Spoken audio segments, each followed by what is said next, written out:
Hello there. And we're live. Hi, everyone.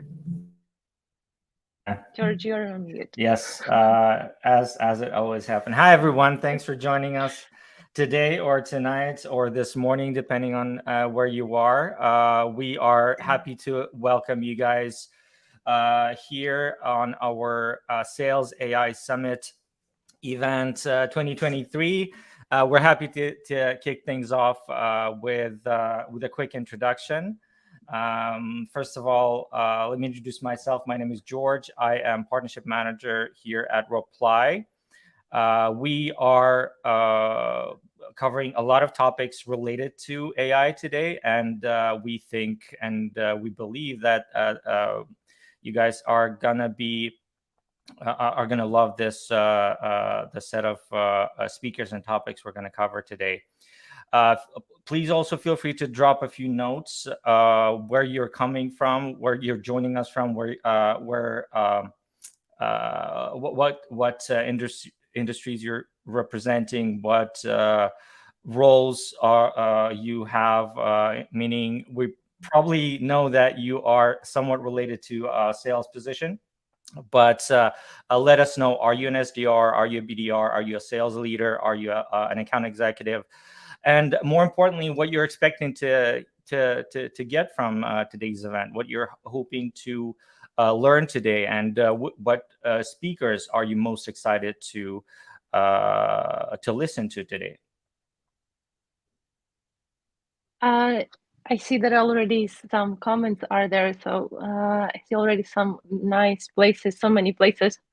Let me also quickly introduce myself. My name is Alex. I will be co-hosting the event tonight together with George.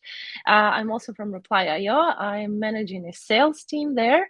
So AI is also quite an interesting topic for me personally. So I'm very excited about the event altogether, about the panel discussions and the solo presentations that we're going to have today. And I'm personally also hoping to walk away with some insights, with some practical tips that I can introduce kind of along with what we already have. I'm joining you from Rotterdam, Netherlands. It's quite sunny, which is unusual for the Netherlands, but nice spring weather. And I think I saw Netherlands here as well. Yeah, so I many, haven't a lot of. seen I haven't seen Canada yet. I'm hoping to hear from somebody from Canada because I don't know about you guys, but we have had quite a long winter, and today is probably like the warmest day ever this year. So I'm hoping to see somebody say Canada, but we're seeing quite a few places here. There's Bangalore, there's Dublin, there's Spain, Poland, Cyprus. This is amazing. Alberta, Canada. Hi, Alberta. It's not probably as warm as it is here. Quebec, perfect. Jenny, hi, Jenny, from Toronto. All right. Yeah, I think we're off to a good start. Guys, also share. What you're doing, what your jobs are, and whether you're like an individual contributor, maybe you're a sales leader hoping to maybe improve your sales departments using AI. So share. We love hearing from you, and your feedback is what makes these events interesting. In the meantime, I'm gonna give you a bit of a backstory about who we are and why we're here talking about AI. For those of you who don't know, Reply.io, the organizer of this event, is a sales engagement platform. We have been in the market since 2015. We have been huge proponents of AI in all aspects of the sales process, of the sales journey. We have been on the forefront of utilizing generative AI and conversational AI in sales processes for quite some time now. We probably were one of the first, if not the first company to start introducing a generative AI using GPT-3 back in the day, a couple of years ago. And then since the Chat GPT revolution, as I call it, the whole management pretty much and the whole company quickly realized the potential impact that it's going to have on the sales industry. So we quickly pivoted and bet a lot of our kind of future on generative AI and conversational AI in the context of sales engagement, sales enablement, sales automation in general. Yeah, we also have an amazing set of speakers lined up for you today. So I'll let Alex also give you an idea of what we're going to be talking about today. Yes, we have. By the way, I see so many different industries, so not only sales, but yeah, thank you for kind of following up and letting us know who you are, where you're from, what you're doing. Yeah, we have a few more minutes before we kick off, and let me walk you through the agenda about what to expect. So it is going to be a long event, so I hope you are all prepared. You have your coffee, maybe water, and we're also going to ensure that there are breaks in between so that you can stretch your legs, get some energy. Yes, we are going to have 3 blocks in total with 2 10-minute breaks in between. The first block, we will kick off with a panel discussion about conversational AI and how it is already changing the sales industry. Then we'll continue to talk about the SDR daily routine and how and which processes can be automated with AI, as well as how you can book meetings using AI and Chat GPT-4. Then we'll have a quick break, and the second block will start off with a panel discussion on cold emailing and how AI can be implemented and used for those in particular. Then we'll have a presentation on customer behavior and how you can predict customer behavior and drive sales with AI. Then we'll talk about how you can double your pipeline in just as fast as 2 months time. And that will be block 2. And then after another quick break, we'll kick off block 3, and we'll talk about 5 proven AI-powered lead generation strategies, about ethical aspects of AI in B2B sales, as well as what is there to expect in the future. And it seems that things are moving so fast, something that maybe a couple of months ago we would say, hey, it's going to be 5 years, 3 years before that is going to happen. But now with AI being available to a general public, it's really things are moving fast. So we are going to look into the future and see what we can expect. So very excited about that. Yeah, and Okay. just a couple more minutes. Yeah, we're about to start, and a couple of housekeeping items as usual. Yes, we are recording this conversation. Actually, we were joking here internally before we launched this event, like how soon people are going to start asking if this is recorded. And today's probably like the quickest time to that question was comment number 9. I just checked. So yes, yes, we are recording. We are going to be sending it to everybody after the event within maybe 1 or 2 days. So, but also I wanted to remind you, please stay active in the chats, engage with our speakers. In case they're not able, maybe the time doesn't allow and they're not able to answer your questions, still feel free to engage and ask your questions. We're going to do our best to convey those questions afterwards and make sure that your questions are answered. While our panelists are getting ready to join us, again, let us know what you're looking for the most. This is the most important part for us. We have prepared quite a bunch of topics, but we would love to know whether it's practical. For instance, which tools should I use? Or whether it's theoretical, meaning where the sales industry is going, or is it a combination of both? So let us know. We're very interested in hearing your feedback because that's what helps us make these events better. And yeah, I think we're good to kick things off. All right, Alex, the floor is yours. Yes, our speakers for the first panel discussion are already here.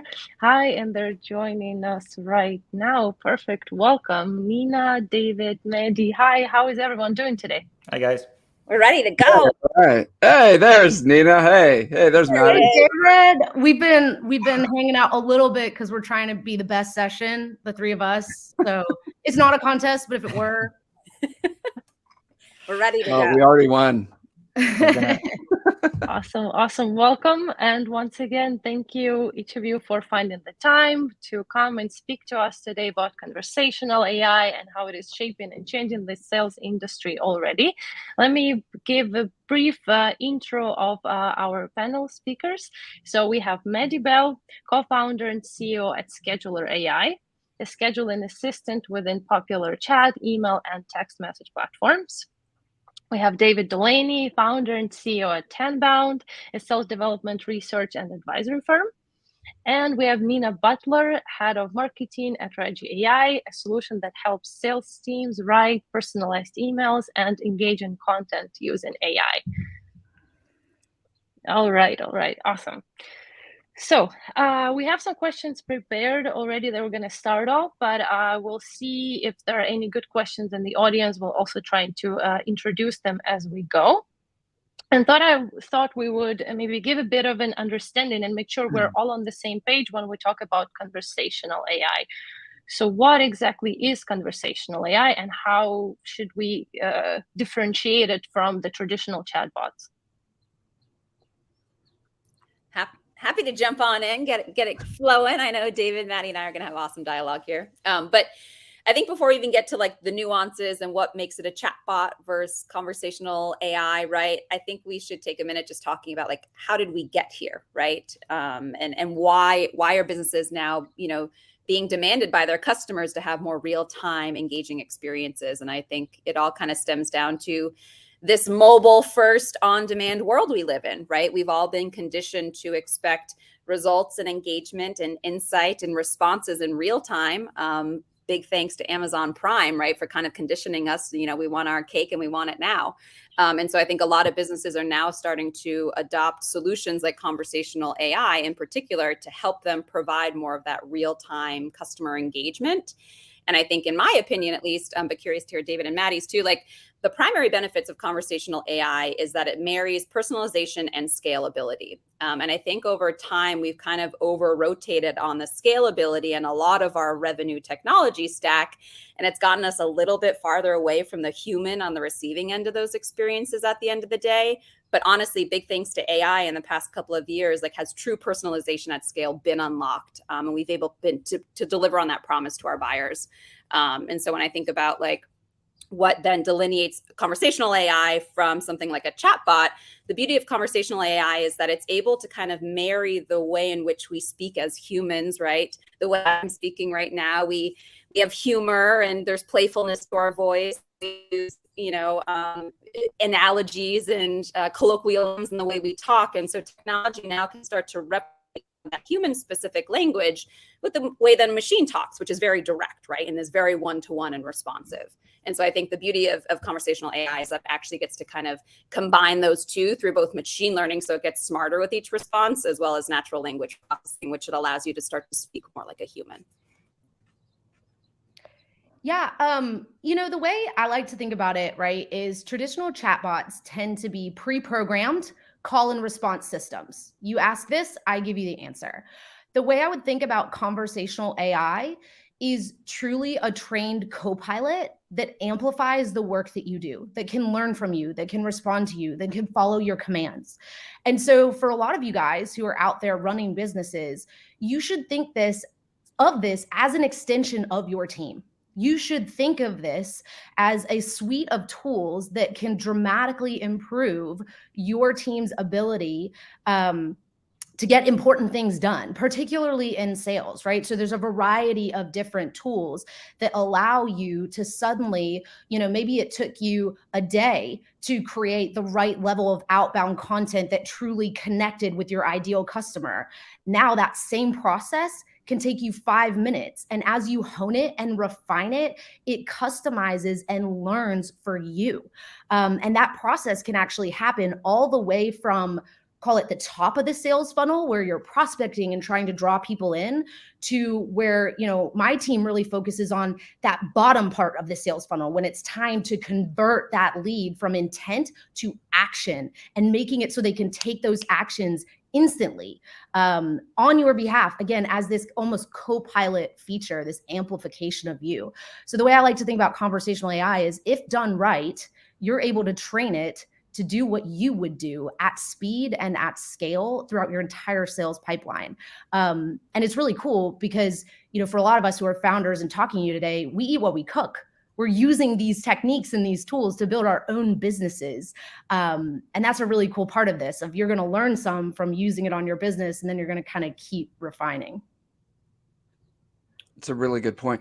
And, you know, we've had frustrating experiences with chatbots in the past. I think, you know, the scalability was great, but I know I for sure have had frustrating experience with just the static way that chatbots are set up.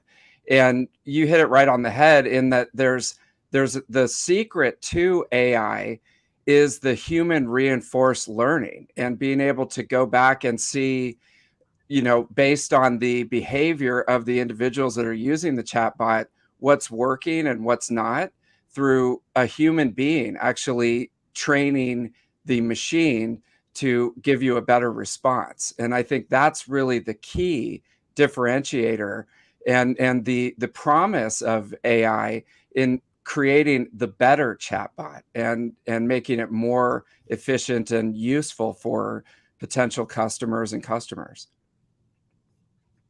Would you say that for the conversational AI, you wouldn't be able to distinguish that from talking to an actual person? Or is there still differences between those?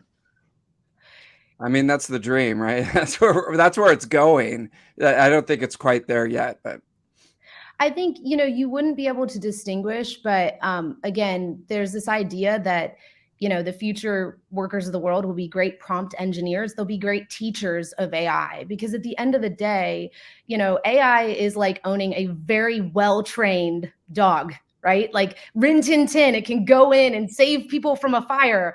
But if you forgot to teach it how to sit, it's not going to sit. Right. And so what we have in this world is a lot of professionals who are obsessed with certain parts of AI. So literally, my team builds AI for a living, and we are obsessed with one thing, and that is scheduling meetings appropriately. So we literally work on that AI day and night, hundreds of thousands of different commands to ensure that it learns and understands how to handle them appropriately. And that same type of work is happening in other parts of your sales funnel with different tools, like, for example, content, right? We have a content expert on this call. She's probably much more focused on what are the types of things I need to say to feel, to David's point, human. So I think it's going to be a mix. First of all, humans will never be not part of this, in my personal opinion. But what will happen is certain humans will focus on certain parts of your sales funnel. And if you partner with those tools and then guide them and finesse them for your own specific uses, I think salespeople will start to get an edge, because again, they have this super AI co-pilot that gets them farther faster than the sales guy they're competing with. I think that's a great point, Maddie, especially, you know, when you come to like who's going to crack that nut first, right? There are a lot of players in the space that are very horizontal, right? That are trying to figure out like, how do we peanut butter AI and try to infuse it in as many places as we can. And then you have, you know, platforms or players that are very verticalized, like you're just talking about, right? Where it's like, we are going to nail this workflow or nail this use case. And it's likely or not, you know, more likely than not, those players are the ones that are going to get there quicker, right? Because to your point, Maddie, they're obsessing over how do we get the most out of the AI, the human computer partnership, for a very particular use case that serves a very particular part of that buyer's journey and engagement with our brand.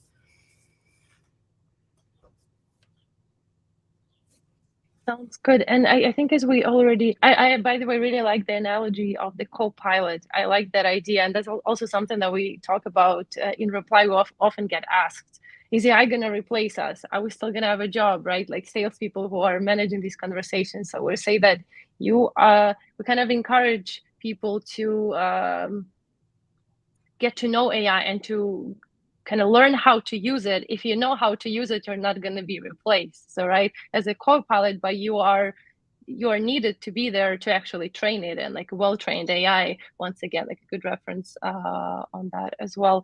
And as Mehdi already mentioned, so we talk about how there are definitely a lot of processes where AI can be introduced. We talk about top of funnel, bottom of the funnel. So I also thought we would talk a bit about, wrong question, this one over here. We'll talk about a bit of sales development, right? And how sales development efforts can be maybe a bit made more efficient with AI, how they can be improved with AI, conversational AI. Yeah, I mean, I personally think about this in kind of one of two ways. And the way that I delineate it is between your inbound motions and your outbound motions, right? Your inbound motions saying, how do we, attract as many people as we can, a moth to a flame, to our brand, to our website? And then how do we efficiently and correctly prioritize that interest? So we're burning calories and the reps and sets working, the best fit folks that come to site, right? Which is very different than our outbound SDR teams who, are very targeted in their approach, most likely. They have very particular language and plays that they run on high value prospects that they're looking to earn business from. And so when I think about it in the application of an inbound standpoint, like that's really where I see conversational AI being highly beneficial, because it can really help streamline that inbound workflow and prioritize those high value conversations with the best fit website traffic. But on the outbound side, like that's really where I'm starting to see some amazing advancements come in, and they're probably most relevant for folks dialing in today. And there's kind of 4 core ways that at least I see it being impactful. I'm very curious to hear Maddie and David's takes too. But like I see generative AI having massive application when it comes to streamlining processes that humans aren't naturally designed to be excellent at, right? When you think about the litany of tasks and requirements of skills of a modern day SDR, which, sometimes, that's a first job for folks, or that's the first time they're entering an organization or the sales profession. We require them to be great researchers, great writers, great communicators, organized, efficient, savvy with technology, right? Like the list goes on, and it's quite frankly unreasonable, right? And yet we have all these expectations and then pressures that we put on to get the activity and get the meetings booked. And so the 4 biggest ways I see AI helping to up level and close that skill set for SDRs is, number 1, speeding up research, right? We know personalization is the king or queen of outreach, right? But it takes a long time to do it. It can take upwards of 10, 15 minutes to write a really well-crafted, personalized email that's going to get a reply, right? And so when you think about all the level of effort that goes into crafting a well-timed piece of cold outreach, it's all about research, right? So if you have AI that's helping you pull all these digital breadcrumbs from all the pockets of the internet, serving them up in some sort of singular heads-up display, that allows the SDR to expedite that process that they're not designed to be great at, right? They're designed to be great at building relationships. So research I see as being a huge one. Then putting it into practice, personalization, right? Again, like how can we recommend the right set of data points to string together to have something that feels really unique and really compelling in an inbox and kind of penetrates a spam filter, right? Like gone are going to be the days of templated emails. They're just not going to get through. It's all about personalization, but normalizing it with how much time it's taking to do it. And then the third thing I see is actually creating contextual sequencing. So again, when you think about the mixture of like an ABM motion or, a sales-led account-based motion, you have your tier 1s, right? But what happens to your tier 2s and tier 3s? Chances are you engage in some sort of one-to-few or one-to-many experience by way of sequence. And I think that AI is going to start to provide more contextual and more relevant sequence creation, again, just to speed up that workflow. And then the last thing we're sharing is around individual channel coaching. So when you think about like any given SDR, AE is probably really great on one channel. They might be like a lights out cold caller or an exceptional cold emailer, but they might not be good at social selling or a mixture of the 3, right? And so I think AI is going to be able to diagnose ways to improve outreach in any given channel. And again, just help up level that skill set in the discipline. David, you want to go first? Good points. Yeah, I mean, you guys out there noted the 4 points. I'm sorry about that. Those were very excellent points. Thanks, Nina. I hope everyone noted them down. Go ahead, David. Sorry.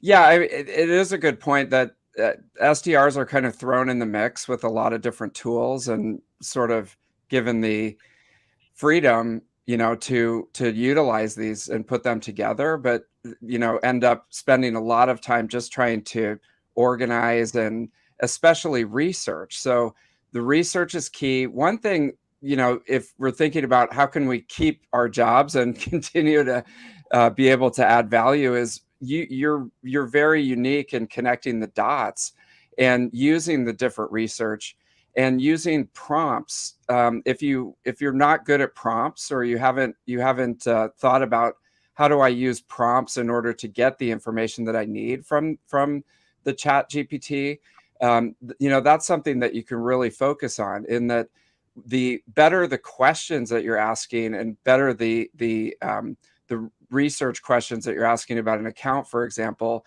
the better information and more targeted that you can get from the Chat GPT, and be able to use that in your messaging on outbound. So prompts are really important. Yeah, I would echo everything David and Nina said, and I wouldn't repeat. My biggest two things that I would consider for a salesperson is what everyone's referenced, which is personalization at scale with speed, right? That is number one in the giant bucket. And I think personalization at scale and speed can happen super, super fast. And you can type in a bland prompt, to David's point, and you can get a bland answer. I know some people in the comments are like, hey, if we all put in the same prompts, are we all going to get the same answers? Yes, most likely. But what I will challenge everyone listening to this on, find your inspiration, find your favorite person, and spend time. I mean, some of my GPT-4 prompts are a page long. I'm not even kidding you. I am like, this is who you are. This is who the audience is. These are the writers that I like. This is the type of format that this needs to be in. And what I'm doing is I'm using all of my human knowledge as the salesperson of this business to this customer, and everything that I've learned by being in front of my customers. That's the human part. And then I'm getting GPT to translate that quickly and easily. That's the AI part. So when you think personalization at scale, you're still the person. But you can take everything that you know from your experience and put that into AI to quickly scale that in a way that is more likely to convert. So that would be my first thing, is co-pilot it well by personalizing at scale, by using what you know. The second thing is faster speed to close. Guys, we know that time kills deals, right? So when there are parts of your funnel that do not require creativity, they do not require, insight, right? They require execution. Use AI to get that done, right? So for us, sometimes people are back and forth emailing with their clients for days, or they're using calendar links being like, please click this whenever you're free, just go ahead. Nothing's happening. Right? Nothing's happening. And you can't be sitting there all day long, click, click, click. So I think that's the thing that you want to do, is use your insight where it matters. And on tasks that you don't need to be involved in, bring in your co-pilot, make them your personal assistant, get them to do the work. I'm in a sales training. I have a sales coach. And what they said was, a lot of mistakes business owners make is they say, you know what, I need to go hire another salesperson. And it's like, no, you need to hire an assistant. You're the best salesperson in the room. You just need to be doing it more and faster. And so that's the way I would really think about this. And I promise you guys, it's been transformational. Like, we have been able to really change the game using these tools. Yeah. Maddie, that first point in particular that you made stands out to me, because there's kind of like two schools of thought right now around AI, right? You have the skeptics who are like, no way will this ever be better than I am, or my staffed copywriter will be, or my sales enablement pro will be, right? And then you have other folks that are like, I'm going to abandon this the moment it's not perfect, right? And that's not the point. The point is that AI, at least generative AI, can get you to that editable first draft more quickly.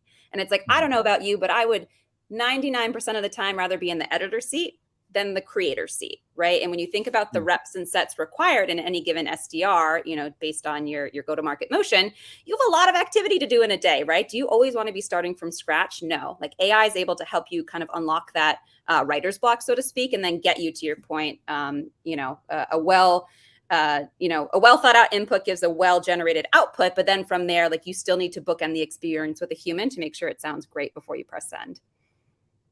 Yeah. Absolutely. And that's, yes, don't not do that, to be clear. Like AI is great when it works. AI is bad when it does not work, right? So you are the editor, you are in charge. Do not give up that authority. You are the final chief editor. I promise you, do not skip that step. It's an assistant. And one other thing, since it speeds up the ability to, send out personalized messages, we always forget in sales and SDR world, testing and optimizing, because we're kind of moving from thing to thing all day and trying to chase the next opportunity. We have the ability now to do more testing and optimizing of the message, because we can create this a lot faster. And so I think, that's something that people kind of move through really quickly, and they don't really see, are we getting a better response from one message or the other? And if we did get a better response, how do we change it up and utilize that success moving forward? And that's something that this can really help with. And some folks say like, hey, like I really resonate with this question, like personally, like it looks like someone said, don't you think relying too much on AI to write the first draft will make us less creative in general? And I think what I've learned through this is think about the creative process. Typically, when an artist or a content creator sits down to create content, they don't actually start with a white canvas. They look for inspiration. They look for what other people are saying, and then they formulate their own opinions on top of that. For me, this allows me to do that quickly and say, hey, what are people in the internet saying about this topic? Well, you know what? I disagree with that. And I'm going to write that part, or maybe I don't like that, right? And even it's interesting because some of the things that my company does have never been done before. So let me tell you how much GPT-4 has to say about them. Very little. But it's cool because I can realize what was in the past or what used to be there, or why my perspective is now very different than how it was and how it should be. So again, I promise you guys, it's not going to kill your creativity unless you let it.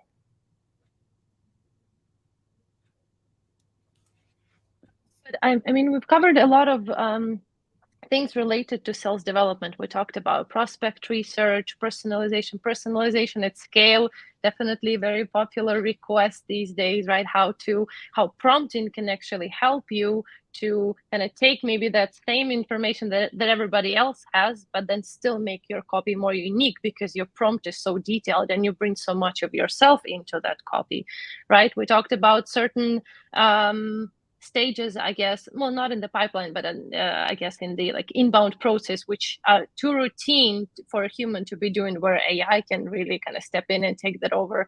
So maybe we could give a few of the examples of the conversational AI tools that are used in sales, and how they work. I'll start. Shameless plug. I think Reply does a great job, or I wouldn't be here. So there you go. I said it. I stand by it. But I think the way I would break that down practically for you guys is literally, again, write out your pipeline. How's that situation go for you? Right. So lead generation, the quality of figuring out who the high quality leads are, there are AI tools to help you do that. Right. So that's lead, just finding your prospect list. Content generation.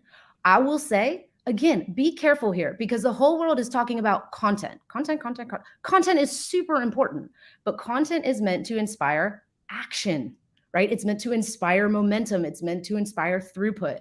So also look at those other AI tools that get the job done, right? That will take it from, okay, I have great content, but now maybe I am doing a better job booking the leads. Or maybe to David's point, I'm using AI analytics to see how that went, to see which of my leads ended up being the most valuable so I can better forecast my pipeline, or on and on and on, or use AI as you're doing customer success and you're trying to upgrade. I mean, use AI to build your sales decks. Let's make them look better. If they're not good enough, use AI to build your sales decks. If they're not, if you're having trouble with your demos, work on some of the tools that can help get you better, faster SaaS product demos.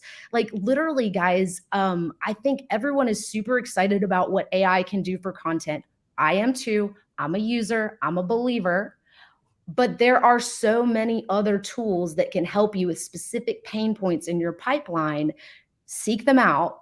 There are companies like mine trying to win your search. We'll be there. We'll be there. Meeting notes, right? That's another huge one. Do you remember that's that guy's birthday, that's his daughter's birthday next week? Well, your AI probably does.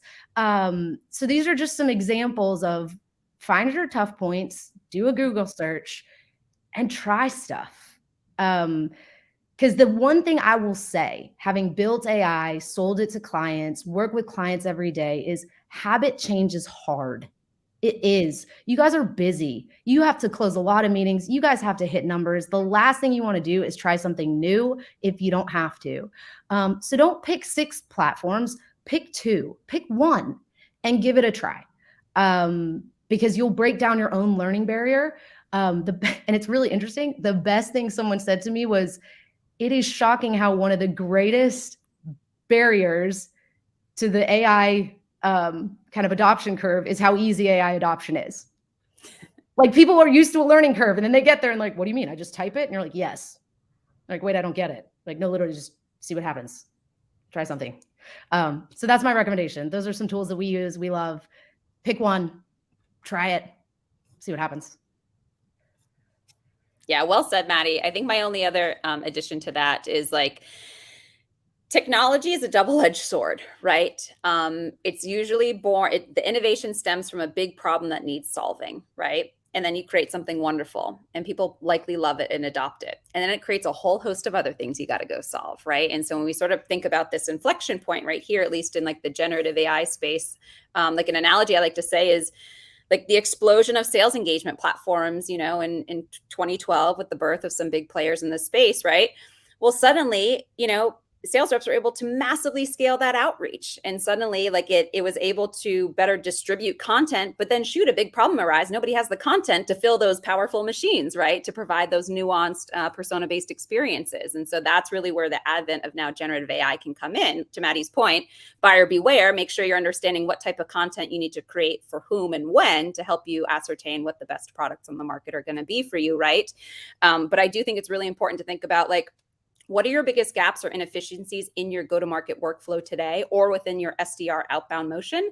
And then from there, go to the market with those educated questions to figure out what the best vendor is that's going to help me solve them. Because no doubt, generative AI is hot, but it is causing opportunities for improvement and further innovation. So just make sure you're doing your due diligence because the landscape's moving. Like I've never seen something move so quickly, maybe outside of the advent of mobile and the internet and social media, right? Like those are kind of the last big milestones that every business has had to be like, what is our social media strategy overnight, right? What is our SMS strategy overnight?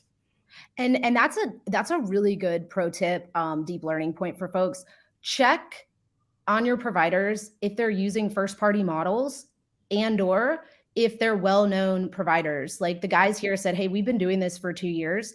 Our model is completely in-house, first party, but I'll tell you, there are probably 1,000 companies that took GPT-4's API, added some spin on top and some pretty pictures. And when GPT-4 crashes, which it often does with non-premium providers, you crash too. So don't learn that the hard way. Find your issue, find your vendors, as Nina mentioned, but check on their models, push. Like, why should I trust your AI? What makes it best in class?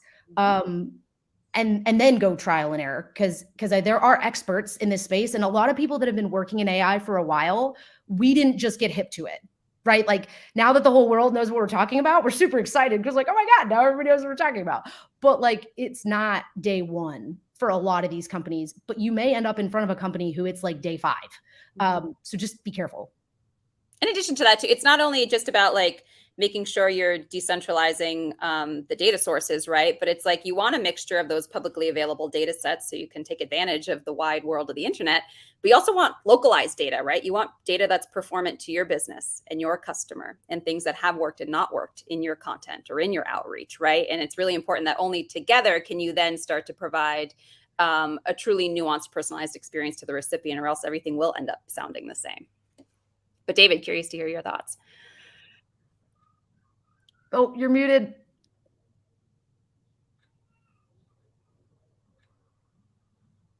Unmute. Sorry, my kids are learning instruments, so it's a little loud around here. I don't know if there's an AI for that, but I just wanted to mention that you may have a blanket solution at your company that your company's already invested in and already using, and they're starting to integrate AI into that bigger solution. So master your tools first and understand what you have on hand that the company's already invested in. And on the flip side of that, if they're not investing in anything, a lot of the point solutions that are out there that might fill a gap in your workflow offer free trials and freemium things where you can try it and just make sure that it's okay with your company that you're doing this before you plug something in and start using it. And to Nina's point, there's like I was looking up, there's like somebody said there's like 100 company like YC backed companies that have some sort of AI for sales thing. I think that's a lot. But there's a lot of companies that are suddenly like popping up that have point solutions for every little thing that you need. But just make sure that they're legit before you plug it in, because sometimes you're sharing things that might be sensitive from a security perspective, and you want to make sure that it's a solid company. And good companies will answer those questions, and a lot of them will work with you, right? Like they want to train AI that's helpful, that's a good co-pilot, that's responsive. So again, we talk to clients every day, and it helps. So if a company is not responding to you, if they're not answering your questions, it's not it. Especially if they have an AI chatbot, come on. Yeah, if it's a chatbot, then you're so out, right? Get out of there. It's supposed to be 24/7, right? Yeah. Perfect. And I think we've had one comment early in the chat about because we started talking so much about the positive things, and there was a request about, but what are the cons, right? What things can we watch out for? And so we already kind of touched up a bit about who are you going to trust your business, right? What company are you going to trust your business? Have they been in the space for a while, right? Are they good on the data security and all that? Can you think of any other maybe challenges when it comes to implementing AI solutions besides that? A lot of times if you do outbound leads, people say, hey, you got to warm up your inbox or warm up your domain, right? Before you just go do that stuff. I like to say you have to warm up your AI, right? Like you want to know what's going to happen. You want to feel like you're in control. Like if I give you a great new awesome F1 car, that's super spiffy, but the thing goes 140 miles an hour, like maybe, take a practice lap. So I think, just always warming up your AI is great, because you'll learn how to train it and how to talk to it such that it gives the right things that you're looking for. Again, my team spent 2.5 days on getting the right prompts in place to create the right type of blog content that we felt would be 80 for the 20. And now we use it and we can create blog content like gangbusters. It's awesome. But it took several days of, that's not exactly how I would say it. I don't love how that was. It took some practicing to really get it there before you were able to really reap the benefits of speed and scale. So my reco would be, take a few warm-up laps, try it with a buddy, like get it kind of zoned in. And once it's dialed in, that's where the magic happens. So I think the other thing is people can get frustrated when they adopt their AI puppy and the puppy doesn't know how to sit and stay on day one. So they're just like, well, this dog doesn't know how to sit and stay. Well, it just met you. So, maybe be nice, right? Like, but it just met you, but it will learn. And then when it starts doing its tricks, it's really fun. So take a warm-up lap, train your AI so that it really represents you. And I promise then you get to really experience the compounding benefits that you're really looking for. Yeah, I'd say in addition to that, which are all really well stated, is just making sure you're being cognizant of your data feeds, right? I oftentimes see that certain providers don't accommodate enough customer data, right? And then it kind of defeats the purpose. The purpose of conversational AI is to help, solve some really core things that can help people kind of get to, like guide their purchasing decisions and improve their decision making. Well, if you have a gap in your data set in terms of what's relevant or what's happened recently within the customer base, then it's defeating the purpose, right? So just being cognizant of your data feeds. And I think in addition to that, which Maddie, just alluded to there, is like another big challenge for conversational AI is the human factor that's reliant on the language output, right? So it's like emotion, tone, sarcasm, nomenclature, like those things evolve pretty rapidly. And so always be going back to reviewing and tweaking those AI parameters. So that way you can kind of continue to improve the accuracy and relevancy of how it engages with your customer base. It's huge. So I say that that's a pitfall, to Maddie's point, like, you're like, I set it up, I'm done, I shall walk away. Well, much like anything, no, it takes continued monitoring and refinement, especially when it comes to infusing either the customer data or the nuance of human language. It's true. Guilty as charged. Because when it first came out, I tried to write some blog posts with it, and I was just like, this is so weird. Like, this is not my tone or anything like that. And I kind of gave up on it. So I'm going to go back and try it again. Yeah. And the other thing, and anybody who tunes into a lot of my webinars and stuff, I always say this is becoming more of an operational challenge than just like throwing a bunch of tools at the SDRs or the SDRs buying their own tools and plugging it in. And so I always recommend that if your operations support is a shared resource and you get like 1 hour a week with the sales ops person to put all this together and even, test and optimize the tools and the messaging that you're doing, think about even breaking off a head count to really have one operational support person helping the sales development team as early as you can. Because this is what we see all the time with our clients. I won't name names or anything, but a lot of times there's just sort of this tech like pile that's built up over the years, and there's a bunch of tech. Nobody knows who's using what. It's not really being optimized, and you need sort of one like person who's in charge of making sure that we know where everything goes and however everybody's using the tools, and if we're getting a good value from all the things that are plugged in. So I always give that plug. Like if you don't have a good operations person, think about potentially bringing that in to support your SDR team. And some folks have asked, like, what are like concrete, tangible examples of like, how would I train my AI? So, and people are like, hey, are there videos? One, yes, there are videos. Two, if you can't find one, I'll post a video tomorrow on how I train my AI. And Nina can tell me if that was a good idea, and David can comment as well. So we'll like follow us, or the reply team does them too. So yes, there are videos, but let me just very quickly give some tangible examples. Number one, GPT does remember the conversations you've had. So if you're a paying GPT user, you can go in, you can say, hey, you are an expert sales development rep with 10 years of experience, and you are selling this product with these benefits. And you also are reaching out to this lead for the very first time using the best practices from this sales master, who I think is the best. And you need to make sure you cover these benefits and make sure you think about the biggest tensions this person might have and the biggest objections that they might have. Go, right? So that's one example of how you could train your model, as you start to tweak that and you see what output you get and you say, was that right?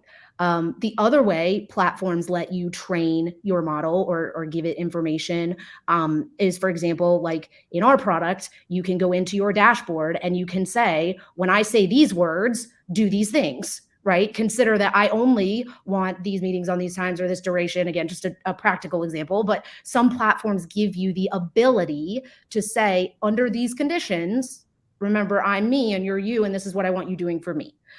So there's two very different ways. Some are you talk to it and you build that back and forth, and some platforms offer you the ability to go in and kind of either select options or stuff like that, or select words. Like we use words, right? When I say one-on-one or when I say demo, only do these things. But I think Reply does a great job with options, like answer it in an excited tone, answer it in a serious tone. So pretty much any good AI company will give you options to train their model. Hopefully that helps. All right, thank you guys. First of all, I want to say we have this kind of little Google Doc that's running alongside with the conversation. And I have to say this is the first time when most of the questions that we are kind of thinking that these are good questions from the audience we should ask, and you guys already covered that, like most of them, which is amazing. Like most of them are being crossed off, which has never happened before. So thanks for that. We're pretty much out of time. So I wanted to, first of all, thank you guys for joining. If those listening today would like to just take away one thing from the conversation, I think everybody agreed, and a bunch of people and the comments also agreed that pretty much the biggest thing today in the early days of AI is learning to use your prompts. I think everybody would agree. There's so many other great takeaways. Explore the solutions, because again, this is very early days, and a lot of the time, I don't know about you guys, but a lot of the time it feels like companies are just adding AI for the sake of AI, and it's important to actually explore those solutions and what they do and what's in it for you, what you can. How your life can get easier by incorporating those tools. So do your research. Don't treat AI as like a set it and forget it situation. It's always, I think it was Nina who said it, or maybe Maddie. This is a co-pilot. This is not something that you kind of delegate all of your sales process to, and it does your job. Hopefully, it will be the case maybe in a few years. But again, for those of us who want to be on the forefront, it is important to kind of stay on top of trends and explore as they emerge. And it is probably a job in itself. There's so much that's going on. But again, guys, thank you so much for joining. If you want to stick around in the comments, please do. And we're going to be moving forward with the next discussion. So thanks again, guys. Thanks, y'all. Thanks, everybody. Good luck. Thank you. Okay, so next up, we have our first workshop. We're going to be talking about how to automate SDR's daily routine with AI. And automating SDR stuff is probably kind of bread and butter of our VP of Growth, of Vlad, who has been leading the SDR team for many, many years. So he's probably the most knowledgeable person on this topic that I know, at least. So welcome, Vlad. Thanks for joining. You're on mute, so make sure to unmute yourself. Hi, Vlad. Hey, George. Hey, all right. Yeah. So I think there's not much to talk about. Let's just dive right into it. And we're going to be monitoring chats and asking if some good questions pop up. We're going to be kind of chiming in. Hey, thanks, George. All right, let's dive into the topic right now. I will share my screen. I will share my entire screen. All right, so okay, let's get started. I have 20 minutes or so. Let's talk about a topic: how to automate SDR's daily routine with AI. We'll talk about like practical aspects on how to implement. How to incorporate AI, ChatGPT into your SDR's daily routine, and how this can help you boost your productivity and help your team and your teams boost their productivity. My name is Vlad. I'm growth leader here at Reply with SDR's background. I have spent more than 7 years here, almost 7 years here at Reply, leading the SDR team. So this is something I'm keen on. And when actually I have been reading about lots of use cases that are that we can implement with AI right now, like a few years ago, and I had no chance to implement them. Now, thanks to AI, it's possible to do that, and it's like incredible. I would say it's incredible situation, I think. So yeah, what we will cover today, we will talk about 3 topics. ChatGPT for SDRs, yes, again, ChatGPT for SDRs, and how it's going to be an entry point, how we can use this to implement, to get started with AI, to get familiar with AI and generative AI specifically. We'll talk about JSON AI by Reply.io. It's a brand new feature in our product. We will talk about no-code AI prospecting, how we can be personalized at scale, how we can automate lots of things and be more productive. And I will be sharing lots of tools. Again, I will be available in the chat after the conversation, so feel free to ask me any questions or text me or something. I will be more than happy to share those tools, share my experience, and help you with those tools.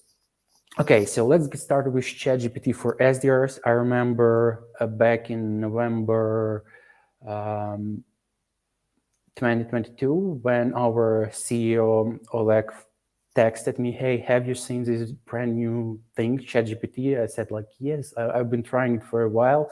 We will be chatting and we will be saying, we were chatting, and then he said, okay, this is gonna change everything, and I mostly agree with this.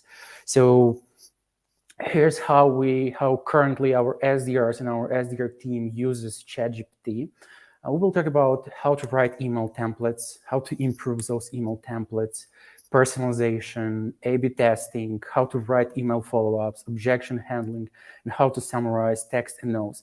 And I'm more than sure that lots of speakers will be talking about that prompts is probably one of the most important things when it comes to generative AI. When we communicate with chatbots like, for example, ChatGPT or Jasper AI or Write-Sonic, so prompts are super important. Okay, let's get started with templates. This was the first use case I tried last year, and I said, okay, so typically it takes time. I remember, I know that typically it takes like sometimes days, sometimes even a week to craft a really unique cold outreach sequence. It takes time because you need to think about like call to actions, reason for outreach, value propositions. Sometimes it's like time-consuming task, and it requires lots of creative energy to come up with great ideas. So ChatGPT can help with this because they can generate tons of different email templates.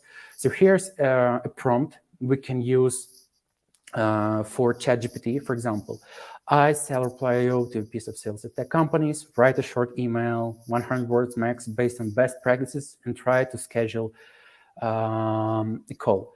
So I will use this as a prompt in ChatGPT, for example, and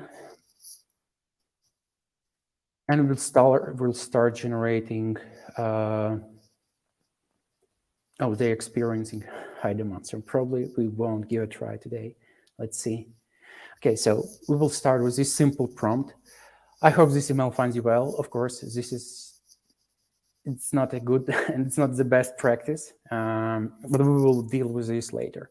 Okay, so we have now a CVP of sales. We know like pain point. Now we have a value proposition. ChatGPT knows something about Reply, our value proposition, what we do, our features, and so on. And it knows about like and provided some basic CTA. And Okay, this is like a basic template we can rely on. It should be, of course, improved by a person, by your team, maybe your SDR leader, your sales leader, marketing leader, and so on. But then we can ask something better. We can use frameworks other sales influencers mentioned on LinkedIn. For example, I'm following Will Alward on LinkedIn. It's he's a co-founder of Lavender. He will be a speaker today, so he will be sharing lots of examples as well. But here's his framework. Here's how he recommended this framework, and I decided to give it a try. For example, instead of using just a basic prompt, we can improve it, and we can say, okay, I sell to a piece of sales, write a short email and try to schedule a meeting. Use the following framework: reason for outreach, I saw, pain point, usually it means, value prop, worth a chat. And now we'll have slightly better, I would say even better, way better cold email template right away. I saw and I wanted to reach out to you. We already have a good reason for outreach. Usually it means we now can hook this reason to actually what we want to sell. Now our value proposition, and now we have a soft call to action. Of course, we can improve it, and that's how we can communicate with ChatGPT, like make it shorter, use soft CTA, remove redundant words, try different intro line, rephrase first sentence, add a reason for outreach. So that's how you can communicate with the chat and improve your copies. Now we can use ChatGPT to personalize cold emails based on some things like hobbies. I know lots of SDRs use hobbies their cold outreach. So here's how we can use it. For example, slightly modify the template and provide an analogy between a hobby. Let's try, golf, maybe baseball, and so on. Now we'll have a relatively good cold email. For example, parallel between sales and golf.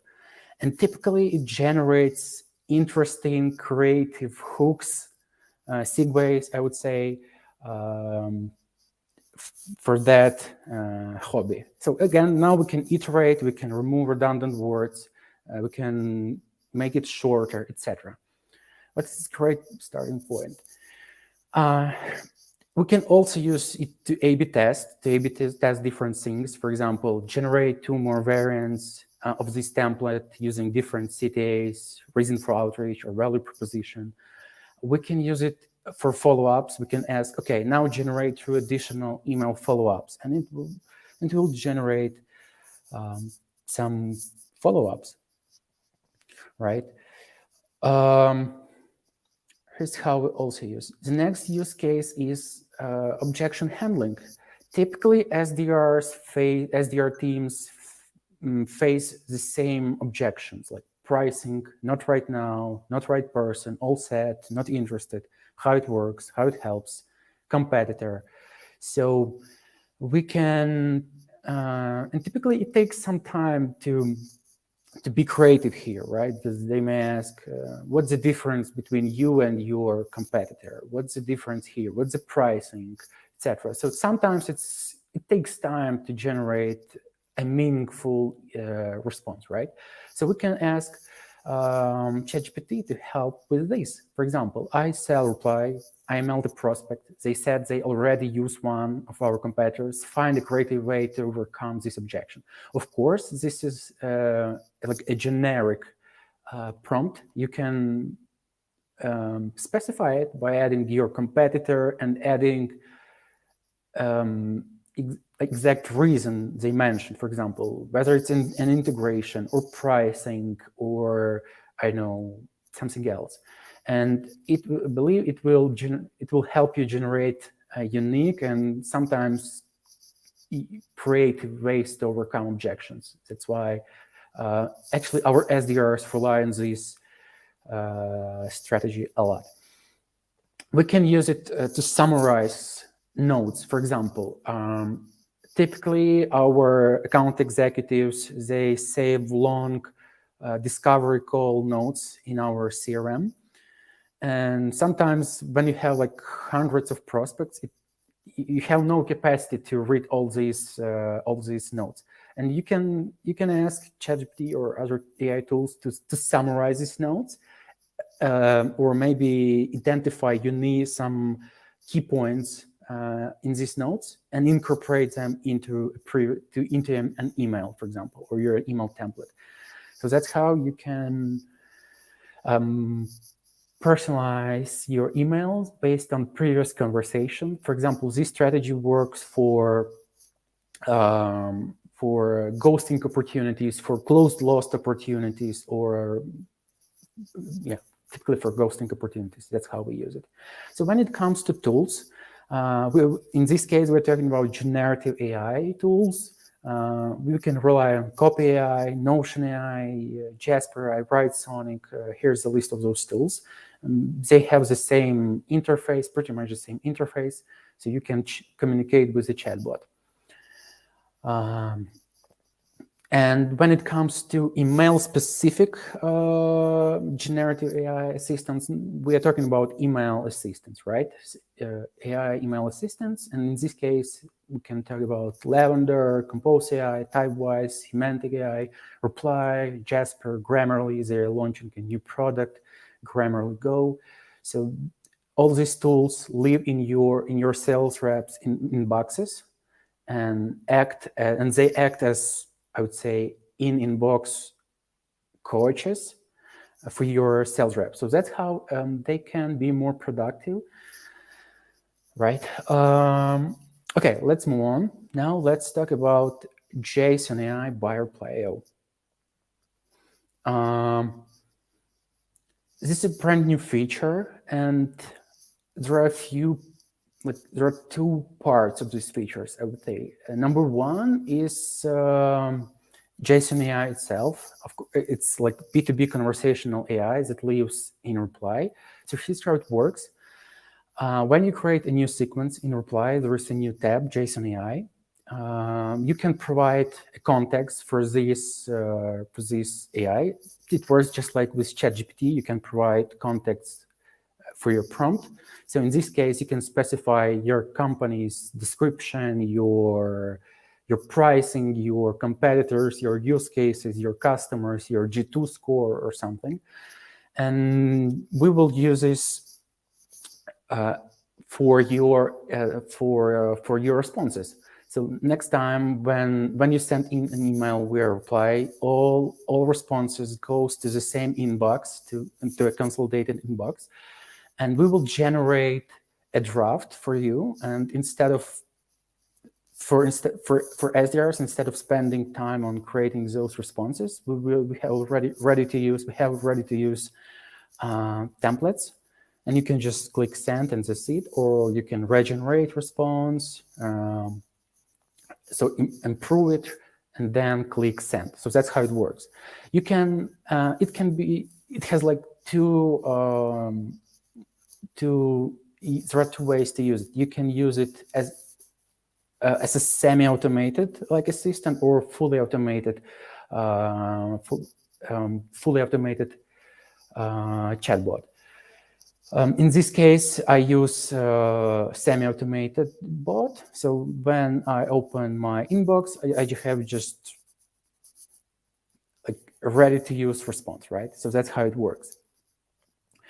Number two is magic sequence. I love this feature, basically. Really, here's how it works. When you go to sequences, you can create a new sequence from template, scratch, or from magic.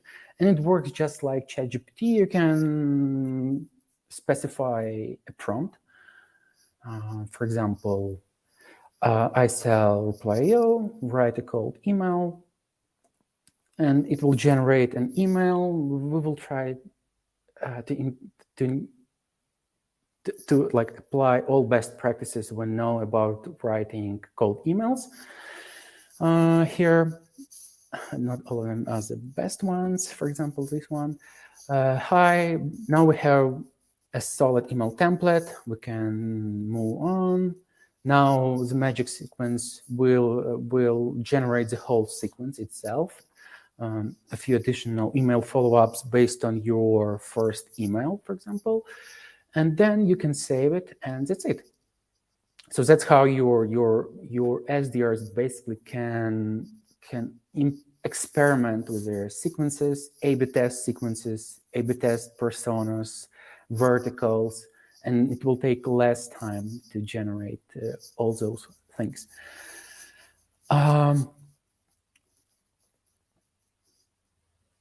And again, prompt, it's super important topic, I think, because what I've noticed, it really helps when it comes to outcomes, because the better you specify your prompt, the better response you get. You can say, implement best practices, use soft CTA, write short email, like, because when you say something like write a cold email, it will write a really long email. So you can specify, okay, write a short one, use soft CTA, use reason for outreach, add a value proposition based on industry or persona or their pain points, right? So that's how you can experiment with all these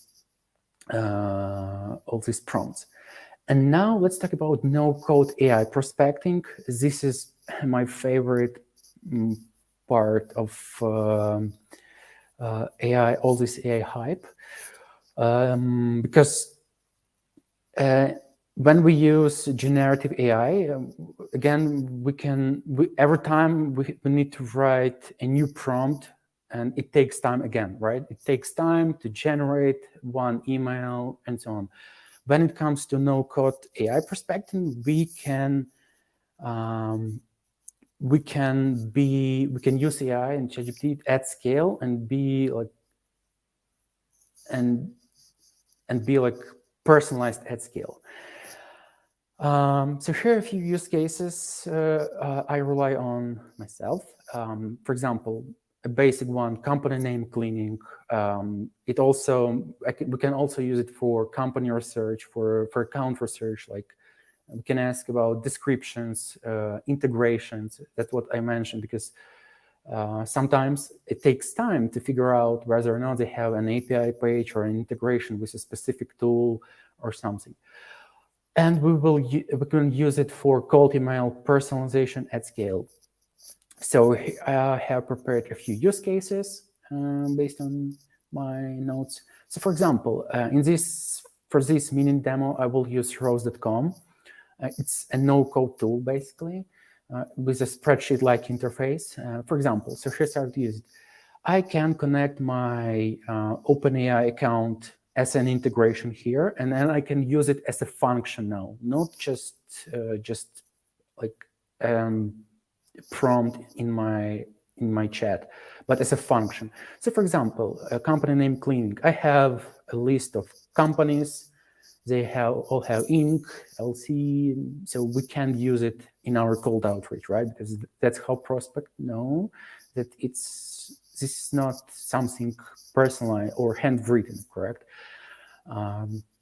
So we can apply a function or action, if you prefer. We can say, okay, clean up company name, remove everything redundant, additional description, trademarks, and I specify a company, right? And it takes some time, and it will generate an outcome. And now I will have a ready-to-use clean company name that I can copy and paste to my spreadsheet or to my list. I think there's a high demand in ChatGPT right now, OpenAI right now. Typically, it happens during these hours. Yeah, it's high demand right now. Okay, and now we have a clean company name. We can be more specific here, and that's how. So basically, now AI helps each SDR team to be personalized in its unique way, right? For example, I have a list of companies, and now I can say, hey, what company does in 10 words max? And it helps me figure out a description of this company, what they do, what's their business model, etc. For example, I have a list of companies. Now I can specify and ask ChatGPT, OpenAI, does this company integrate with Salesforce? And they can pull some information and say, yes, HubSpot integrates with Salesforce, and they can even specify what this integration does. And then I can say, okay, say yes or no. Now I have a clean list of accounts. They have an integration with the tool I'm interested in. So that's how we can use it for technographic-based cold outreach. And the most interesting use case, again, of course, is cold emails, personalization. We can use it to write personalized lines, icebreakers, PS lines, and so on. For example, I have a list of accounts. I can say something. I can ask OpenAI, okay, what's Drift.com mission? Based on Drift's probably company's page, I have their mission.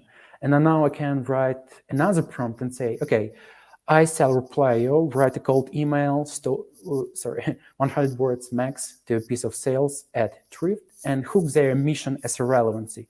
Now I have a personalized cold email based on their mission. And now its replies value proposition is hooked to this mission. So it's an interesting way to personalize cold emails. The same with other companies here. There is their mission, a personalized email based on mission. We can write cold emails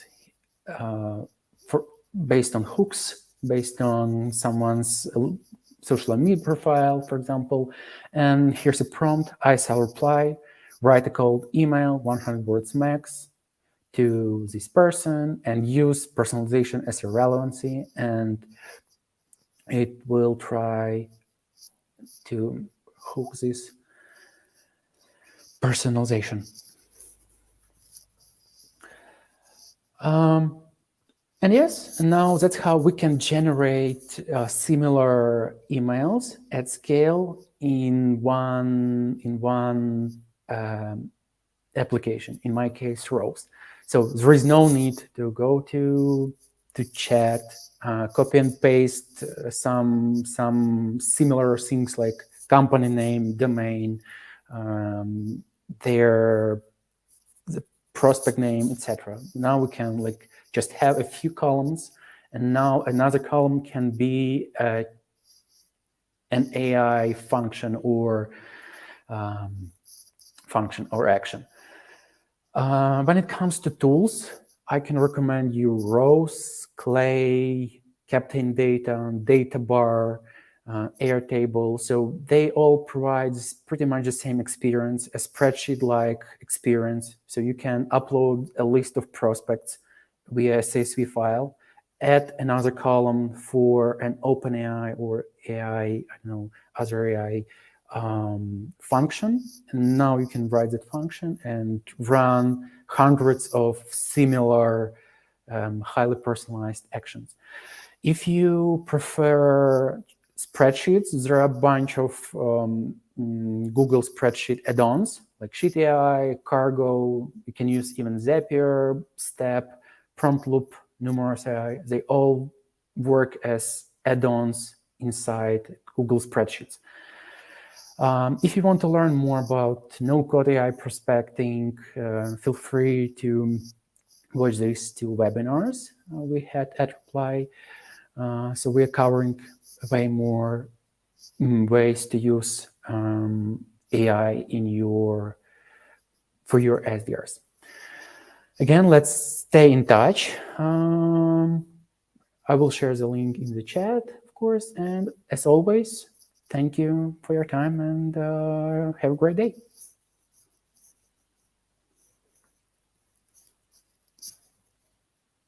A couple more minutes. I think we have a couple minutes before this session expires. So this has been great. Thank you very much. And I've been actually, I was sending a message to one of my team members to then watch this recording. Which, by the way, Aya in the comments, yes, we are recording this. We are going to be sending this.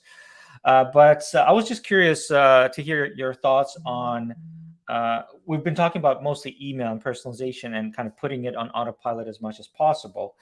But what are your thoughts on letting AI-driven algorithms take care of other communication channels other than email, other than text-based? And this was a question from, let me see, Tony in the beginning of this session. He was asking, are AI algorithms going to be doing phone calls for us? And how soon would that is that going to happen?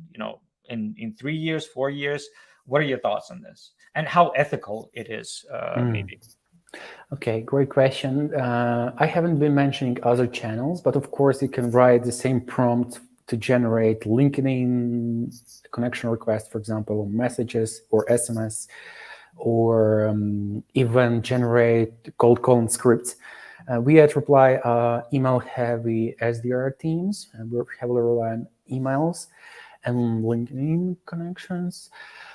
So that's why I was sharing my experience. But again, I'm not sure that it is legal to use AI for cold calling, for robotic cold calling. Got it. But people have been asking, as you know, this is still a pretty popular question even here at Reply.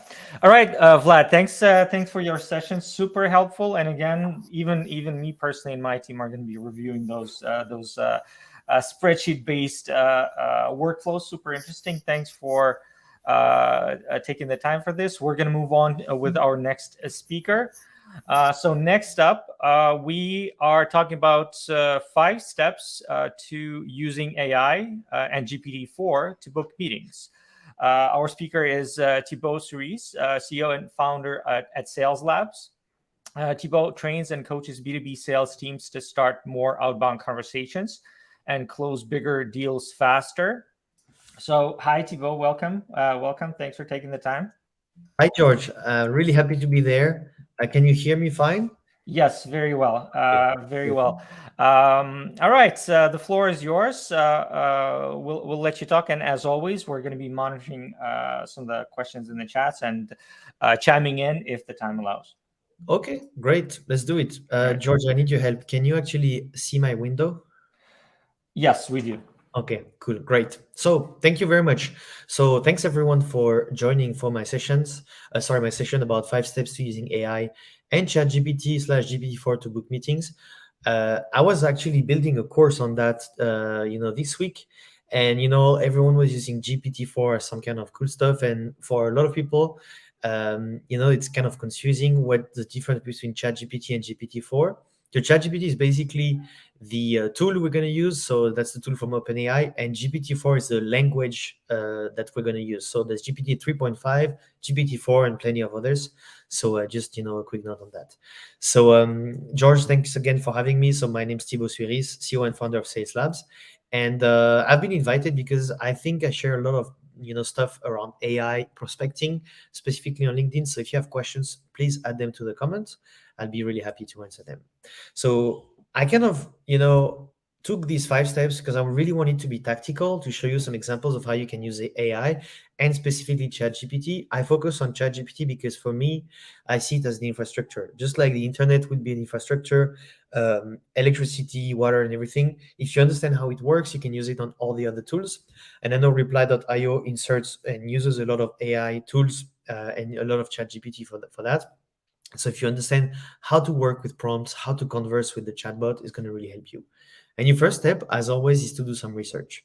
So the first thing you want to do is to start finding problems with AI. So what I found is that you can work on finding different types of problems in 2 ways. The first one would be if you don't know about your prospects' problems. And the second one would be if you already know about your prospects' problems.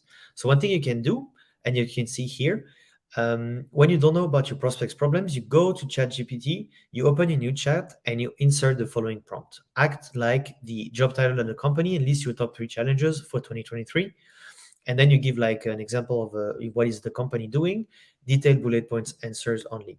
And I'll show you how it works with an example here. So I did it with the VP people at Contentful. So I'm building my course, and I took the example of selling HR assessment, like basically software. And so what I want to do is understand what are the problems of Emma, for example. So I'm acting like Emma, the global VP people at Contentful. I'm giving more details about what Contentful is. So here I'm just taking the about section on LinkedIn, and then I'm asking it to come with detailed bullet points, answers only. And the cool thing here is that we can see in the screen capture that ChatGPT will come back with some ideas about talent acquisition and retention, scaling operations, diversity, equity, and inclusion. And so that's a really good way to understand what are the problems of my prospects and focus on that. So that's a really good idea. You just go here, you type your prompt, and then you copy paste, and that's what you're getting. So I'll give you an example. I can show you how you do that. So that's my prompt here. And also important to understand is that the results can vary based on how you are, how trained the ChatGPT will be. So if I click here, it's going to come up with, talent acquisition and retention. We're going to talk about diversity and inclusion, and then something about change management. You see, it's a bit different from the first one, but these are all topics that are really relevant. And I can ask ChatGPT to give me 5 more ideas. So if it doesn't really work, you can go and give even more ideas and really keep conversing and keep discussing with the AI, and you're going to get some really interesting stuff. Some will not be that great, like product innovation, for example. It's not super relevant to a VP of people, but that's really the idea, is that you're not going to ask ChatGPT to go and replace you. You're just going to use it for brainstorming. So that's really an idea of how you can use that. Another way you can do it is finding symptoms with AI. So here, as we can see, we have in our first thing, we have like problems, and you can see the problems are interesting, but they're a bit generic. So for example, if I go back here, diversity, equity, and inclusion. So here it's starting to talk and tell me at Contentful, we believe that blah, blah, blah, blah. It's a bit like wordy, not that great. So what I'm going to do is take this prompt here that we have here, and I'm going to ask to find symptoms of the problems we can have here. So give me 3 symptoms of problems you're trying to solve for each challenge. So I go back here, I have all my challenges, and now ChatGPT will come back with symptoms of this specific problem. So talent acquisition and retention. Here you have a symptom, which would be the difficulty finding and hiring skilled professionals, high employee turnover, lack of diversity in the workforce. And this is really interesting because if I go and I reach out to someone and say, hey, do you experience talent acquisition and retention issues? It's a bit generic and you're not going to get replies. But if I go and I say, hey, how are you avoiding difficulties in finding and hiring skilled professional, high employee turnover, and lack of diversity in the workforce? That's a lot more precise. And so you can go ask even more precision and go in more details, but that's really how you can work with the research part of prospecting. If you have any question, again, drop them in the comment. I'll be happy to answer them. So now let's talk about finding personalization elements with AI. That's another way of researching, which is really interesting. So if I go at Emma's profile here, there's, let me just find that on LinkedIn. So we go on LinkedIn. I'm going to go to Emma Tate.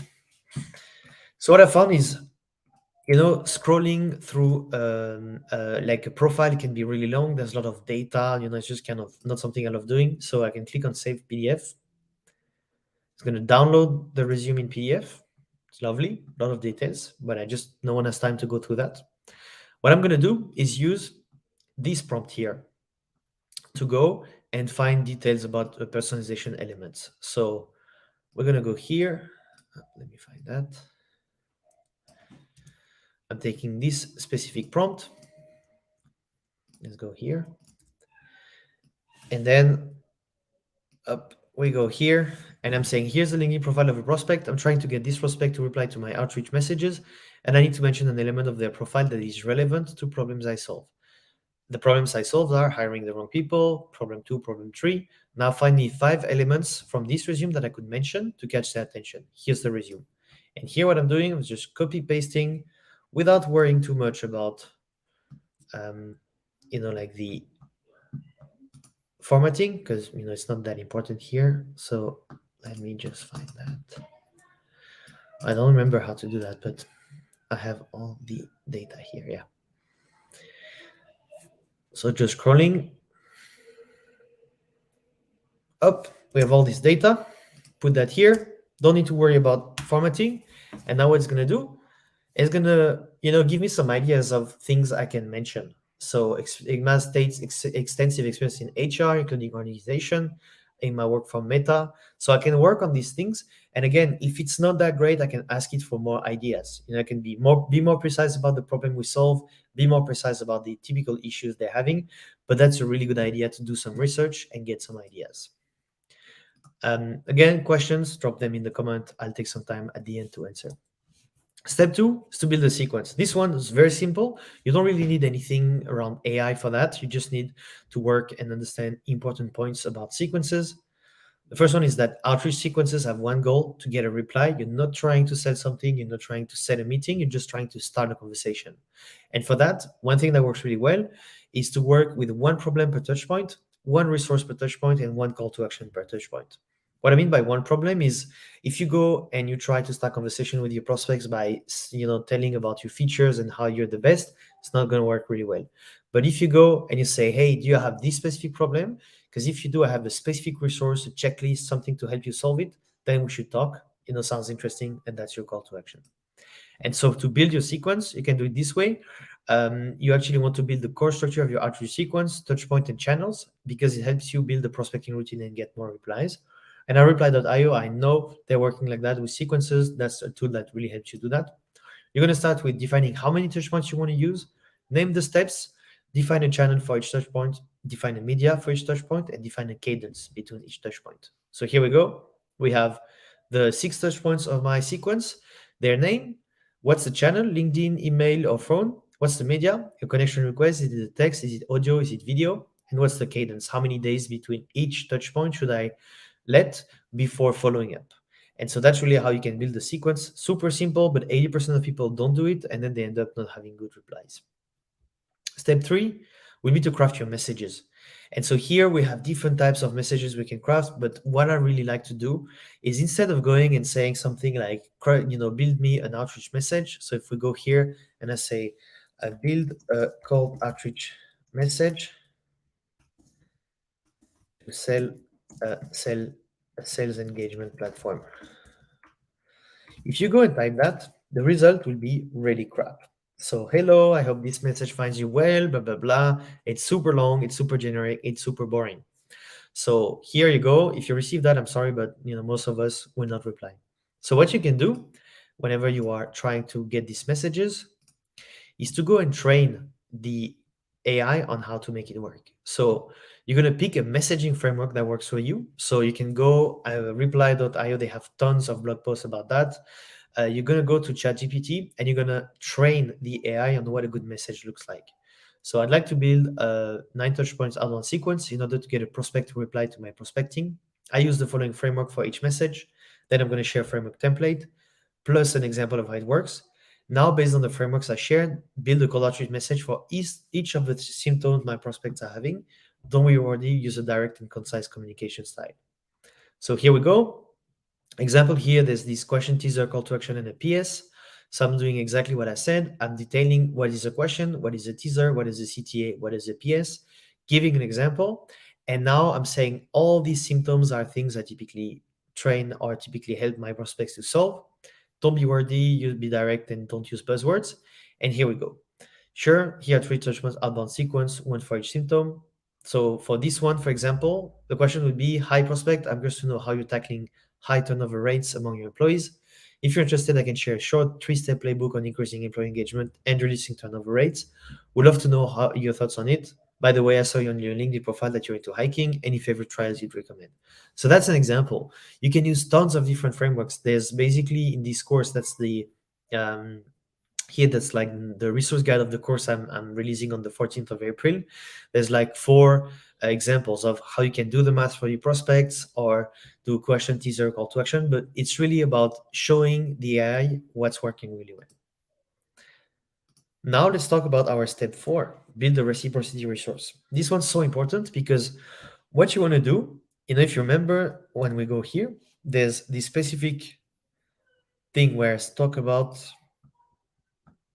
a resource. If you're interested, I can share a 3-step playbook. So you have to build this playbook. The problem is when we work in sales, we don't really work in marketing. We don't know how to do that. So one thing you can do is look for a specific marketing resource. Can be a blog post, can be a podcast, can be a white paper, anything that's really relevant about a specific problem. Extract the text with a tool like tldrdis.com. There's tons of different tools, but basically you want to extract the text and turn it into a playbook. You use a prompt like act like an online marketer and turn the following content into a playbook. And then once you're done with that, you want to generate a catchy title. So the way I've done that, for example, here, let's just go back to our it's in the messaging part. You can go here. The example, I use it for remote.com. So they have this really cool page where they talk about the service they have and, like all the steps and everything. So it's really good. It's just really long. So what I've done, I've taken this, extracted the content, and then I actually put it, in the prompt here. I turn this content into a playbook. So it tells me introduction, step 1, step 2, step 3, step 4, conclusion. And once we're done with that, I can put it into a Notion page or a Word page or a PDF or whatever. It's just like taking this thing here and turning into a really tactical playbook. And now I'm asking to find 5 catchy ideas for this playbook. So here you have one, which I really like, the ultimate guide to a global payroll service for remote teams. And so the way I can integrate that is as I'm training the AI on the, like the, how you call that, the framework messages, I can say, hey, curious to know, Emma, how you're preventing, or I found that you have 50 employees in 10 locations. I'm curious to know how you're staying compliant in terms of salary, because if you're interested, I can share the ultimate guide to global payroll services for your remote teams. Just let me know and I'll send it over. And these I found, for me personally, I get a 38% reply rate. I got a lot of customers who are around 35% reply rates with that. And that's really a good way to actually catch the prospect attention, because it gets them curious about the problem they have and how they can solve it. Again, if you have any questions, just let me know in the comments. And you have 5, step number 5 is actually navigate, not navigator, conversations. So once people reply, you have your conversation. Your sequence worked really well. You got a reply. What you want to do here is to navigate the conversation to get a meeting. So you get people who are directly interested in talking with you. That's great. Just drop your meeting link and book it. Not interested, that's great. Just, move on. Maybe they'll be suspicious, so you need to convince them later, no time right now, or they ignore you, they don't reply. So what you want to do is these people, maybe and later, are the ones you want to really go after and have conversations with them. The way you can do that is by listing a reciprocity resource you can pitch. That's what I talked about in step 4. Write it down, feedback questions, and write it down, negative reversing questions. So here, for example, with the ultimate guide to global payroll services, I'm reaching out to people pitching that. Let's say Emma, our prospect, said, yes, I'm interested. I'm sharing it with her. Now I'm giving her 2 days to actually see the resource, and I'm asking a question of feedback, or like, hey, have you already implemented the resource? What do you think about it? And basically, that's where you can start a conversation. And some people will reply, some will not. But whenever they reply, often it's like to say, hey, actually didn't have the time, or I shared it with my team and they're going to start implementing it. And now you have really your opening to ask about a meeting. And here, instead of saying, hey, let's go into a meeting, you can use this kind of negative reversing question where you say, hey, guess a quick call to discuss about your initiatives wouldn't make any much sense, right? And often when I do that, people say, hey, maybe not right now, but actually in 2 weeks would be great. And then I'm like, okay, why don't we actually book that right now so we don't need to think about it? And with that, I get 11 to 27%, depending on the week, of actually meeting rate. So out of people who convert, 11 to or who reply, 11 to 27% take a meeting with me, because I use this really simple flow where you start you do your research, you write your sequence or the messages, and like you really try to start this conversation with your reciprocity resource. and then you navigate the conversation to book a meeting.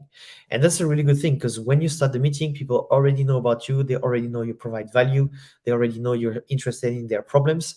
And it's often super refreshing, because salespeople tend to actually go pitch their features and benefits, and it's something that is not really interesting. So these are the 5 steps to follow.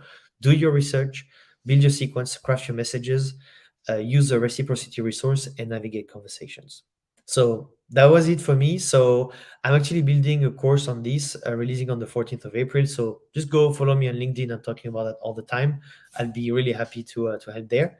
And I also share a lot of content about AI prospecting, a lot of free content, 1 post a day on LinkedIn, and in my newsletter. So feel free to reach out. I'll be really happy to help there. So George, anything on your end?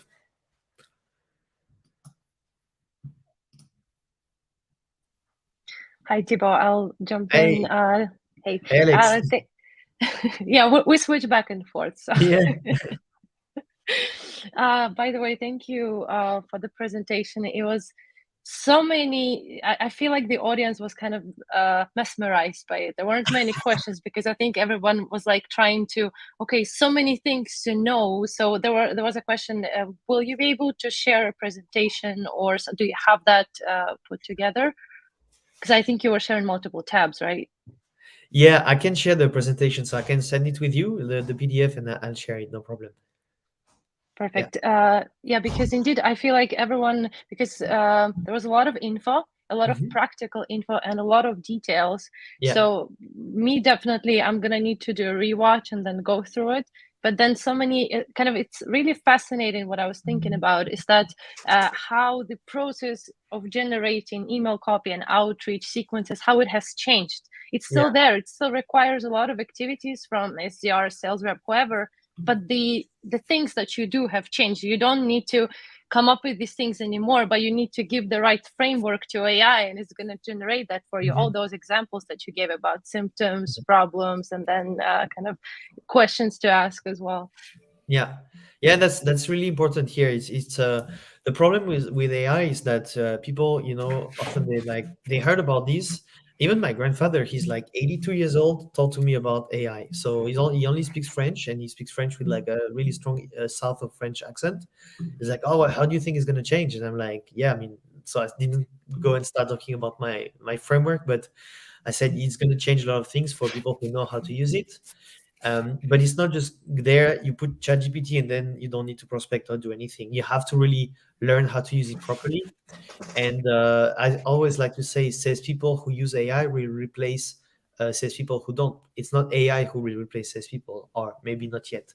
So it's really just about training it properly, knowing how to use it, and showing it, what's a good thing, and leveraging it for efficiency. So that's really how it works. I also have a question. Guys, can you hear me? Yeah. Yes. Apologies, I did not click the most important button before speaking. So first of all, this was amazing. This is like pure gold for salespeople, and this seems like a natural extension of our previous panel where we talked about, hey guys, you have to learn to use prompts, right? And this was like step-by-step practical implementation. Like these are the prompts. Like it was amazing, especially around what was it, like even for myself, the symptoms I've never done it myself, I'll be honest. So I'll start doing this myself, just to ask ChatGPT not to just generate me stuff, but break down the symptoms first, and then it's so much more kind of tailored and just nailing it on the head, as opposed to just sending them generic stuff. So this was amazing. I have a question more like for myself, to be honest, but in your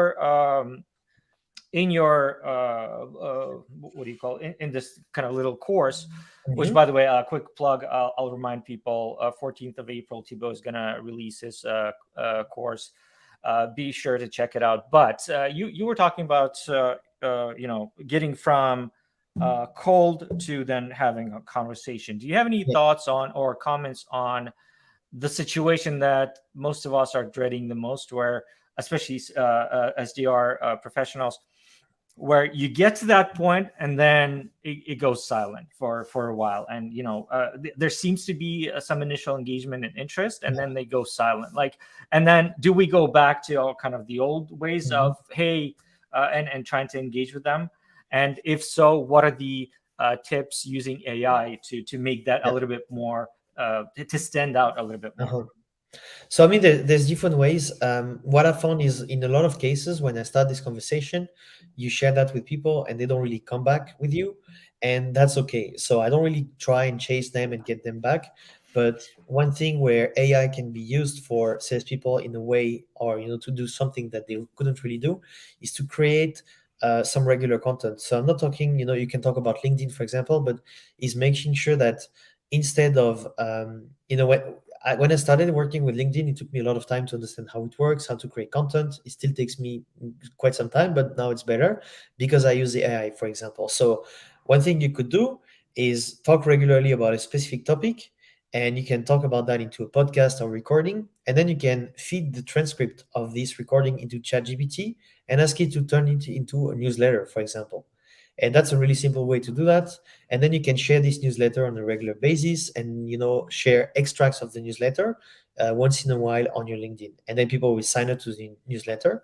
And what you see is as you create content, people who actually saw and consumed your content before, your kind of like resource you shared, they'll be able to see that and be like, okay, I'm thinking about Thibaut as the AI prospecting guy, or I'm thinking about Emma as the HR AI prospecting or HR stuff person, and they won't need you right now, but when they need you, they're going to come back to you. So what I see all the time with this thing is I share these resources and people are like, yeah, great, and then they ghost me, and a few months later they're like, hey, I got this very specific problem and I thought about you because I think that you can help there.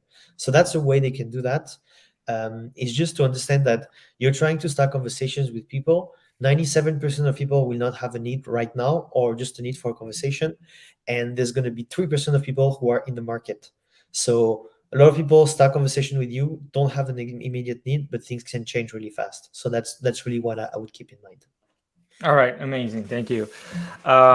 We have a quick question from William here in the chats. Do you have a concrete example of a LinkedIn message that converted highly using question teaser CTA? I guess this question is also in the context of AI, I'm assuming, because again, we're talking about not like a concrete template that you should be using, but approaches to AI.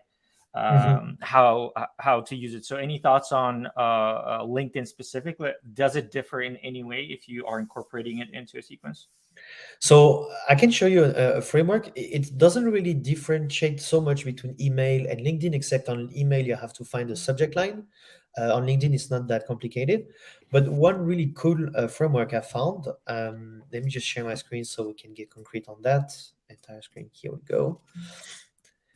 I really loved it. It's not from me, it's actually from Kristen Connor. By the way, go check her out. She's really amazing for that. Is to do the math. So trigger, quick pitch, calculation, CTA. So one thing I found is that when you are really concrete with the problems of people are having, you're going to be really having some great results. So one would be, hey, the reason for reaching out, better if you have a number. Yeah. So that's short explanation of the quantified impact your solution provides, back of napkin calculation, ask for interest. So an example would be, hey, Mary, let's imagine we're selling an HR assessment software. My wife is working for a company that it does that. So, that's why I actually started doing this. So HR assessment is basically replacing resumes. And the great thing it does is that with this kind of tests, you're able to have less people who are misfits or mishires. And so typically what you see when you hire someone the wrong way, it's going to cost you, 30 to 50K. So here I would say, Mary, notice you have over 50 open positions on your job portal. We help tech scale up, reduce their new employee churn to from 30% to 10% or less. Let me just like this actually. With a typical cost of mishire around 30K per employee, this would mean going from 15 mishires to 5, resulting in 30K, 300K saved. Worth a chat? So that's a really cool way to start. It's a cool framework that works really well because you're doing the math for your prospects, you're helping them understand the size of the problem. And if it's a problem for them, if you're trying to hire 50 people, there's going to be a big amount of these people who will potentially not be a fit. And hiring someone for 6 months in Europe is going to cost you a ton of money for hiring the person, paying the recruiter the hiring fee, paying the salary of these people, paying the seats and everything, and then to realize that they're going to leave and cost you basically 300K. So that's a really good way to get some replies. Yeah, perfect. Amazing. Yeah, I don't think I have any more questions. I just had one comment. We have a bunch of people from our marketing department kind of listening in the background. If we are not already planning this, based on Thibaut's advice, we should make it into like the whole content, just transcribe it and make it into a newsletter. Just to show people that are joining like the practical implementation. Like this is what the content of this event being transcribed and made into some sort of digestible written format. This is what it looks like, which again, I'm pretty sure marketing is already planning that. Alex, do you have any questions on your end? No, I think I'm all set. Okay, then. Again, Thibaut, amazing session as always. We love having you on these webinars. So thanks for taking the time. And yeah, I think we're good to move on to a little break now. Thank you so much, George and Alex. It was really cool to share my thoughts here. Thank you. Thanks a lot. Bye. All right, we're right on point, George, that we are now about, so we have a 10-minute break ahead of us. We are done with our block number 1 of the event. Quite a lot of content already. Really grateful to all of the speakers, especially the practical things that we can go ahead and implement right away. The resources by the speakers will be shared. So I think Vlad's presentation has already been shared. Thibaut is going to share it as well.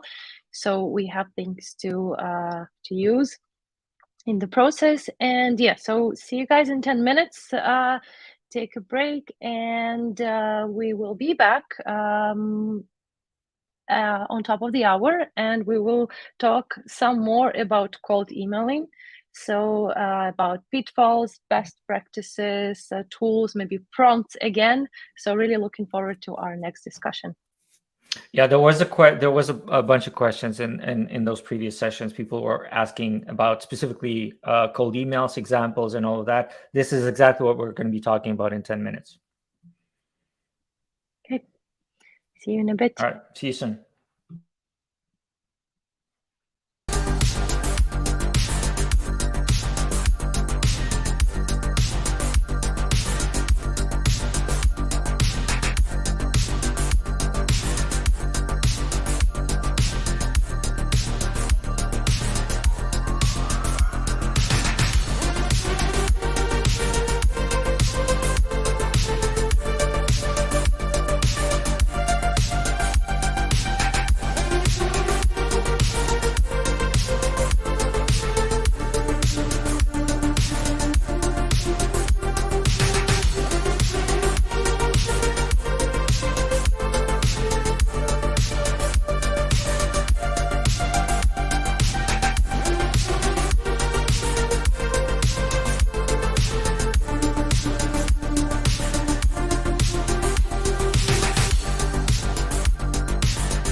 And we're back. I hope, well, George unmutes himself. I want to say welcome back, everyone. I hope you get a chance to stretch your legs, get a sip of coffee or some water, and you are ready for our part 2. Yes, it's not never gonna end. I'm gonna always forget to unmute myself, no matter how long I am in this business. Anyways, thanks for sticking around, everyone. We are at our second panel discussion today. We're going to be talking about cold emailing, and again, there was quite a few people that started asking about practical implementation when it comes to specifically email and how to incorporate AI efficiently and effectively and reliably in their email outreach. So the topic for today is how to level up cold emailing with AI, best practices, tools, and potential pitfalls. Our speakers today are Mark Hunter. Mark is a sales speaker and sales trainer / consultant at the Sales Hunter. Richard Harris, founder at the Harris Consulting Group, 3-time Salesforce sales leader to follow, and Rush Shahani, a co-founder at Persona AI, hyper-personalized AI technology enabling businesses to easily identify qualified leads, surface customer insights, and send personalized outreach. Welcome, everyone. Thanks for taking the time to join the conversation. Glad to be here. Thank you. Thank you. All right, let's kick off with some general stuff. I know at least we here at Reply, we can probably for this first topic, we could probably spend a whole hour talking about how AI can contribute in cold outreach specifically, because that's what we do. But to stay impartial, I'm gonna just address this question to everyone to hear everyone's perspective. So the question is, how can AI contribute to cold email outreach, and why should sales leaders care about implementing AI in their workflows and processes? All right, I'm going to jump in first. Okay, everybody, a split second. First of all, if you're a sales leader and you aren't paying attention to AI, or you're not trying to incorporate it, you're not a sales leader. Leaders are visionaries, right? We either adapt or we die. And I appreciate and have all the concerns about AI that everybody else does. Like, I totally get it. But it's here, and you need to embrace it and figure out what it can do, because it can help you. I have it doing all kinds of stuff for me these days. I had to help. I'm on the board of my son's private school. I had a Bard last night tell me what I needed to put into a grant application for a specific type of grant. Well, guess what? I probably would have researched that anyway. Like, why not have them do that for me? So that's just, that's the kind of stuff you can figure out. ICP personas, you can figure out all kinds of stuff. So I'll stop there. So, and let someone else answer that and the other part of the question. But if you're not embracing it, then I think you're just not going to be a strong sales leader going forward. Yeah, Richard.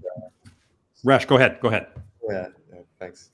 Yeah, I think that's a great point. I think it's super important to take charge, and AI is going to come whether you want it or not.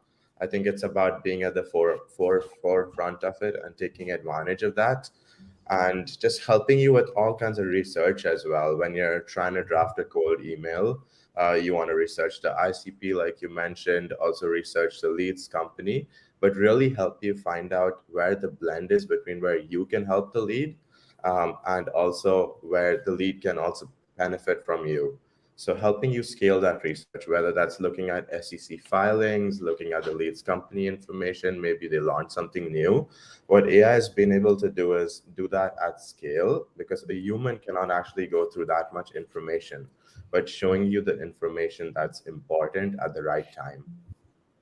Yeah, Richard and Rush, I love your comments, because what AI does is it allows us to move so much faster in terms of finding out, and it's about getting specific.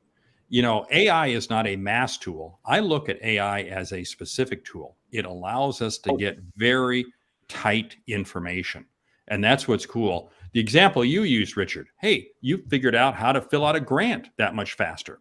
Rush, you were talking about SEC filings. Sure, it's all there already, but now we can move much faster. So what does this allow us to do? It allows us to make our cold emails that much more targeted. That's the value of AI. The train's left the station. We better be on it. Completely agree. Completely agree. What's the next? I just got off like hosting one, so I'm like, where's the next question? Go for it. Yeah, that's our job. So you can just sit back and relax.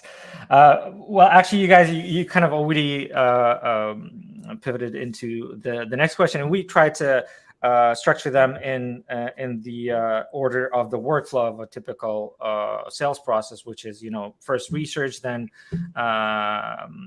craft the messaging and craft the whole sequence, and use different channels and personalize them. So in that workflow, and by the way, feel free to jump in, maybe insert some of the steps that we didn't think of at this level. But yeah, so the next question was about proper research and targeting. We did cover this a little bit in our previous with our previous speakers, but can you recommend any workflows or tools or processes to help sales leaders and sales professionals in general to streamline their work in the research phase, even prior to reaching out to that lead?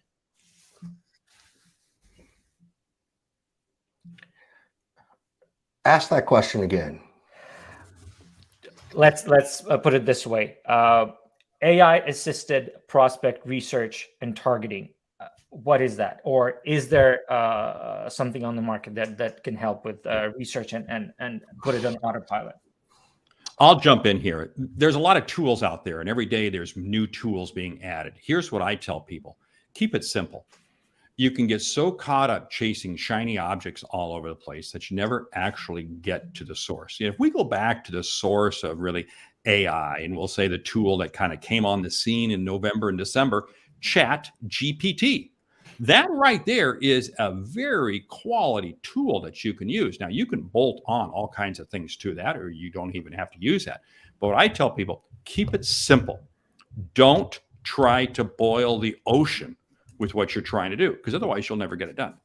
Yeah, I would also say the mood right now in the marketplace is consolidation of tools in the stack, and so and I'm seeing it out there, and I'm being conscious not to mention vendor names, just out of I don't need to play favorites, and some of them I'm advisors, so I don't want to do that.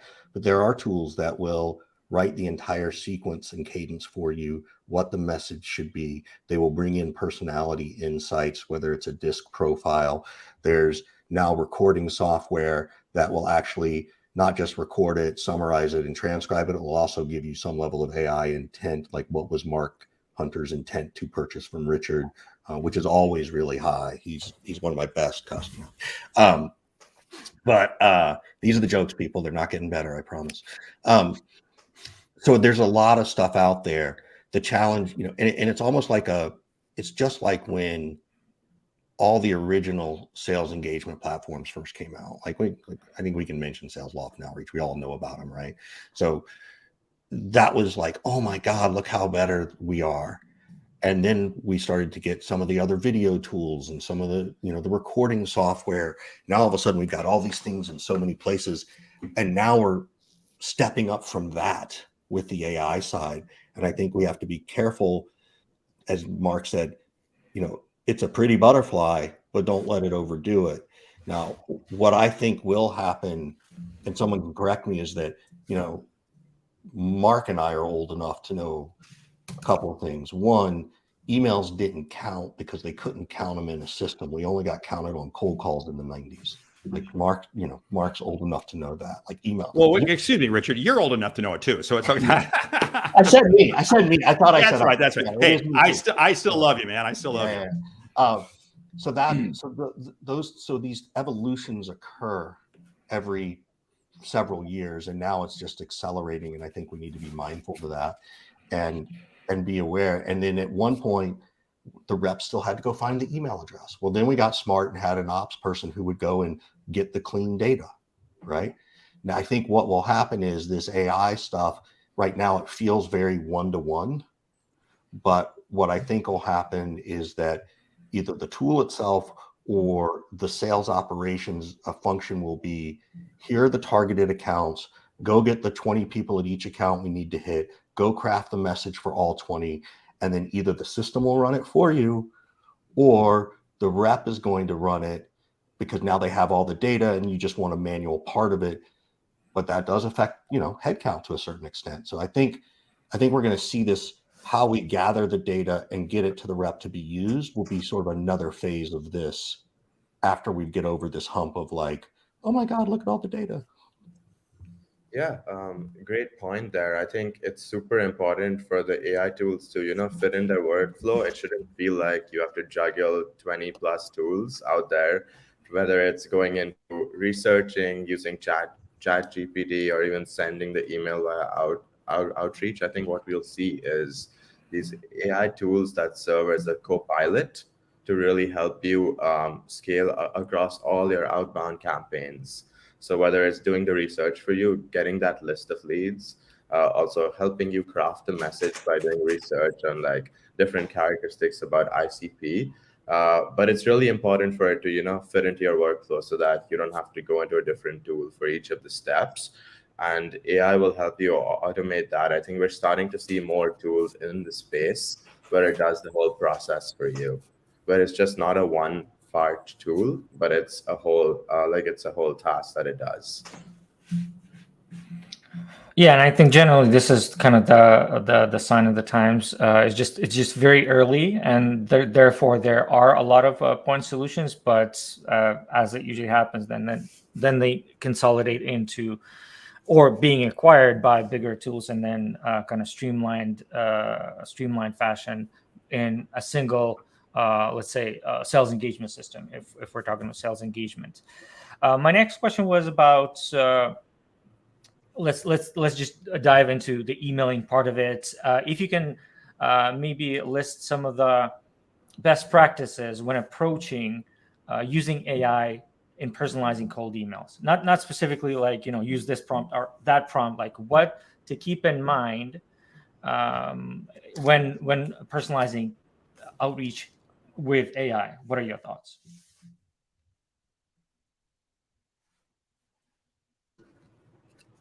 We're waiting for AI to respond. I just put the question out to AI, and so I'm waiting for it to respond. Here's the situation. You have to let your personality come through. This is still, because again, just because I can send out 10,000 AI generated emails doesn't mean I should. I can go play in a freeway. Doesn't mean I should. It's usually not good for your health. So here's what I advocate. I'm going to take AI and I'm going to use it, but I'm going to personalize it in my own language. And what does that mean? That means allowing me to get my personality to come through. Because my objective with a cold email is to generate a conversation, is to generate a phone call, is to generate a Zoom call, Teams call, whatever it might be. And I'm using the email to begin allowing that person to see that, hey, this guy's okay. This guy's not the crazy uncle or the weird aunt, in the family. So you have to still put yourself into it. So I'm going to disagree a little bit.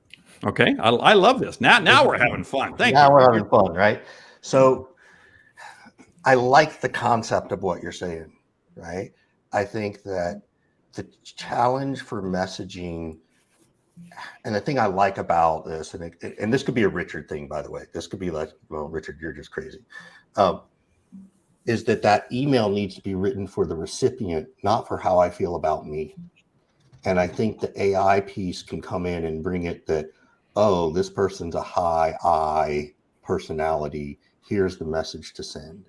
Now, I can agree that maybe there's something I can go in and do, like Mark says, that makes it a little bit punchy for me. I would A/B test that, though, I think. I'd want to know if, which again isn't always easy tell your SDRs to A/B test things is kind of like one of the silliest things ever, because what are you going to A/B test 20 messages? Come on. But so anyway, so for me, that's the thing I think I've been learning about it in the prospecting side is that, well, I want to see if it actually writes to get them to respond.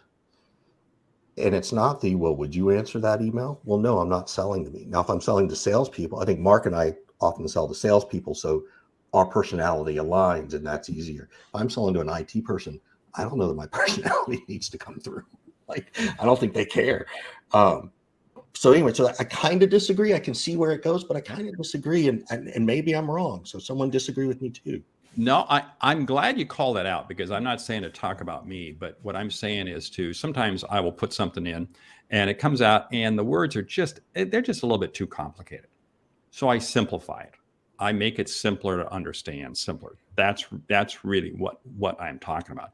One of the pieces that I love doing is you use AI, but it's always a historical piece. It's always using past data.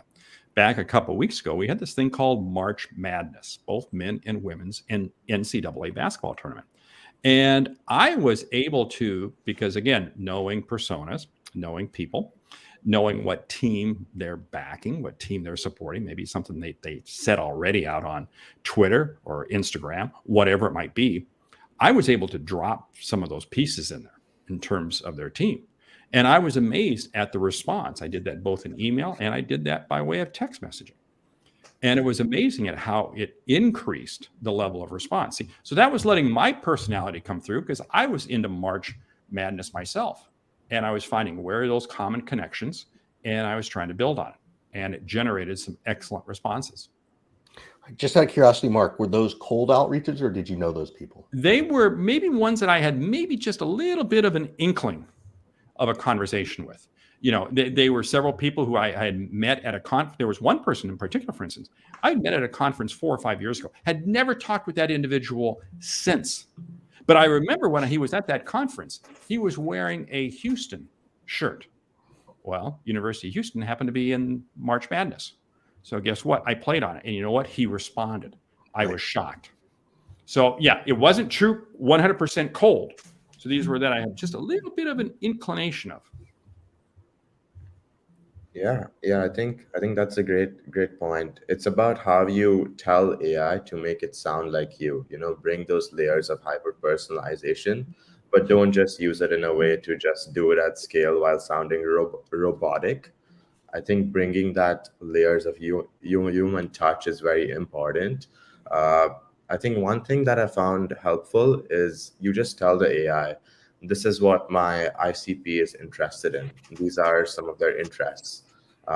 Craft me an email that would sound like me, based on my information. It's like, for me, I say, like, I'm the co-founder of Persona, and I want to reach out to these teams, and I want to use these kind of information to really help sound like me, but at the same time give the prospect the benefits. I think it's about how you craft the message, but keeping in mind that it sounds like yourself, so that you sound more authentic. All right. If I feel like I should start taking sides to keep the tension going, because drama is what makes it interesting. But I basically agree with everyone, meaning that it does have to have a personality, but also it could not exactly be your specific personality, so to say. So it has to kind of shine through, but tailor to that specific audience. Like if we're reaching out to serious people, C-level executives at enterprise companies, that probably not going to appreciate too many jokes or too much cheerfulness. Like one of the jokey way that we recommend playing around with our sales engagement system with our prompts is, try to type something like, hey, rewrite this email, but in the style of, I don't know, Dr. Seuss, for instance. And just to kind of illustrate that you can do that, and it doesn't have to be Dr. Seuss. It could be, make it more formal, make it more informal, but personality there, I think, is I would say personality is what everybody agrees on. Now, what that personality has to be is a different story, and I think it just depends on who the audience is and what drives them, I think. Moving on, I think a good kind of segue would be to talk about how to structure those prompts. Do you guys have any thoughts on how to approach generating those prompts properly? Do we just make it a generalized prompt for the whole email? Do we approach different parts of it, or any thoughts whatsoever in regards to like What's your we should- definition of the word prompt? Is that the call to action? No. We're talking about AI. So prompting something like ChatGPT to help us. How to ask the tool to Yes, do it. because Got it. yeah. Okay, got it. Well, there's one thing I saw a question in the chat. Bard. I've just started playing with Bard from Google. Just the anecdote that I've learned is that it seems like ChatGPT is sort of doing a little bit more of a Google search, and some of their information may be dated from what I've been told, whereas Google feels like it's a little bit more live and has more referenceable recent content because everybody searches in Google, more than anything. So that's a theory. I don't know if that's true, but it's Bard, and it's actually, going back to the example I used earlier, I asked both ChatGPT and Bard to help me write that grant proposal. ChatGPT couldn't do it. Bard gave me great advice, right? I've asked ChatGPT to rank the top sales trainers. Mark and I are actually on that list. Bard, sorry, Mark, we're not on that list. I don't know why. So, so take it all. Not current. I'm just not relevant then, right? Right. Yeah. Me either. So I think the prompts, the more specific you get, and sometimes you have to ask the tool 3 times. It's like, hey, write this. And you get the answer, and you're like, oh, I don't like that. Oh, I really should have asked it this. And I think that's a piece that you have to do. So it kind of depends on what you're trying to get out of it, right? I do think, I've written things like, write me a LinkedIn post that'll get 100,000 views on the topic of sales training. Guess what? It wrote it. It didn't get 100,000 views. So you kind of have to play with it a little bit and help so it can be done for a couple things. One, it can do mass research at scale. What are the common pains of a VP of sales in 2023 as they look at prospecting? Okay, you could get something out of that. You could ask, what are the common pains of an IT or a procurement person or whatever, so you can get that. Then it's another question to then say, okay, now turn this into an outbound message, right? I think you can also craft it based on your value proposition. Write me a prospecting email for someone who's a director of IT based on this pain we solve. I think the more specific you can get, the more specific you're going to get back. If you ask vague, you're going to get vague. And I'll shut up now. I love that approach, and I echo it. In fact, what you said about chat being more dated and Bard being current, yeah, I have found the same thing. Here's what I love doing. I'm going to try different prompt words, and I may try it 2 or 3 times, and I'm going to try it in chat. I'm going to try it in Bard, and it comes back with different things. Then I'm going to be able to look at that and say, okay, now what are the pieces I want to pull together? What are the pieces that I think make the most relevance? And again, something else that you raised the point. It's amazing how I have asked chat the exact same question 20 minutes apart, and I get different answers. That's interesting. Yeah, it's interesting because you can say, who are the top, again, just because, my ego requires it, who are the top sales trainers is different than who are the top 10 sales trainers and who are the top 10 sales trainers in the United States and who are the top 10 SaaS sales trainers in the United States, right? So how you ask matters. This is why I was saying this operational piece is going to need to come in, because it's fun to geek out on this stuff. And if you're not careful, it's a rabbit hole and you will stay in that hole for a long, long, long time. And so we need some support on that end of it. By the way, if you've never gotten it to go write your own biography or autobiography, that's the first thing I tell people to do. Go see what the internet says about you. Mine would be very short. So just. Yeah, and I think just to add one thing on that, I think it's super important to have the context. So the more context you give it, whether you do your research first on ChatGPT, and then you put the output into the next prompt. So you kind of chain the prompts. I think that's been very helpful. So first you ask it, what does my ICP like? Like, what are their interests? What are some of their pain points? and then you use that information in their pain points in your next prompt by saying these are the pain points of my ICP, how to best craft a message. And one thing that I've found useful is you can literally tell it, follow the rules, and you put in all the rules there. So I tell it like, keep the message under 100 words, follow the best practices. Those are all ways to make it better. One more thing that's worked for me is you give it an example of a highly converting email. So you tell it, this is an example of a highly converting email, and follow similar patterns to write my next one. And it learns the style, and it also learns what has worked. And there are tools out there that actually have the feedback loop as well. So they send it using AI, but they also track how well the email does. And the emails that do well, they get sent back into the loop and trained on them. A follow-up question to you, Rush, and I'm curious what your kind of risk tolerance is based on this.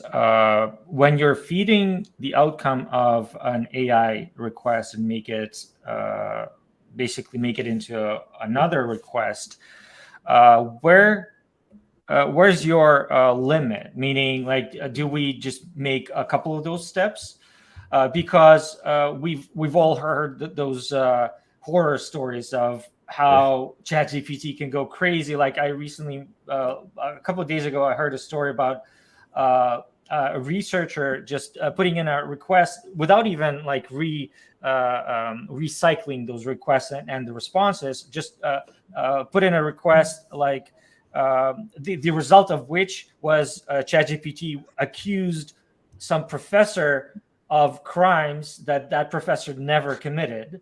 And it was a known name, like people know that professor, and it got into the news, like for no reason at all, other than, for some reason, ChatGPT thought that. So, and with that in mind, by feeding, let's say, ChatGPT with some information on our prospect, aren't we running into the risk of the following outcomes not being most accurate? Yeah, I think that's the main concern for AI right now, is that we have seen it hallucinate, which it gives out information that is not true or information that's not valid to your context. There are ways to fix this with fine-tuning. So fine-tuning is you train the AI on a subset of information that is of high quality, and it's trained on top of ChatGPT. So that lowers the chances of it, saying information out of context. And fine-tuning has been really helpful for us to, make sure it's not spitting out things that don't make sense or things that don't do well. So it also helps capture the tone, but at the same time, maintain a higher level of performance. So that's one of the AI techniques to, prevent that from happening. But yeah, it is a known issue that, with ChatGPT, it sends out things that don't make sense or things that are not true. So as AI gets better, I think we'll see less of that. And especially with fine tuning, that's one way to, fix that for now. Right. And generally, this has been, even here internally, this has been an ongoing discussion at Reply.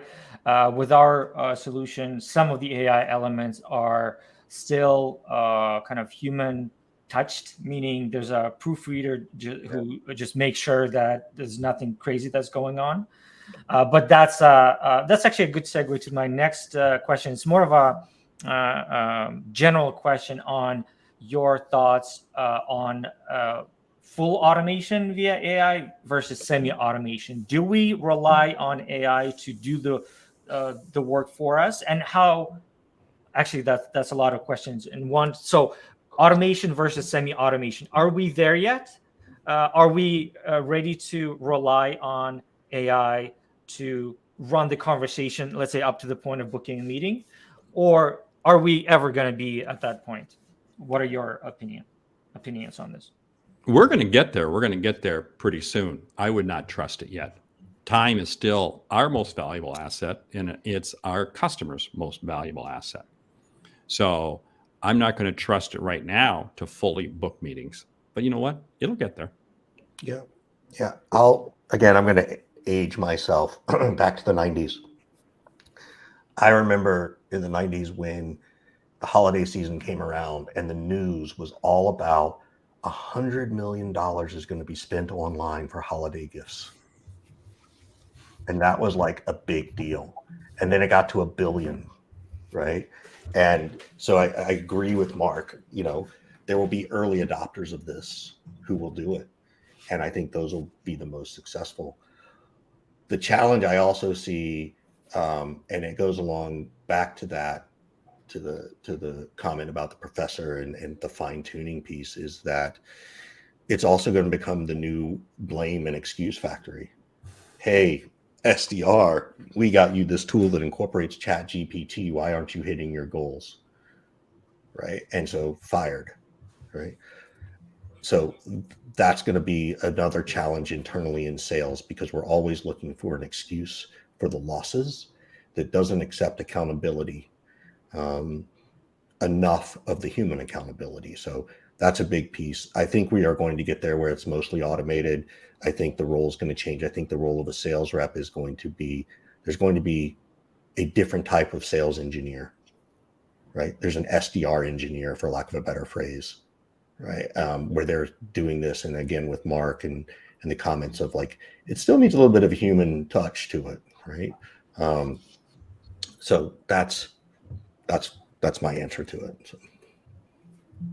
Yeah, I think right now we still need the QA. We're not there yet. So it's still better to, just check if things make sense, things are the right way, because you also don't want to waste your customers' time, and you want to make sure you're giving them the right messaging. So yeah, we still tell our clients that, go and QA it, just check if everything is okay. Because I don't think the AI is yet there. It's still, sometimes gives out wrong information or doesn't sound like you want it to. So I think becoming more of a QI, kind of just checking if things are okay. But what it does do is help you become a lot more productive. I think that's where AI is right now, just helping sales teams go faster, hit their goals faster with the help of AI. Not using AI just to send without looking at it, but helping them become more productive. I got a question for both of you. I'm going to take over for a second. So that's what I do. One of the things I've been thinking about too is that we can use the AI in other parts of the sales funnel, right? Hey, help me write something to talk to procurement, and here's their personality. Help me understand how to negotiate. Help me write a training program to teach my rep how to use open-ended questions, right? And so I think there's this whole other piece, and again, it's so easy right now, and it's so great that we can use it at the top of the funnel. I think there's this middle of the funnel stuff too. I also think too that this kind of goes back to what Mark was saying earlier about the personality, is it's going to help us with our own EQ, right? If I use Chat GPT or Bard or whatever, or any of the other tools that has this implemented, and I'm selling to the same persona over and over again, eventually I'm not going to have to ask Chat GPT how to write it or how to talk to them. So all of a sudden I've got this other form of training that is particularly for the reps who like to learn on their own, So anyway, so I'm curious, how do y'all see that? Do y'all see the same thing, or? Yes, and yes. I see this. One of the things that I use it for is I might be potentially working with a new client. They're in kind of a business that I don't quite understand. I go out and I ask Chat GPT, what are the challenges they're facing? Help me understand this, help me understand that. And it comes back with a much faster, much clearer, so to speak, knowledge document that I can learn from. Tell me. So I look at it as for account execs, account managers, and so forth. This is going to be a huge asset for you to be able to get up to speed faster. What does it do? It allows you to speak to that potential customer in a much more intelligent manner, because you're now coming across as a peer versus this vendor on the outside. Okay. Sorry guys, I was just checking out some questions in the chats. I want to maybe shift gears and maybe talk about some of the not so fun stuff, which is like, what are the downsides? What are the potential pitfalls? And maybe in your experience that you have seen, of not using AI or ChatGPT or ChatGPT powered solutions properly, like what are the risks here? I think Just- one thing is sorry. Yeah, I think one thing is that it could be used in the wrong way, like spam and things like that. Because now you're able to generate so much content at scale. We might see much more spam going through, like people using ChatGPT to write emails for just without researching the prospect, without doing any research, just telling it to fire 100,000 emails. AI can do that, so it's important for us to prevent that from happening. So I think we'll see more safeguards come up. Maybe Gmail, other email tools would also try to figure out what is spam, what is not spam. There's a lot of research being done on how to know if content is AI generated or not. And I think what it'll come up to is whether content is of high quality or not. Whether it has been used by AI, that's fine, but whether it is of good quality to the recipient. And I've heard something that they're tracking is that making sure you're not sending the same message over time. Like if you're sending the same prompt, maybe that's the way they can track that this is spam. That's the future of spam detection, maybe. So I think we'll see a lot of conversations about that. Yeah. Just, I go back to a comment I made at the beginning. Just because you can play on the freeway, I can go run across a freeway, doesn't mean you should. You're probably going to get killed. And that's what I fear about AI, because I can send out 10,000 emails, and to your point, Rush, it's just going to be more spam. This is where I think the future is tailorization. We've got to get very, very tailored. That's where AI is going to help us, because otherwise we're just being stupid. Yeah, I think there's also, again, it's the pray and spray is the biggest challenge, right? I think that's one of them. And I think it's going to get worse right now because of the economic climate. Everybody's trying to grow as fast as they can. And the part that people aren't looking at is, well, what's my TAM, right? So for example, if you're trying to sell to university marketing departments, guess what? You got about 4,000 in the United States. That's it. Sure, you can chat GPT that. And then what are you going to do for the next 364 days? Right? So there has to be this somewhat rationalization approach to this to understand it in balance with, particularly for most of us in the startup, grow at all costs kind of piece, I think is really important. I think the other piece is that it's very short-sighted right now, as most new technologies are. Oh my God, we can do this, and oh my God, we can do that. But going back to that part about the EQ that we were just talking about, and teaching people and training people, that still takes time, right? I can give Chat GPT, give me the best script, but I still need to go role play it 20 times out loud to see how it sounds.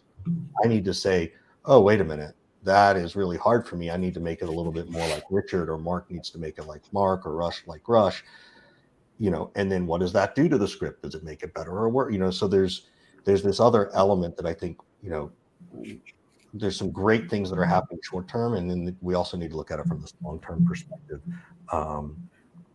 And particularly on the email side, I still, I have a newsletter go out, and I still have it A/B test 3 subject lines to see which gets the best open rates on the first 300, and then that's what it does. I mean, that's a little bit of what I'm doing, but I haven't even thought about it till now. Maybe I'll go and chat GPT my 3 best subject lines, and then see which one actually works.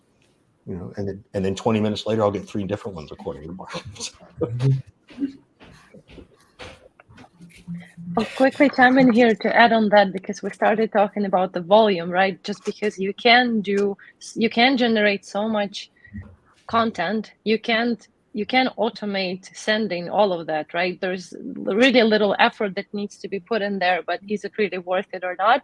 And one of the ideas that we actually had at Reply when it comes to AI replying to the messaging is that what about building a solution that's going to handle all of your incoming emails, and how easy and I think we're already kind of working on that. And there was a lot of demand for that, by the way. Once we announced that, there were a lot of questions. Oh, well, does the tool not only handle replies to my cold emails, but how about the rest of my emails? Because people don't want to deal with all of that generic cold email stuff that's already there, and there's going to be even more with AI. So that's another point why it's so important to use ChatGPT and in a smart way, right? To generate that copy that's really unique sounding, to really thoroughly think about that framework that you're going to use for your cold emails, and exactly put maybe be your personality in there, or maybe put in the personality of the buyer that you're targeting, right? I think it's good to do both.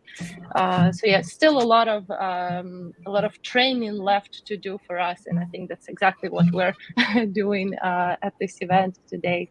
And I believe we are right on time. I'm just wondering if anybody has any maybe final words before we let you go. I want to probably say a couple of words for the speakers, just to plug their respective businesses. So once again, please go and check the Sales Hunter. Please go and check the Harris Consulting Group, and also Russia's company Persona AI. These are, as you have heard today, these are the experts in AI, but also in sales in general. So thanks to, again, everyone joining today. Thanks for sharing your perspectives. We appreciate it very much. And we'll let you go now and move on to our next speaker. Great. Feel free to connect with me on LinkedIn. I'm happy to answer some of these other questions in the chat separately that we didn't get to. Yeah, Thanks for having us. Thank you very much. Thanks. Bye. Bye-bye. All right. And we have our next speaker already here. Hello, Tom. Hi, we have Tom Slocum, founder of SD Lab, sales consultant, strategic advisor, and SDR coach. How are you today, Tom? I'm doing really well. The sessions have been incredible thus far, and I'm honored to be here and excited to talk a little bit about AI. Perfect. We'll let you take over from here. Awesome. Well, everyone, thanks for having me. Thanks for being here. I am going to upload and get my screen share here.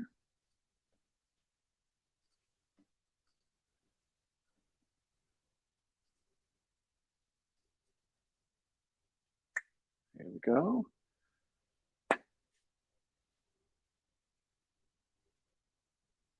Sorry for the delay, everyone. We'll get it set up. But basically what we're here to do is, ideally talk about how to predict our customer behavior and use AI in doing so, and how it's going to help us drive sales, right? And how are we leaning and embracing into this new artificial intelligence, and how can we leverage it? So what we're going to go through today in this presentation is an introduction to AI in sales, for those of you who may not be, familiar with it yet, or how it can even be leveraged in your own sales processes. How can we use it to predict our customer behavior? How can we leverage it to drive those sales? What are some key AI tools and technologies? I have a couple tools that I want to share with you all that you can take after this, go look at, get demos with, and kind of see how you can, use it internally. Some actionable tips and strategies, and then if time allows, jumping into some QA. So we're going to start off with kind of the idea of what is the role of AI in what we do every day and in our sales life, right? And there's three main things. One, it's going to help you in boosting efficiency. It's then going to help with no more, error-prone human errors, right? Like, you'll see most of the time in data entry, data scrubbing, all these things, when it's done by the individual or manually, there's a lot of errors that can be produced there, right? Where the AI strategically knows the data and, is black and white, can nail it down and give you that efficiency. Insights that truly make a difference. The AI can really dig into, this mountain of data that you have and find gems that you've never really, would have ever uncovered. You get into your pipeline, you start having the AI run through it, you'll find out that some deals are at risk that you didn't even realize, or you'll run and understand that you haven't touched accounts in, over 60 days, 90 days, that you got lost in the mix. Those human things that we can't typically pick up on, this AI will drive for us and set us up for success by helping us make smarter, data-driven decisions for our customer targeting, right, and our sales strategies. And where it helps in, boosting efficiency is, let's be real, the AI does all the heavy lifting for us. It helps take away, the workload of the boring stuff we all don't really enjoy on a day-to-day basis, which is that data entry and even email follow-ups. Right now, the AI still needs to be trained. It's not super creative in the human aspects. So you still need to fill in some gaps. But for an account executive who had just a killer demo and discussion with a prospect and has that transcript and has that material, the AI can help them construct it in a way that they can follow up and move to the next steps in the pipeline with that prospect. Help it, create a framework to how they could do their follow-up that would be effective, right? So those are some ways that AI is helping and the role that it is playing here for us in our day-to-day sales life. So what are the benefits? So with this, we look at what comes with being able to use AI. Well, you skyrocket your revenue, you get next level customer engagement, and you get sales strategies that actually work and that hit the mark, right? So in skyrocketing the revenue, this stat blew my mind, and this is from the McKinsey Global Institute. Companies using these AI-powered tools often see a 20% bump or more in sales performance, and some even witness a 50% growth in certain sales segments. That is mind-boggling, right? But also not unexpected also, right? When you think about what AI can do in helping you be more targeted in your approaches, really analyze data that you normally couldn't take at such a complex human level, the AI can, spit out things that help you with your conversion rates, help you with your targeted marketing, helping you lead score that we'll get into in a little bit later, but it can boost your entire revenue engine to run on a next level, right? And some are seeing a 50% growth from that, which blew my mind. You get next level customer engagement through AI, right? The AI can support your sales reps, support your company in tailoring their interactions for their customers and those relationships. You see a lot of reps being able to dive into it for personalization in their outreach. You can dive into, understanding personas. There's a tool that I'll mention a little bit later on that can actually help you talk in your buyer's sales language, right? Think about that. You call these different personas, you're trying to analyze their customer behaviors, their trends, their patterns. You can use AI to map that out for you and allow you to have the ammo to truly enrich this experience with your buyer from the moment that SDR might reach out all the way till they become a customer and move on to the customer success relationship. And from a marketing standpoint, right, those touch points all become enriched because you have that next level engagement and insight to help you nurture those relationships. And then from all of that, right, you're able to see sales strategies that hit the mark. You are now able to crunch that data and analyze that data at a very complex, quick level that now your sales reps can prioritize their efforts. We've all been there, right? You have all of your reps emailing, putting in all this effort, but it's a hamster wheel. You're not seeing the progression, but they're doing the activity, they're doing the actions, but the connects they're getting, hey, my rep last week had 300 dials, 11 connects. But did they really? Right now we got to drill into that and understand the insights there. And so by using AI to target your list, get your data enriched, have the ammo you need, your connects go up. So now you're making 300 dials and having 8 conversations that are actually targeted folks that are prioritized. So you're not wasting your time on any more of these low-level activities and low-level prospects that just really aren't necessary. And that AI is going to open that window and that visibility for you to see all of that beyond what you might be able to do, for some of us that were doing that 10 years ago, having to manually go through all of that and kind of find those insights. And really, you wish you had them, but you didn't. AI is our friend now. It's taking off a lot of that burden for us and allowing us to focus on the revenue activities that make sense. So then you look at what the application is. How do you apply this then into your sales motion? How do you make this a possibility? There's 4 major keys that this helps in. One is your lead scoring. So again, we could talk about your demographics, the customers, buyers, behaviors, and from there, use the AI to score your systems. So SalesLoft does this, Outreach, some engagement platforms are getting into this. You've got some other data providers that start scoring things through AI. Once you feed it, you enrich it, and you leverage it, it's going to start feeding you your best and warm leads, your warm content, and help you to not have to guess anymore, right? Now you have that targeted outreach from a marketing funnel and from a sales funnel. So then you dive into predictive analytics. As sales leaders, one of the most biggest pains that you'll have with your reps and your revenue engine is forecasting, right? So that's where these next 2 kind of pivotal points come in on predictive analytics and the sales forecasting. Is the AI can do it for you. It can give you a heads up. It can alert you when deals are at risk. It can alert you to your predictive, to get you proactive instead of reactive. You're all sitting in your companies. We've all seen it. We've all been a part of it. Everything is so reactive, where the AI applications that you can do in your sales engine allow you to get ahead of the curve. These analytics will show you trends, patterns, and even replicate and show you the deals that could potentially match up to your best fit customers, allowing you to make smarter decisions, maybe run a more targeted ABM program that's actually predictive and targeted to the right folks so you can get the best bang for your buck, right? Have your AEs be able to walk into their sales meetings and give you proper forecasts that are, instead of coming in at like 70% quality and in their forecasting, they're coming in at 85, 90% because they have a realistic idea of, hey, this one's coming in, this one is not. And then for you as leaders in your company, you're now able to plan your resources and budgets too, right? That's a big part of forecasting.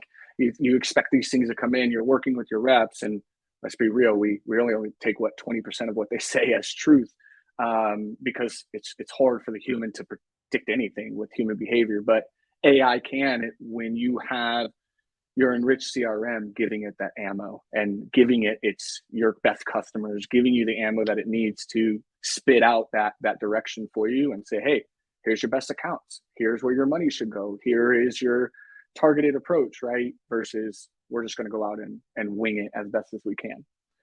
And the last one is going to be natural language processing insights. This is next level stuff. You see this with like Gong, Chorus, all these various companies getting into how to dissect the text and voice data, right?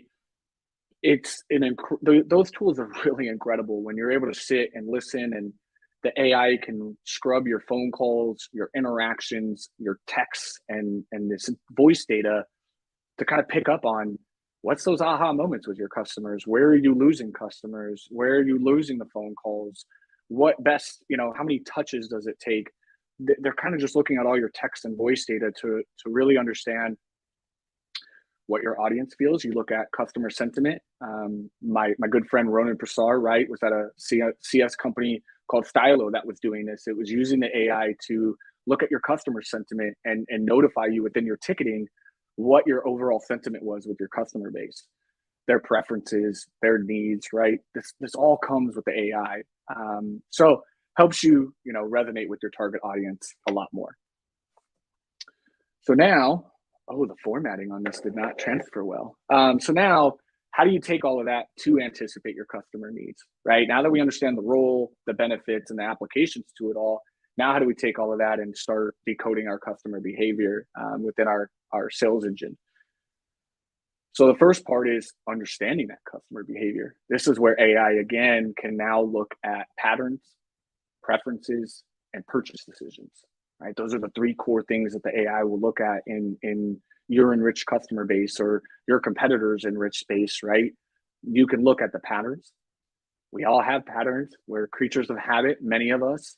So you're able to kind of trigger the herd theory and understand the consistent behaviors they have when interacting with your brand. What are they downloading? You go look at some of your closed won deals over the last quarter, right? We just ended Q1 for some companies. you have a gold mine of data that you can sit on and have AI run through and give you insights to target your Q2 and your Q3, right? And understand the behaviors, what downloads are working, what isn't, get that lead scoring high, and then replicate that success for Q2 or make adjustments, right? But these will help you target your marketing, target your outreach to really resonate with, you know, those usual objections or those pain points that are coming up in your voice data that you're kind of understanding. Now you can cater, you know, your marketing messaging to that and get ahead of it, right? Again, now we're able to predict the behavior, understand where they are in our buying cycle. Are they in that awareness stage? Are they in that buyer? You know, where are they? And how can we cater to that? Preferences, again, now you drill into, okay, we get some patterns. Now we look at some preferences within each of those lanes. There's a tool I'm going to mention later on, but the teaser is, right, it's humantics.ai. That's where it kind of understands those, you know, ways to talk to our buyers. You know, I can go look somebody up, shout out to Nick and Marin in the audience, right? I can pull them up on LinkedIn and it'll give me their persona, their preferences. What do they like to see in email? How do they like to be spoken to? How do they make buying decisions? How fast can they make buying decisions? And it's going to spit that profile out to me. So when I reach out, I can kind of figure out their preferences and tailor my approach. You know, the way that I'm going to message Marin may be different than how I would to Nick based on their preferences and their patterns. And then it influences those purchase decisions. Again, this is where it's now diving into what do they look at? You know, you can drill this stuff down in AI. It's just incredible what it's doing to give you these insights to look at what's influencing our buyers. How do we understand them? And how do we target? It's going to revolutionize what we do in the sales world, I truly believe, because up until now, it's been a lot of guesswork. It's been a lot of people, you know, finding things that work, kind of testing things, experimenting, to where now that's kind of cut in half. You won't see that as much. You're going to see a whole new level of experimentation and testing and really understanding our customer behaviors to be proactive when you lean into this. So those are kind of some of the ways that you could use the AI to start leaning into understanding your behavior of your prospects and your customers. From there, now how does the AI then take that? And once it's got all that information, it's got the preferences, how does it now help you predict it? And so that's where the data analysis it's going to do, the machine learning magic that it has, and the pattern recognition that it does. That's the things that these AI tools can highlight that we as humans cannot. We can't pick up on, you know, a data analysis at warp speed. That takes time. You might have to hire a VA if you're a solo person, all of that stuff, right? So the data analysis just dives in quick. Within seconds, you know, you could put a table in there, it's going to spit it out with the appropriate data, showing you the trends, the connections within minutes. And then now you can leverage that strategically. The machine learning, again, it's using those algorithms to learn the patterns within the data that you're giving it. And as it's got, the more data you push into it, the more you train the AI, the more enriched it's going to push out your revenue engine and give you the data for your RevOps team, your CS team, your marketing team, and your sales team to be intentional and a lot more clear on what they're doing versus guesswork and just kind of experimenting and finding out what works in 6 months. You can now do it in 3 months because as you're feeding it, giving it more data, it's getting better at predicting the behavior and helping you personalize that outreach. Then you get into pattern recognition. This part, right? It's going to pick up on those patterns before you even know it. What's crazy is if you look at like Wingman, which is like a Zoom call recording tool that you can dive into when you're doing your demos as an AE or as a sales leader or founder led. And on the back end, it actually is giving you insights and AI insights into your deal pipeline. And from there, it'll actually predict the patterns and say, you know, this is a deal based on your normal amount of touches with your deals being around 12. This one is at 8 versus that same, you know, 90-day timeline, let's say, and it's at risk because it's going to start picking up on the patterns of your reps' behavior, your prospects' behavior, and kind of find those patterns so you can kind of hone in on them, which then helps you stay one step ahead because now you're getting those alerts because now you're getting a week heads up notice versus coming into a follow-up forecasting meeting and the rep now doesn't have committed what they said, right? Because the pattern, they just didn't even realize that that one was even at risk.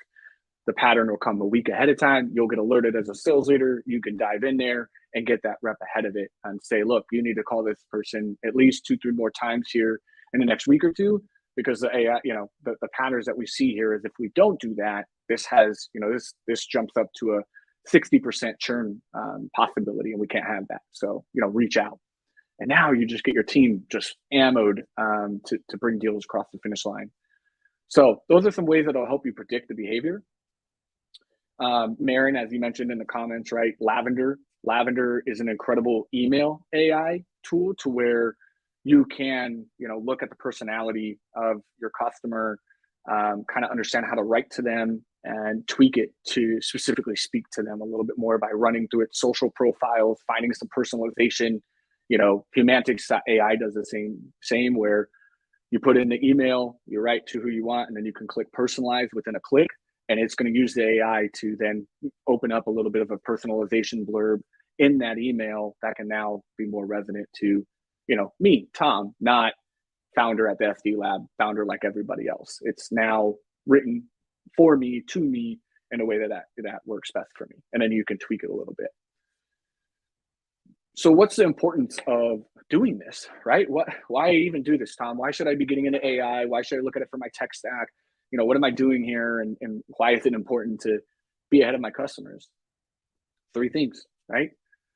Personalized marketing that clicks, targeted offers they can't resist, and conversion rates through the roof.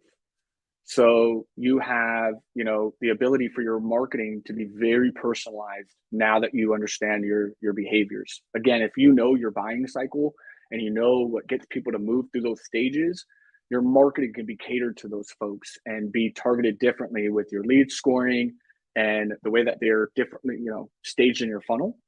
There was a time where I was at a company a couple years back, and we went into a meeting, and our inbound marketing leads and our sales contact leads were all parallel. And our CR couldn't understand why they were parallel. And what we had determined was there was no lead scoring, there was no funnel. Every lead that was coming in was just being passed directly to our sales reps. And so the lines were just parallel, where once we were able to kind of predict the behavior, understand a little bit more, and actually do an exercise to determine our buying funnel and where people were at, we started having a difference in lines. These leads were held back a little bit longer. They were warmed up a little bit differently, and they weren't just immediately coming in the funnel, being passed to the AE and say, hey, that's a hot lead. They were more targeted. So our marketing got different with those folks. If they were in, stage 3, we had different marketing that was going out and trying to be out there for those stages of the buyer.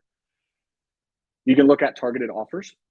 Again, now knowing your customers' behaviors, what they like, what their preferences are, product-led growth. If your, customer base likes trials, you're seeing that your conversion rates, the AI is telling you conversion rates on your PLG model is this way, then now you can target those offers and say, hey, we can double down on that. We can reach out to these people with these offers that would make sense for them at this stage. And that now allows you to bring them in, get those good leads. And then you get your conversion rates through the roof, right? Now from here, this helps you convert your marketing funnel, convert the leads that you're bringing into the system much more than the guesswork you're doing now and just kind of calling everyone and anyone. You're now honing in and working on those potentially high potential leads, crafting messages that hit home, they're personalized. You're using the AI to fuel that. Reggie.ai does some really incredible AI work with writing to personas and their pains and their values. And it can use the AI of that audience and the data that is being fed by everyone using it, reaching out to those prospects with different services. They've got a database worth of enriched AI data that then guides your outbound motion, that you can then go create a campaign. It's going to write it up, and then you can just tweak it, ever so slightly, but it's going to help you to get conversions. So that's the importance of it, in being able to help get ahead of it and understand the importance of having that prediction. So then now we dive into how do you unlock the power of AI in those sales. So a couple strategies that you can do now that you have the AI in-house, you're now equipping it. You can do email campaigns, like we've already touched on a few times. Like I said, you could do account-based marketing that is a lot more enriched, a lot more targeted. The offers make sense, instead of sending out, that swag box, maybe you kind of understand your customer behavior just a little bit differently, with a little bit more suggestions to personalize that approach. So your ABM might be more targeted there. Your email content, right? The email marketing that's going out from your marketing and your sales is driven now by the AI. It's supported, they're empowered, they're able to write directly to the buyer. So when they see that message in their inbox or from marketing or sales, it makes sense. It's not just guesswork. It's not just spam or another blanket marketing email that you've sent to just anybody, hoping that it converts. You've now maybe got 3, 4, 5 different marketing campaigns that are very niche, very enriched, very targeted. That now, if marketing's coming to that sales meeting or that revenue meeting and saying, hey, this is what we're driving now. And here's our increase in conversion rates. So we're talking, from a sales perspective, better open rates. Marin was a testament to that, right? Open rates, click-through rates, the overall engagement makes a difference when you can speak to prospects the way they want to and where they're at in the buying process, right? Call scripts. This is a good one. You can drive your sales strategy with this with your sales reps. You can take some of your call recording transcripts, look at some of the enriched data that you have on your customer behaviors, and look at it to generate new call scripts that can help your team have some ammo to work off of. I'm not saying a plug and rip the script that it comes up with, but it is a way to embrace it and help your sales strategy. Is let them play with it, test a few openers, add a few elements to it that might be, better for them, to where now they're not winging it. They have a flow that makes sense to their buyer, to the customer behaviors that you're seeing, the questions that needed to be asked. The AI can help them coordinate that script or that guideline.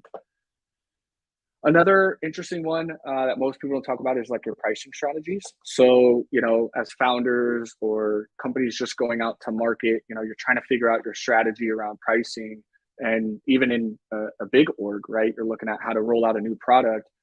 The AI can help your strategy there, right? Because it can analyze your market trends, your customer preferences, even look at some competitors that might fall within the same space and help you kind of figure out your best revenue approach. Price FX is the tool for that. The one that's on my radar that I've been checking out, but it'll help you kind of dig into those trends, get you some enriched data about what you're doing, and then, give you some ideas on how to charge that perfect price to get your customers interested. So those are a couple ways that you can dive in, leverage the AI to help, in your strategies. You can use it for insights too. So in your sales strategies, you can, really convert your insights. So high value customers, you can sift through your data to find the ones that might have the best opportunity for upsell, cross-sell, long-term revenue, because it's going to analyze, your customer base. If you've been 5-10 years around, you have some really enriched data in your CRM that if you embrace a little bit of AI to come in and scrub through most of it, you're going to have a really targeted approach coming out of it, the output that it'll give you, to where you can really understand, your customer success team as part of the engine. Where should they be spending their time? What has the best potential for long-term revenue? What are we seeing those wins happening in, and how can we double down on that? The AI will give you the insights to that. Touch points. Again, this will help you, the AI can help you figure out the best channels, the perfect time with chatting. It can help you understand your buying process, like I've been talking about, right? Where that buyer's journey, that buyer's experience. When should I be reaching out? It'll give you that predictive behavior. You're due a follow-up to this person. It can get you ahead of it to where it can really make a difference in when you're reaching out. Because again, it's always about, the right person, the right message, and the right time, right? And so how do we get the right time? How do we know? How do we get, how many touches we need? That's where that's going to come in. Churn, it's going to help with the churn side of the house. It can also help you understand who's at risk. So not only is it going to show you your high value business, but it's also going to show you those folks that, oh snap, we're at risk here. We need to get our team to step in. That's what I mentioned a couple slides back, right? Is this one is not getting the appropriate touch points. It's not seeing the same behaviors and patterns that we've seen with your other customers that are renewing at this rate. You need to get ahead of this. So you're going to get a daily report to your inbox. As a sales leader, that's going to show you those things. Now you can pass that down the chain of command, or if you're the one in the trenches, right, you can get ahead of it to manage up and say, hey, boss, I'm well aware of these accounts, right? We're working on these. You can have alerts sent out to the reps via the Slack, all of that stuff to, again, be proactive in the approach within these insights for your sales strategy. So a couple ways that you can use the insights that it can generate to drive your sales strategy and target who you're going to go after. Implementing some tools. Again, the way to do so, smooth integration. Make sure you're getting the most that they fit in the systems you already have. Get your team on board and just keep getting better, right? The algorithms are like a fine wine. Every machine that you're going to use with the AI, you have to understand you're going to have to feed it. You're going to have to keep it enriched with the data for it to spit out what you need it to do. We'll wrap up here on a couple key tools that I had mentioned. You're going to look at Humantix.ai, Gong, Einstein by Salesforce is a brand new one that's really cool. 6 Sense, Aviso, People.ai, and Cleary. So you'll have that, take a screenshot. There's a couple tools that have been on my radar. Autobound is another one that Nick Sproul had mentioned. Big fan of that one. It's next level, so check them out as well. Couple tips to leave you with. Start with a small focused implementation. Don't take this all on at once. Find one major pain you have right now and dip into the AI waters, kind of test it, keep it in a controlled environment. Invest in the tools that align with your process. Train your team to use these strategies, to dive into these tools, do some training around it, have an experimental pod that can get into it and play with it before rolling it out to the masses. Monitor your performance, and then share those insights that you're getting across your org. Make sure there's a feedback loop and everybody's seeing the same enriched data so they all can leverage it in their own, whether that's RevOps, marketing, or sales. This, just to wrap it all up, the content got messed up. But that's it all. Slam it in there at the end. Hopefully you'll get a copy of the recording. You'll get all the slides. But if you're looking to find me, you can find me through my website, the SD Lab. I'm usually on LinkedIn or on Twitter. All right, Tom, thank you very much. We truly appreciate your, this is a very nice change of pace from like very practical implementation tips to, stepping away and looking at like why we're all doing this, why AI is important. So we appreciate your insights. I did have a bunch of questions. Unfortunately, we're out of time, but we're probably gonna follow up with you later. Please. Again. Yeah. Appreciate your time. We're going to move on to our next speaker. Hi, Will. Thanks. Hey. How you doing? Happy. I'm good. We're always happy to have you. Our topic sounds like, to be quite honest, to the uninitiated, it might sound like, there's a bit of a clickbait in there, but knowing Will and knowing Lavender, there's actually, it's not so. There's a lot of truth to tools like Lavender being able to deliver. So the topic is how to double sales pipeline with AI in 2 months. So let's see if Will can prove that. A couple words on Lavender for those of you who don't know. Lavender helps thousands of sellers around the world write better emails faster. So it's an AI. It's the #1 AI sales coach tool technology on the market. So with that, Will, the floor is yours. Welcome. Beautiful. Hey, thanks, George. So let me pull up my slides real quick and we can get going. So a few things I want to go over today, sort of have a gist for what we're going to talk about. First thing I want to go through is really the state of our team's reply rates. Most teams are seeing maybe 5% on the good side. I know Mike on our sales team, for every 100 emails he's sending, he's booking about 28 demos. And so thinking about that, I wanted to walk through our account-based strategy that we're using so that you can really see how we're utilizing AI in a way that is like within a larger system, right? So we don't send automated emails. That's not what we use AI for.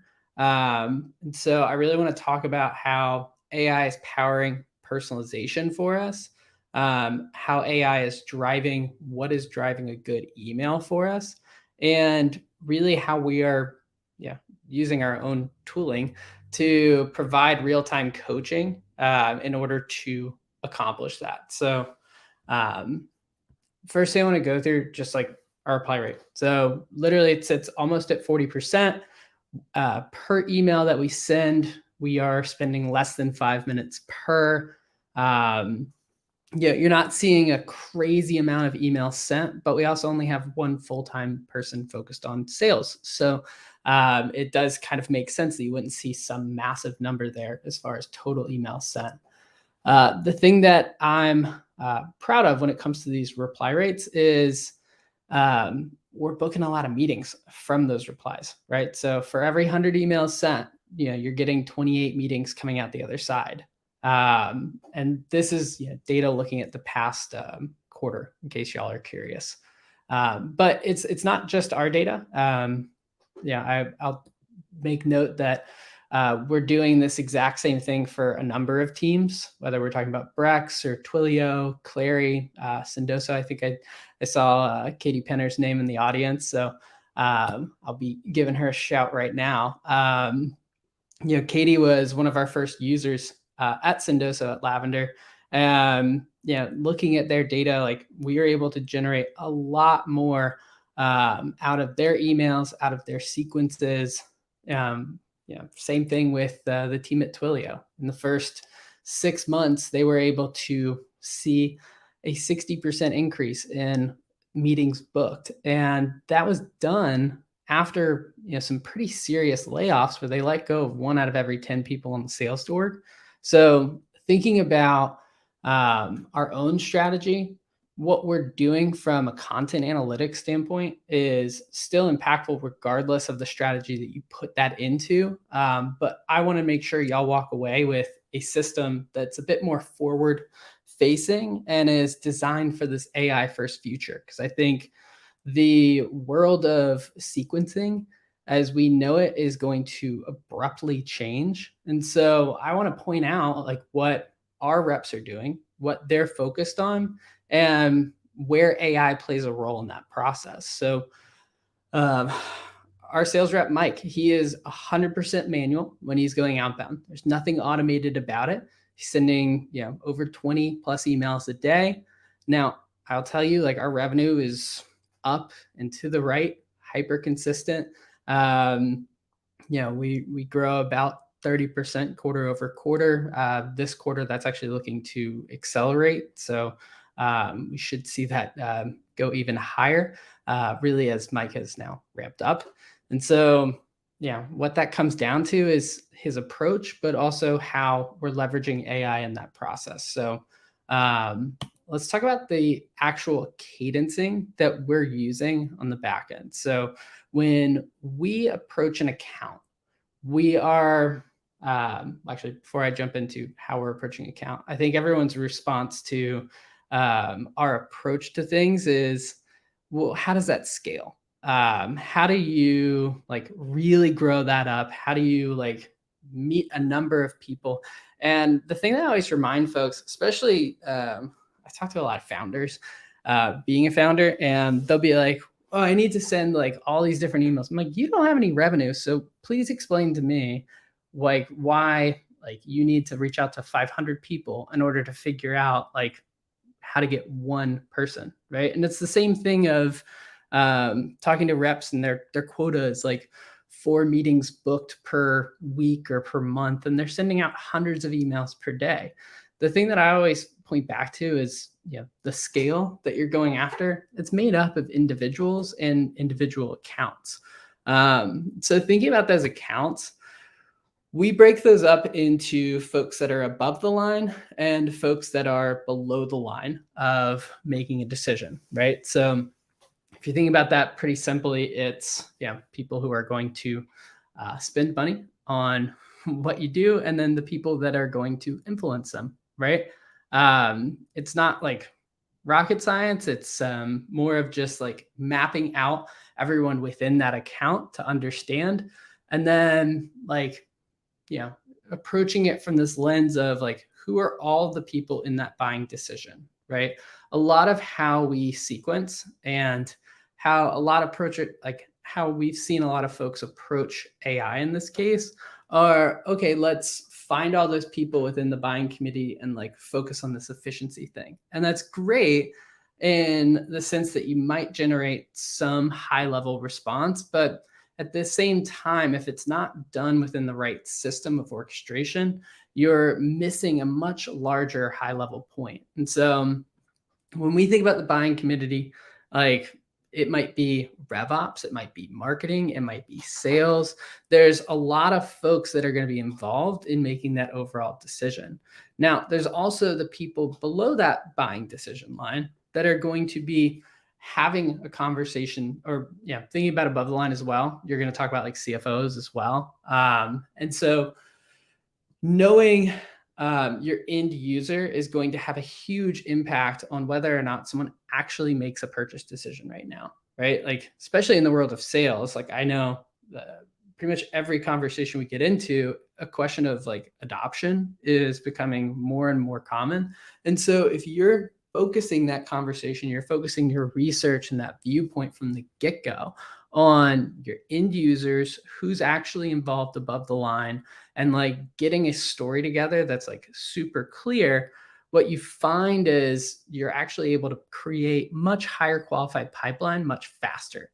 And so this is a busy graphic, so I'll sort of give it a high level overview, right? Which is, you've got everyone across the buying decision. Below the line, you've got your end users, and you're approaching them differently, but it's overall a orchestration across the entire account, not just, hey, I'm reaching out to the VP level and I'm running them through a sequence, right?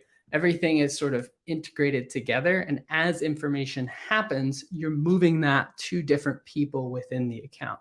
So think about it as like, yes, we're going to do our sequence top down. And like, as we go through the account, we're going to work our way top down. But as folks below the line surface information, we're going to use them back above the line. So that's the overall play that we're running, right? This is how we are approaching accounts. This is how we are attacking like an overall market. Personalization is a huge piece of that, right? If I'm reaching out to someone below the line, I have to be able to do that fast. Otherwise, like I'm going to spend a lot of time and waste it. And so where AI really plays a role there is helping us personalize faster. And so the way that we approach it is we approach it from a buyer's perspective. We approach it from how can we get the right information in front of the buyer in the right way. And so what we look at is what's actually driving the replies. So as you use these tools and you like use these different prompts, we can then come back to you and say, hey, it works better when you bring up SalesLoft and Salesforce as a complementary product. And like, that's a better way to start the conversation, right? Or maybe news and events about new product launches are better. And that's the thing to start surfacing, right? So we're learning as you go. But by setting it up within this workflow for showcasing the best information faster, what we find is the typical person trying to write a manual email is spending about 15 to 20 minutes. And with AI in this case, what we can do is we can reduce that writing time down to 3 to 5 minutes, right? So if you're thinking about the process of writing an email, there's really 4 main stages that you're going to go through. There's the research stage, which is what we're talking about here. There's the content creation stage, which I'm sure everyone has sort of come across some sort of GPT-powered mechanism for creating content. And we certainly have tools for that as well.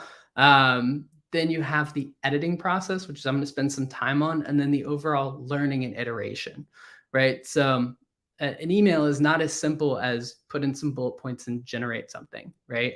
There's research that's involved. And so where AI can also help play a role, shout out Humantic, who's a partner of ours, helping pull in personality research.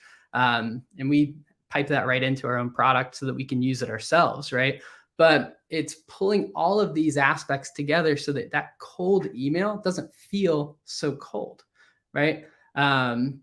I think this is one of the main challenges that's facing that AI-driven email world right now is how do you pull in all of this information and create a cohesive story that truly says like, okay, I understand your current scenario. I understand the problems you might be facing without sounding overly robotic, right? And so one of the things that we really want to focus on is like pulling in all of this information and surfacing it to you in a way that like makes that really easy to do. And that's, this is literally the workflow that Mike is operating out of on a daily basis. Is like, okay, pulling that in, got my sense for who this person is. I feel like I understand it. I was literally on a call with Mike today. And before the call, he pulls up the Humantic personality profile on the SDR leader that we're talking to. And he goes, this is going to be a tough call. And I was like, oh, okay. And he like shows it to me. And like right there, it says difficult to convince. And you better believe we were getting grilled with questions on that call, but we knew going into it exactly what to expect. And so it wasn't a surprise, right? And that's part of the magic of what AI can do for us in this sales process. But it's important to recognize like it's about the process, it's about the workflow so that this happens in a fast format. So as if you follow me on LinkedIn, you know I like to post the data behind what's driving a good sales email. The reason I'm such a stickler about this is because we tend to write from our own perspective and not from the recipient's perspective, but most of us also don't have the information that we need in order to write emails that are getting quality responses, right? So like this stat of like how long people are going to spend with your email, it really matters because it drives what actually is driving response, right? Shorter emails get more replies because 10 seconds means you only are going to get about 40 words read. And so if your entire message is read, it's more likely to be responded to, right? But where AI can come in and be helpful is it can drive exactly how you behave, right? So now what you're seeing is not what drives replies, but you're actually seeing our data as a byproduct of what our coaching is doing on the back end. So similar story with question count, right? Okay, AI can start to identify trends in the data and showcase, hey, you're going to lose a lot more replies if you're asking too many questions. Well, follow the data. Just write your emails in a way that are engaged on a single task, right? Now, I love to talk about this one, which is clarity is king when it comes to driving responses. 70% of emails are written at or beyond a 10th grade reading level. We write to sound way too smart. And our team is actually guilty of this. We have work to do on this front. Most of our emails are written at a 7th grade reading level. So like there's room for even our team to improve beyond that 40% reply rate. I say this because like this is really where the AI can help drive this in the actual workflow. So when I say, okay, we need to get to a 3rd to 5th grade reading level because it's going to equal 67% more replies, what does that mean, right? Well, it means smaller paragraphs. So we are actively monitoring for how those paragraphs look within your email. Choppy sentences. So if you're running on too long with a sentence, those things are going to get flagged. If you're using jargon that's hard to understand, it's not clear, right? We're going to flag those things as uncommon words. And those things equate back to you driving more response. So all of this gets back to the overall coach, right? Because all of these data points are interesting, but they're hard to act on. And so the thing that I like to, if you've seen someone post about our product online, right? They always tend to harp on this A email. Right. And the reason people harp on that A email is because we wanted to make it really easy for you to drive higher response rates. And so we just take all of those intricate pieces of data and we pull them back into one score. And then we're just actively scoring that message as you're writing it, right? So if we know you write really good short emails, but it's really, really important that you're writing at a simpler reading level, well, you're going to get dinged at a higher rate for something that's at a higher reading level, right? So I always tell folks, like, you can write a 400-word like novel of an email, as long as it's written at that like 5th grade reading level, you might actually still score an A email. And so our data would actually showcase that we could get about 3% more response out of the emails that we're sending currently, just by focusing more on driving those A messages out the door. So this is really where we take that into action. And this is the workflow that our team is working out of. One of the things that I'll note is, we make this your coach, right? So it's really based off of what's driving your response rates. So while there's great aggregate data, one of the keys here is like digging into those very like specific nuances of like what works in your message.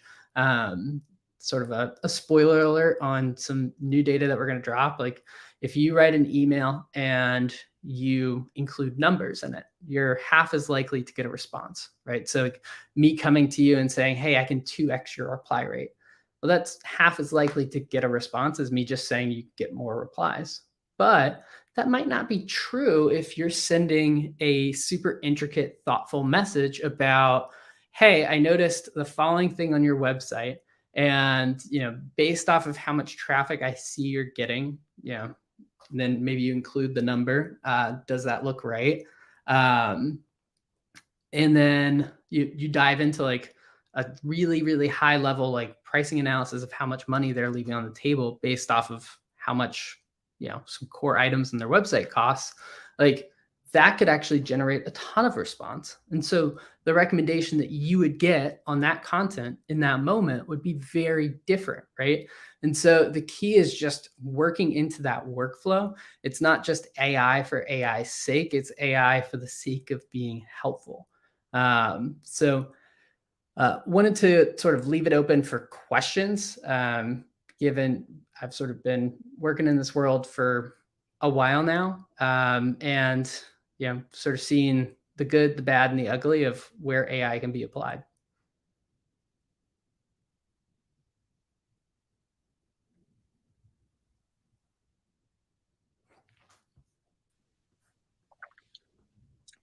Hi, Will. Yeah. Thank you. Thank you so much for the presentation. And first of all, really impressive reply rates and and meeting booked rates.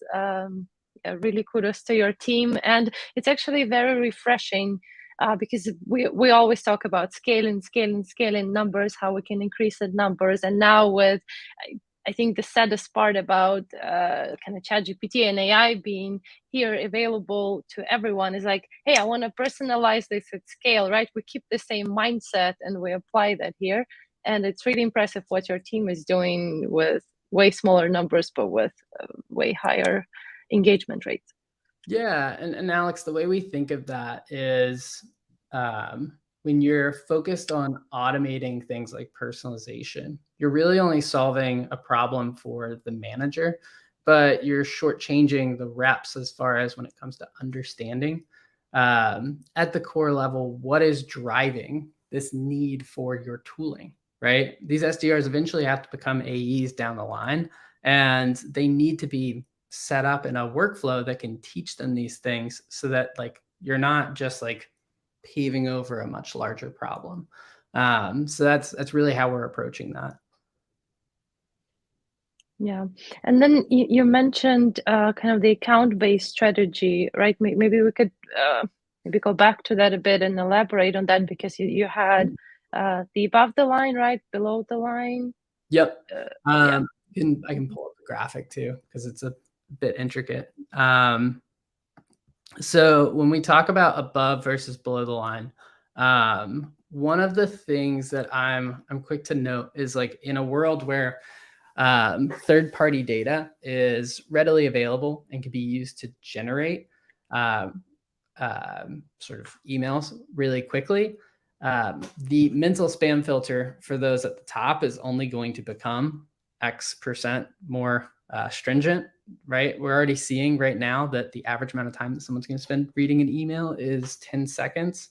A couple years ago, someone would spend about like 60 seconds with your email. So like the amount of time that you have with them is going down. That like layer of categorization that happens is only getting worse.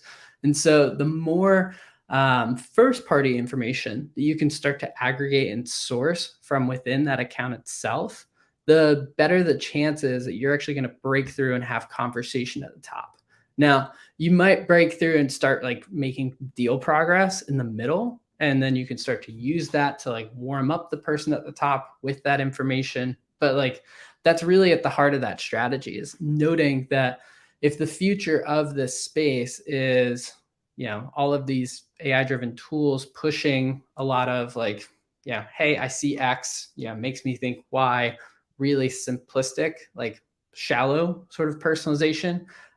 Finding ways to go deeper with our buyer is going to be super key when we start to do that outreach. And that requires some speed when it comes to research. It requires some tools to help spark that thinking, right? That's really where we see functions like ChatGPT being really, really hyper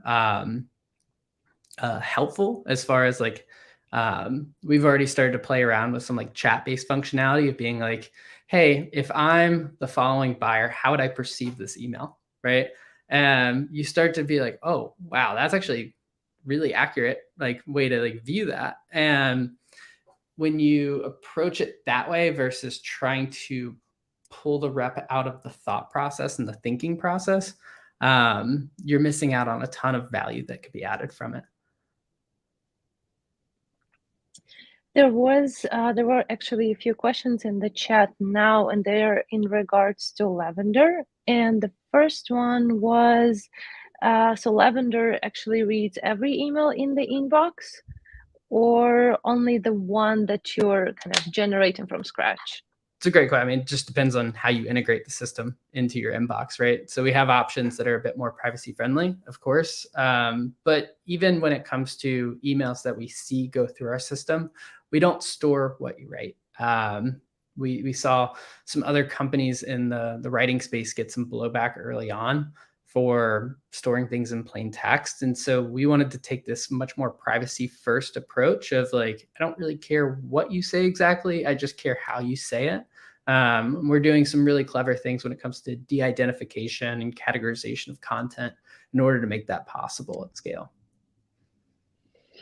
And can you also maybe give a bit more info in terms of how Lavender is used? Is that used from kind of from the email platform, or other kind of integrations you have? How else reps can use it? Yeah. Great question. So the product can really be used anywhere. We've built the system where like it natively integrates into like your Gmail, your Outlook on web. It's a Chrome extension, right? And so we're working on rolling out Outlook for beta users soon. But the core things that you can really do with it is like you could click on the little extension button and open it to work anywhere, right? So like let me do this real quick. So like I can pull it up as an editor and just have it open as a byproduct of just turning on the anywhere function. So if I'm pulling up Kyle clearing, that's immediately sort of available to me within this feed style view, where I can see information on how that would work. So sort of high level, but perfect. That's very impressive. And I wanted to say maybe thank you once again for kind of making us be better, I guess. I follow you on LinkedIn as well, and I really love the tips about I know, the breakdown of the emails that you get and the data-backed tips about how you write, what you write, kind of what kind of guidelines to follow, and that really kind of makes me, implement them more, I guess. Well, I appreciate that, Alex. Our core philosophy is to give before anything. So I have a whole slide deck on our approach to account-based sequencing. I'll post it later today on LinkedIn. So if you're interested in how we approach accounts, be sure to check that out. Perfect. Thanks for your time, Will. Once again, to everyone in the audience, follow Will on LinkedIn and get a great email copy out to your prospect and get more meetings at the end. So we have 10-minute break ahead of us. Once again, I encourage you to take a quick walk, get some water, and next up, in just 10 minutes, we have Jake Dunlap, and we're going to talk about the proven AI-powered lead generation strategies. So see you in a bit.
Oh, hi everyone. We're back. And I We forgot unmute, to, Finn, to unmute. yes, I forgot to press the button again. I was just saying it's amazing how time flies. It's been 4 hours now. So shout out to everyone who's been with us from the beginning of this event. Welcome to everyone who's just joining us. We are back, and our next presentation is about lead generation. So we have with us Jake Dunlop, CEO at Scaled Consulting. That's Scaled with a K. Scaled Consulting accelerates the growth of emerging and enterprise companies by bringing revenue strategy, operations, and enablement experts. Welcome, Jake. Hey, welcome. I appreciate it. Thanks for joining. You have a nice setup there with a nice mic. You got a great setup, man. You got that light. That's that YouTube light in the background right there. Yeah, that's actually pretty easy to do. I'll tell you just but a couple of bulbs and just I like putting it. at the wall. All right, so the floor is yours, and as always, we're going to be checking out the comments and chiming in if we see something interesting. Definitely do that. So, hey, what's up, everybody? We have a jam-packed 20 minutes for you. I'm going to share my screen. I've put together a quick talk track as well. So, you all have been getting up to speed on AI, and I got to tell you, as someone, I'm 42 years old. Obviously, I don't look 42, hopefully. But I can tell you, when I talk about AI, in my mind, I'm like, I have to go back and start to think like I'm 22 or 23 again at the very beginning of my career. That the impact of AI on lead generation and other parts of the sales process too, I'm going to focus on lead generation. Is that important? Is that game changing? And for a lot of you, if you haven't been, if you're on this, chances are, you've been playing around with, one of the AI services, if not multiple.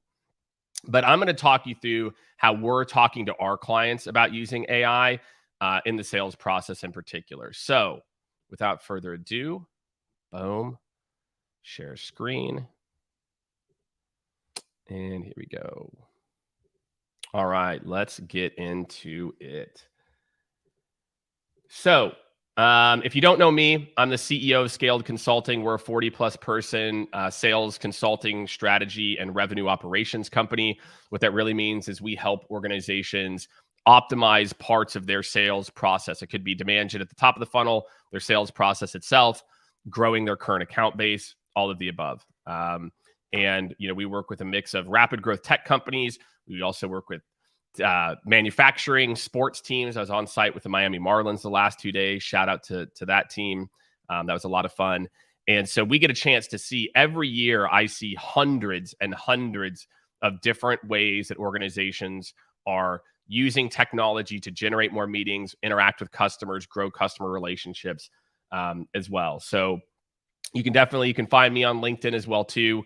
I do a lot of posting about sales and this topic in particular. So let's jump into it. So I'm sure most of you have tried, probably Chat GPT. That's kind of the common one, which is what, it's probably the easiest for a lot of you. But our team pulled some stats together that I think are really interesting, right? 75% of B2B orgs are going to use AI and traditional solutions in just the next couple of years. And that's, whenever I open the conversation with, I feel like I need to go back and relearn a lot of the techniques and things that I was taught that made me very successful and teams I built very successful.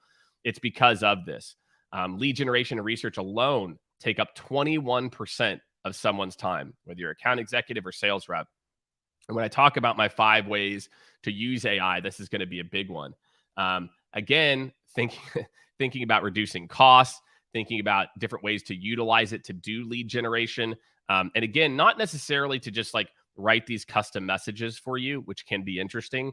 And, I love what the guys at Lavender and, Humantic and Reggie and all of them are doing as well. But I can tell you, like right now, to me, there's over 1,200 sales technologies that exist right now, 1,200. Whichever one of these tools you pick to, I'm not sponsored by any of these tools or anything. The key thing for me is just like, as I'm thinking about all these different tools, it's picking one, or multiple, Reply, any of the tools that are doing this really, really well. and then just starting to get, familiar with what these tools can do. And because when I talk to people, I say the future is going to be made by the people that know how to and I manipulate, and I don't mean manipulate in like a negative way. I mean it in the terms of how to query these tools. That the future Rockstar Plus sellers are going to be people who know how to utilize advanced queries and say, oh, okay, it's going to hit a dead end if I ask it this, but if I ask it this and then this and then this, it's going to give me the information. And so for a lot of you out there, the skill set that if I'm in your shoes and I'm talking about lead generation that I would be working on is how do I query these tools to get the answers that I want? And so obviously research is a big one, making you more efficient, supplementing what you're not good at to make you more effective. I think another big one, on the research front is new hire ramp. So if I'm a new hire at an organization and I'm trying to figure out like, I've never sold into HR before, what do VPs of talent acquisition care about? And I'll get into some of the persona-based stuff. AI to me is your cheat code. The beautiful part about the advice I used to give, which was like when you had a question, Google, YouTube is your first stop. ChatGPT can help to give you answers, or you can use Google and YouTube to get an idea of a topic and then feed ChatGPT some of those links, and it can give you some like very specific answers. So I could go on and on about this, but they told me I only had 20 minutes. So that's all I got. So number one is industry knowledge. I cannot tell you. It's so funny. So I worked at what at the time was the largest job site. This is pre-LinkedIn. It was called Career Builder. And my team, we weren't verticalized. We had a region. And so my team, they had to learn every industry. We had to learn, we were the Pacific Northwest. So my team had to learn aviation, tech, pest control, you name it, we had to learn it. And we had to learn it, through Google and other resources. But to me, industry knowledge around specific industries is one of the best ways to utilize these services. What they allow you to do, I mean, seriously, I cannot imagine how much better I would have been and how much higher the quality of my conversations would have been if I had a tool like this. And I'll give you an example. A lot of reps, they'll say things like, we work with manufacturing companies like X. And it's like, well, there's a big difference between what an industrial manufacturing company does and what a consumer packaged goods manufacturing company does. And so what AI can help you to do is really quickly get into the micro industry details that are going to make you sound really smart when you get on that call. I can go and I can say, hey, what are the top trends in industrial manufacturing in the Northwest? And again, when you say trends, then ChatGPT kind of wigs out a little bit. It's like, I only go up to 2021. But you can ask it things like, hey, what are the top 2 ways that industrial manufacturing companies are trying to solve, throughput? Boom. Because maybe your software is a throughput software or something. It's a logistics software. So industry knowledge, I just love it for industry knowledge. Okay. Personalization. I mean, look, you've heard Will, the Thrill, talk a little bit about this and what they're up to at Lavender. I know Colin, my guy's going up next here from Humantic. And they'll talk to you about what they do around personalization. But even if you're just using basic VP, you can see what Becca, this is Becca, if you don't know, on my team, again, summarize this transcript. So I could say, hey, ChatGPT, here's a link to a talk that Jake gave. Summarize this content in 2 bullet points in 35 words or less. You want to talk about amazing personalization, literally in the matter of like 5 seconds. What she did here is she pulled out the points from a LinkedIn post, right? And then she said, write a reply to this post, reduce it to 50 words, and write it like a comment. So the personalization that this allows me to do really, really quickly, I mean, you're talking, I can come up with something really, really personalized in like under a minute by just knowing how to query it, okay, as a part of this. Next, but certainly not least, okay, targeted messaging. This is where a lot of the folks, shout out Reply, for putting this together, obviously. But I'm telling you right now, like that, we're doing like this email coaching motion. The future is going to be, AI is just going to respond to very basic emails. And there was version 1 of this back in the day, back in like the mid 2010s, about like virtual assistants that would go back and forth. There's X.AI, I think was the name of it. Maybe it was the first. But, understanding basic replies, basic sentiment, AI is really, really good at that. I did a demonstration for the one of our clients yesterday, the day before. And I said, tell me, write a 500-word blog post about George Washington. And I said, like, make it more casual.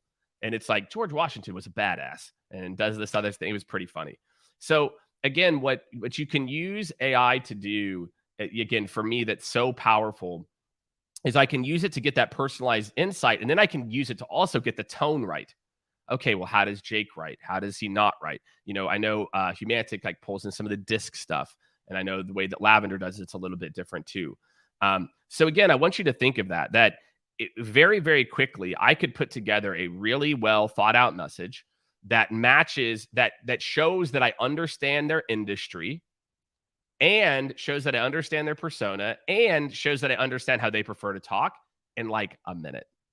And so again, let's go back to rep number 1, who doesn't know how to use and query these tools. To rep number 2, this rep is going to send out 60 high quality touch points every day, where this person's spending all this time doing research and they can get out 15. And this is the future. We're living in this do more with less sales culture today.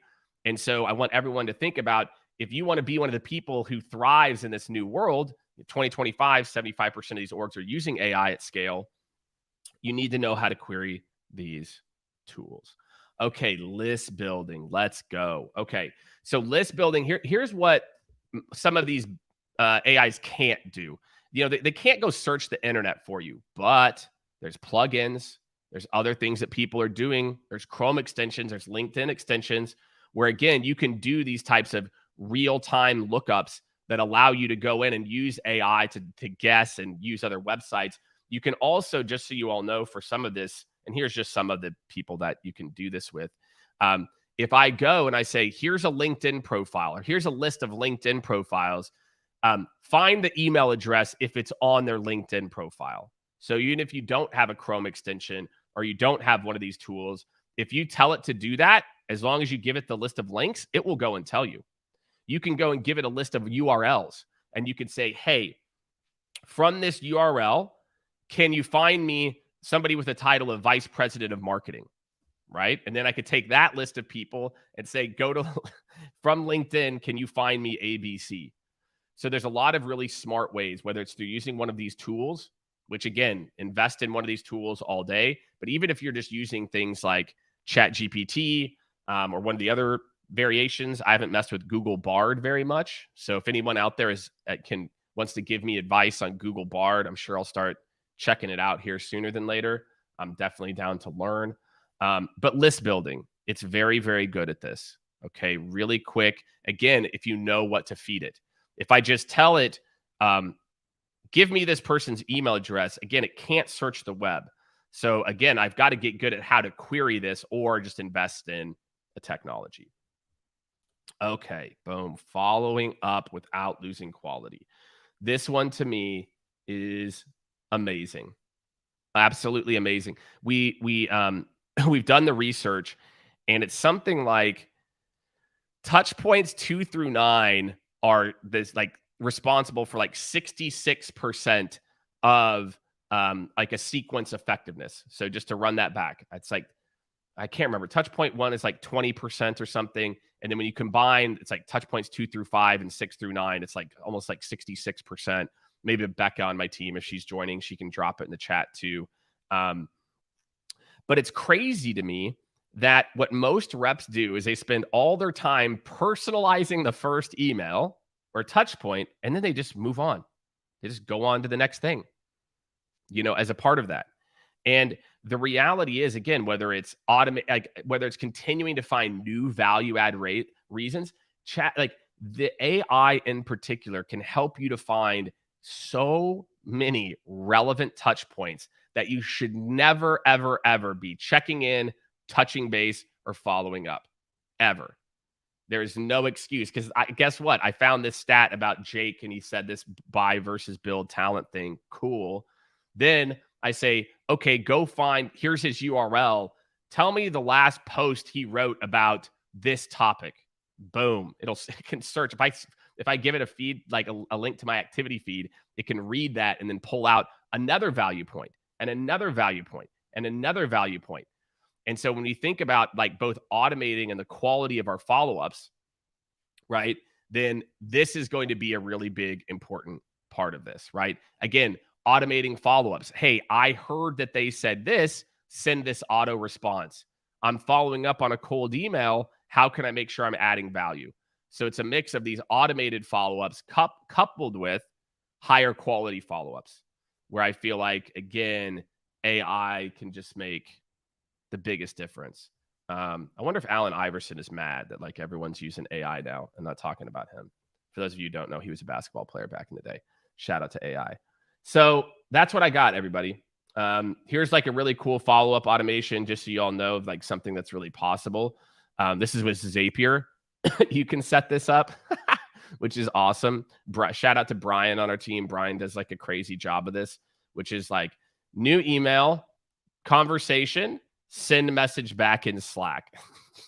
It's crazy. You can also create draft reply in Gmail, just FYI. I could say, hey, when an email says this, how should I respond? I'm telling you right now, leaders right now are using these tools. They're like, I have a difficult employee who did this, who used the company credit card to buy something. How should I have that conversation? It'll tell you exactly how to handle the conversation. And then you can do it from the other side. It's like, my boss caught me using the credit card. What should I do? Right. So there's a lot of these different details that, again, like this Zap is a pretty basic one of just like, cool, when someone responds with this thing, what's a good type of auto response? And then can it create a draft or send the email for me? So that's what I got, everyone. That's my time. If we have questions, I'm happy to take a few questions. Make sure follow on LinkedIn. It's Jake Dunlap. It's pretty easy. Make sure to follow along. I do this Modern Leader Live series as well too, that we do Monday live every week on LinkedIn and YouTube now. So check it out. And beautiful. Thank you. Appreciate y'all. Thanks, Jake. We do have a couple more minutes, and I thought a nice kind of a segue into the next topic, and it would be interesting to hear your thoughts on what we're going to be talking about next, but it kind of applies to anyone trying or implementing AI, which is the ethics element of it. So what are your thoughts on how ethical it is to make your prospects believe they're talking to a human, even though you're doing a bunch of research? It's not all like we've already discussed multiple times, but at the end of the day, you're letting AI algorithms emulate human. And how kind of ethical is that? How comfortable are you with that at this point in time? I love it. I mean, for me, I'm on the one side of the pendulum here, right? Just to be very, very clear. I'm all about, I want to spend my time in the highest value activities that I can every day. I love to talk strategy, big picture, next steps, talk to people about their business. And I think there's absolutely nothing unethical about a bot doing some very basic interactions for me around like booking a meeting or like helping, like look, I could, like I gave at the very beginning my career builder example. It took me like 3 years to learn all this stuff about these industries. 3 years. And it's the same exact stuff that ChatGPT can generate for me in 25 seconds. So I feel like, look, if it's helping to make you smarter, accelerate it really, hopefully it's helping to accelerate your learning and how you can then spend your time in higher value add activities. So for me, I'm sure there are ways that people can use this for, more manipulative tactics, but I do feel like, man, if it can help me to learn faster or, oh, wow, okay, it phrased it that way. Well, that's interesting. Why did it do that? Then I've got no problem with it. I've got no problem talking to bots or using, different AI to help me even get smart or, respond more effectively. That's a great way of looking at it. Basically, it's not about lying to people. It's about helping AI present more value to the person once you let's say get on a call with them. And like Yeah, you it's said, like that's a good idea. Like imagine if like would it be unethical if like I'm typing an email and there's a friend over my shoulder, he's like, "Oh, Jake, you should say it that way. That's actually like better." Is that unethical? yeah, Why is that unethical? But yet something that's really good at aggregating a lot of best practices, giving me the same suggestion, that's unethical. And I just don't see it that way. Agreed. Perfect. Thanks, Jake. As always, pleasure to have you. One of the key phrases that I wrote down, because I write down like keynotes for myself. AI is your cheat code, and this is very relatable to me as a gamer in the 90s. That is your cheat code. So again, thanks, Jake. Appreciate your time. And we're going to be moving on to our next speaker, our next workshop. And we have Nikki Ivy. Hi, Nikki. Thanks for joining. Hi. Thanks for taking the time for us. Nikki is a director of sales, training at Sales Better by JB Sales. And the topic for today is what we just kind of introduced is the ethical aspects of AI in B2B sales. So, Nikki, the floor is yours. Thank you. Thank you so much. Like George just said, I am Nikki Ivy. For those of you who don't know me, I have been in sales for over a decade. I have held pretty much every role in a go-to-market function, right? So from the SDR on up to the C-suite, and along the way, I've just become very interested in sales culture. And that's why I'm glad to be talking about the ethics of AI in sales, excuse me.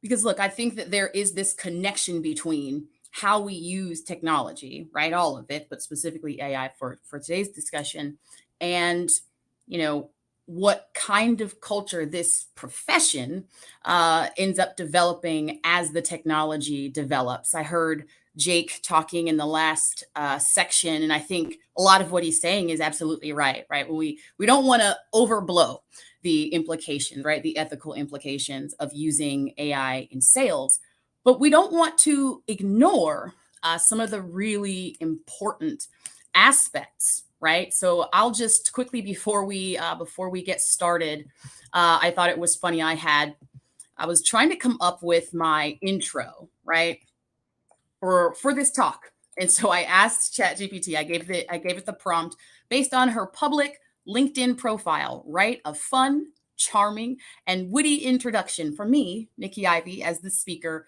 for a workshop of the ethics of AI in sales. What it generated, I thought, was pretty cute, right? So, ladies and gentlemen, please put your hands together for the one and only Nikki Ivy. She's not just your average sales pro.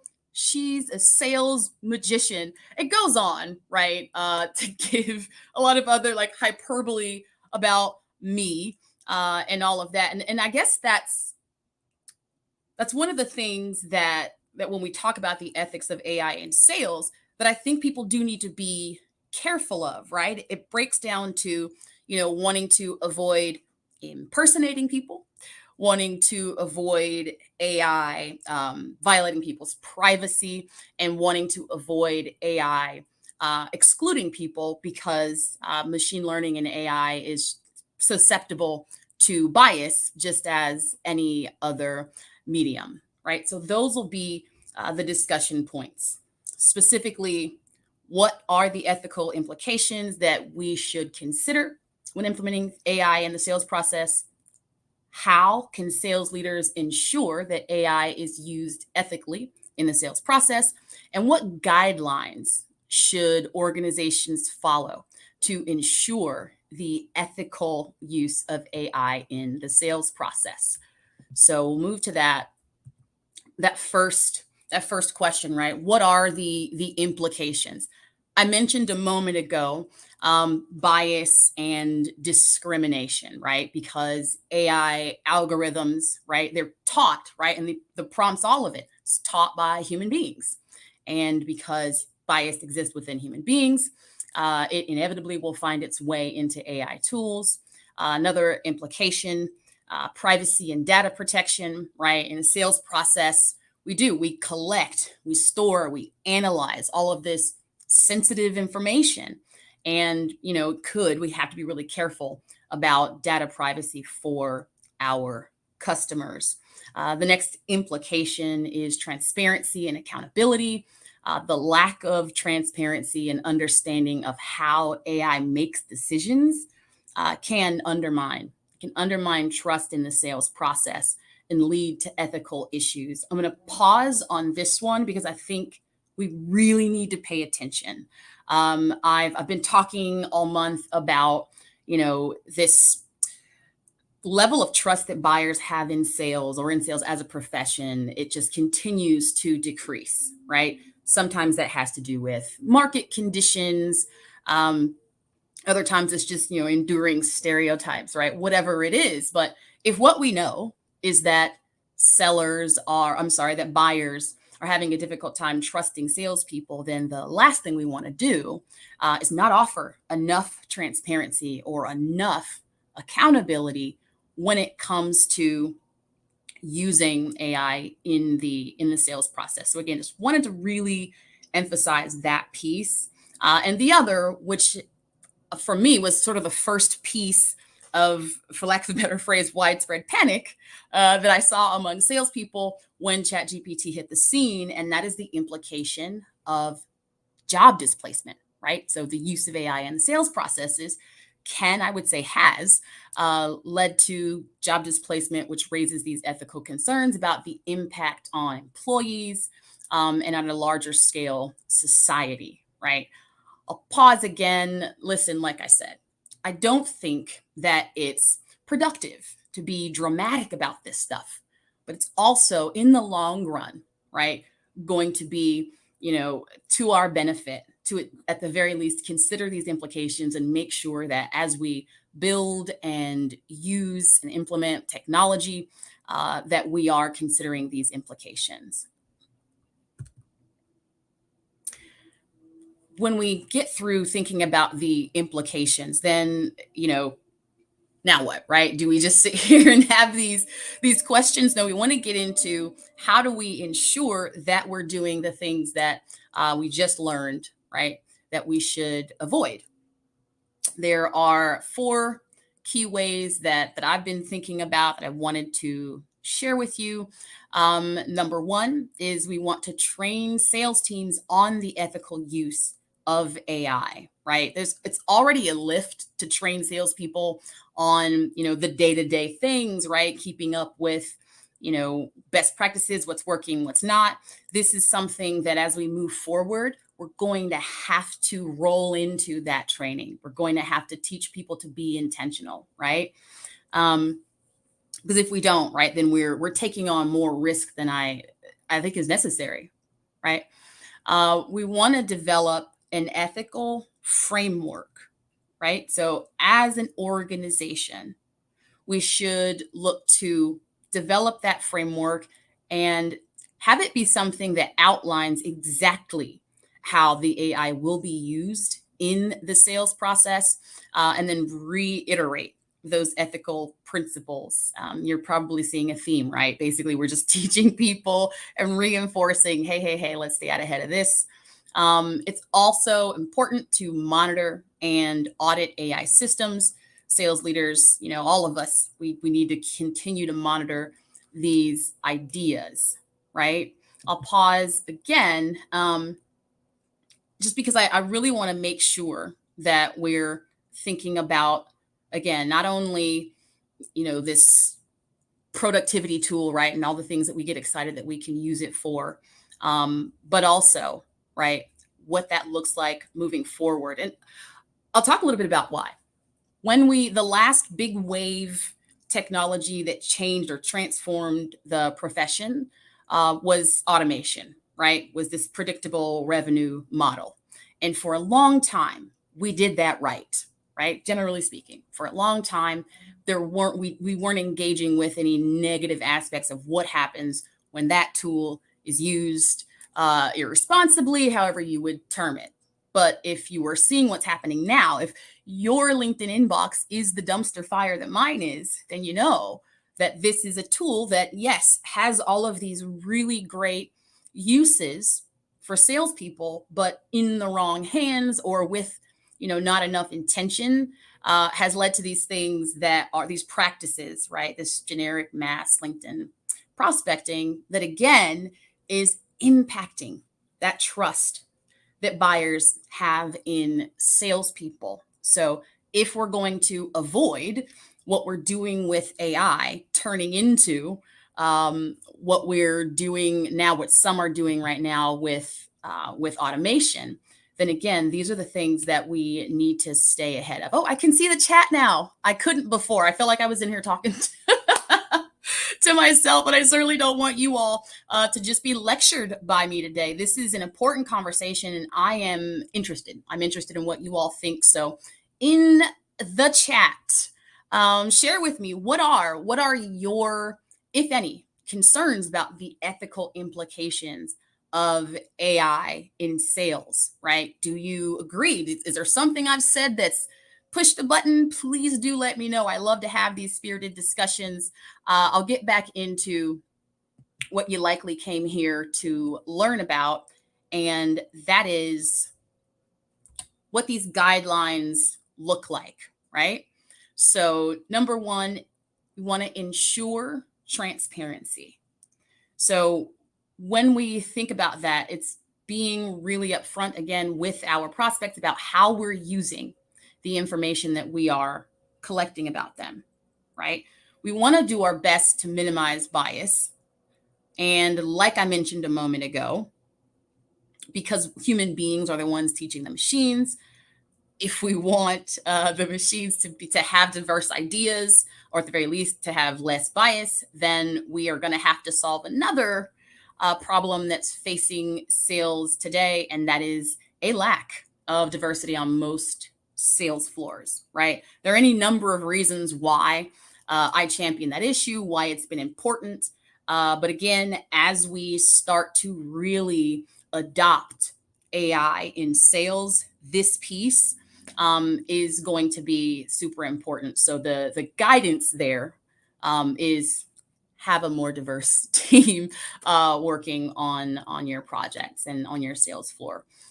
We want to be respectful of privacy. This one I've seen go really bad. Maybe I'm guilty of it. I don't know. But again, not with AI, but just when we think about how we've behaved in analog tools and how we behave without it, we just want to make sure we're not carrying over those habits. So if you've ever searched high and low for someone's phone number on the internet, I'm not here to tell you that that's not ethical, but I am here to tell you that you want to be careful if you're using AI to find that kind of personal information, that you're not, again, violating someone's privacy. And then just a lot of it is just common sense, right? How would you want to be treated? How do you like to be treated with respect to your privacy, the level of transparency that organizations are offering when it comes to how they use your information, and how do you yourself try and avoid biases in machine learning. So that was a mouthful. I'm going to take another look at the chat because, again, I have zero desire to sit here and talk at you. Let's see. It's time to start teaching ethics of AI in sales training of new. Yes, it is. It is. Elena, it is definitely time to start teaching the ethics of AI to new SDRs. I mentioned earlier that I'm highly concerned with the future of sales. I'm highly concerned, not necessarily with what, people out in the ether think of us, but what specifically our buyers think of us in terms of whether or not they can trust us. So yes, it is time to start training on that. Let's see, can AI not recognize bias and remove it? It's not a perfect science at this point. For instance, I was playing in a tool just before we got on this call, and it was one of those sentiment analyzers. These are the easiest for me, the easiest ways to sort of surface biases. And I just put in a regular, like a sentence, right? It wasn't any opinion. It said March is Women's History Month, and it was 77% positive. And then I put sexism is a problem. which it's a statement of fact, but AI reads this as having a negative tone, just stating that fact. So, and you know, you'll see that, right? In human conversations, you might have seen where someone would say something like that, right? Sexism is a problem. And then the other person's like, stop being negative. And so basically right now, there are a lot of AI sentiment analyzers in particular who, you know, that is one of the most obvious places where it falls through the cracks. Great question. I love it. Keep the questions coming. We do only have, I believe, 5 more minutes left. Wow, this went so fast. I want to make sure I got through all of those guidelines and then share just a closing thought with you all on how I'm thinking about this stuff, how I'm adjusting to it, because, you know, full disclosure, it is, right? It is something that when you are staring down the barrel of something that can produce, right, exponentially more work and outcomes than a human being can, it can be kind of scary. And so when all this stuff started hitting the fan, I had feelings about it, and I'll share those with you here in a moment. But you need the guidelines. So let's see. Just making sure that I have shared all of these with you.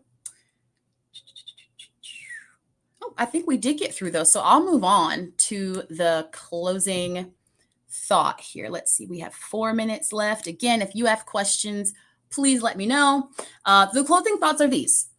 When I think about, again, the ethics of AI in sales, as someone who is a sales culture subject matter expert and who cares very deeply about elevating this profession, I think about this idea that it's been this age-old conversation, right? Is sales an art or a science? Most of the time people answer that it's both. But while I'm so excited about what this science is going to do, particularly for our buyers, right? I see AI is the next level of buyer enablement, right? Whether it's job displacement or not, right? The fact is it's the next level of buyer enablement. So I have so much respect for the science, but I'm also I feel very protective over the art. And that's why I wanted to share this with you. So I'll just quickly read to you something I wrote when the conversation first started blowing up about ChatGPT. So many people have already conceded that ChatGPT is the future that I'm not sure they really care. I'm not sure they really care if a message is AI generated or not. That's a sad place to be for a woman as driven by, moved by, and made of art as I am. At its core, the beauty of art in all its forms lies in its irreplicable imperfection.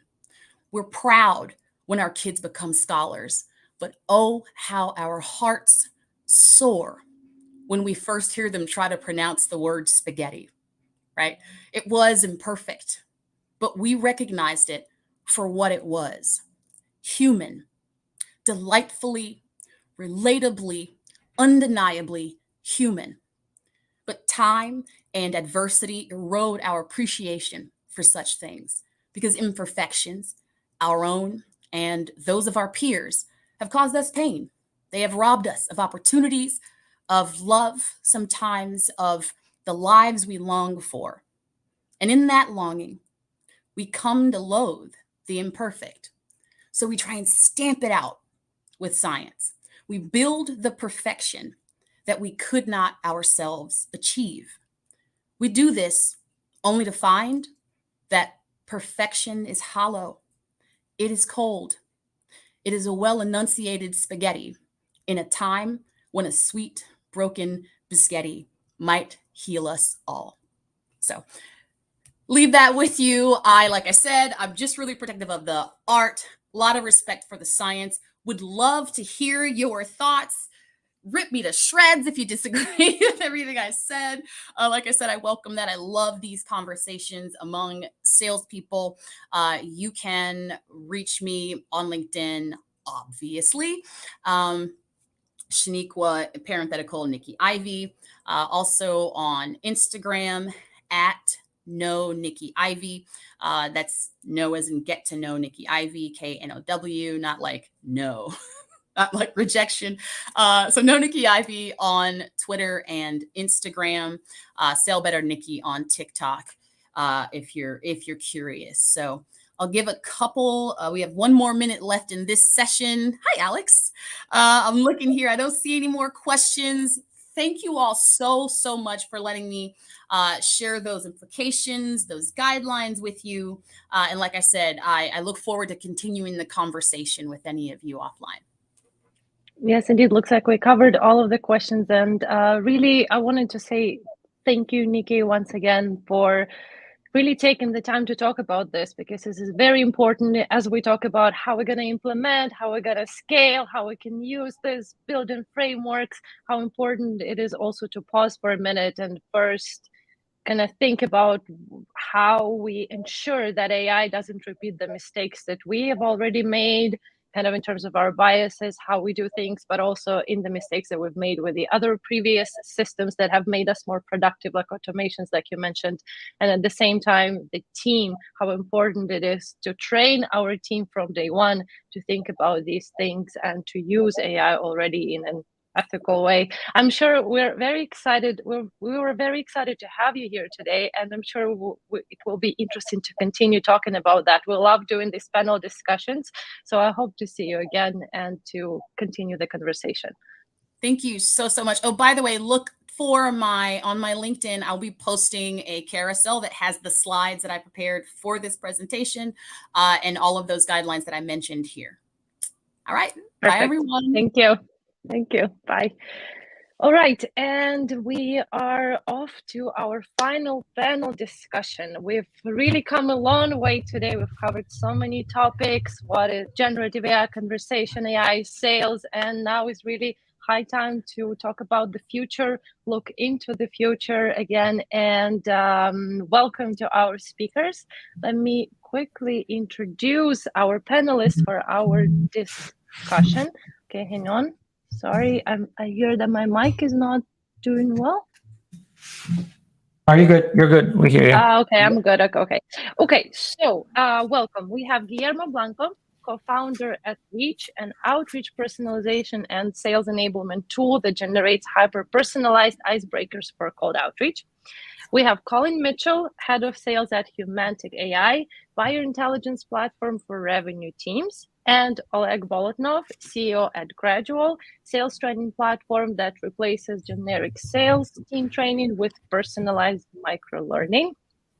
Welcome, great to have you today with us. And let's jump straight in. We have almost 30 minutes left.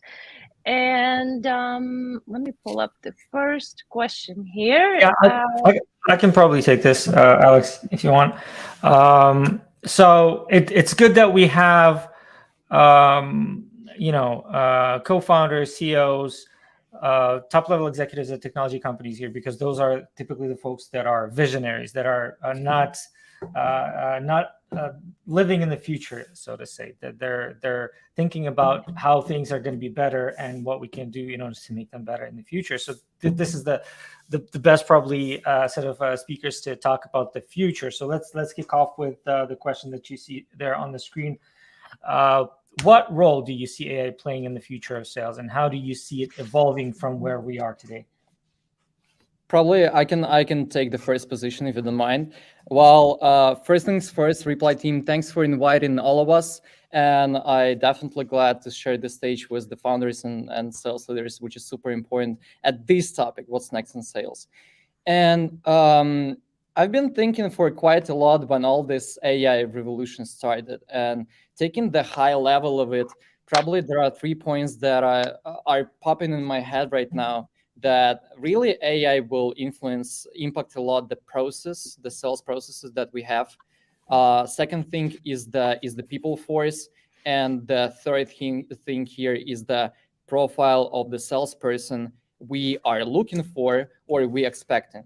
And trying to break it down, if we take a look about the process, yeah, it will become eventually faster, simpler, better. I really love the idea on the first panel discussion that you have. Someone mentioned that, hey, AI is the extension of your team.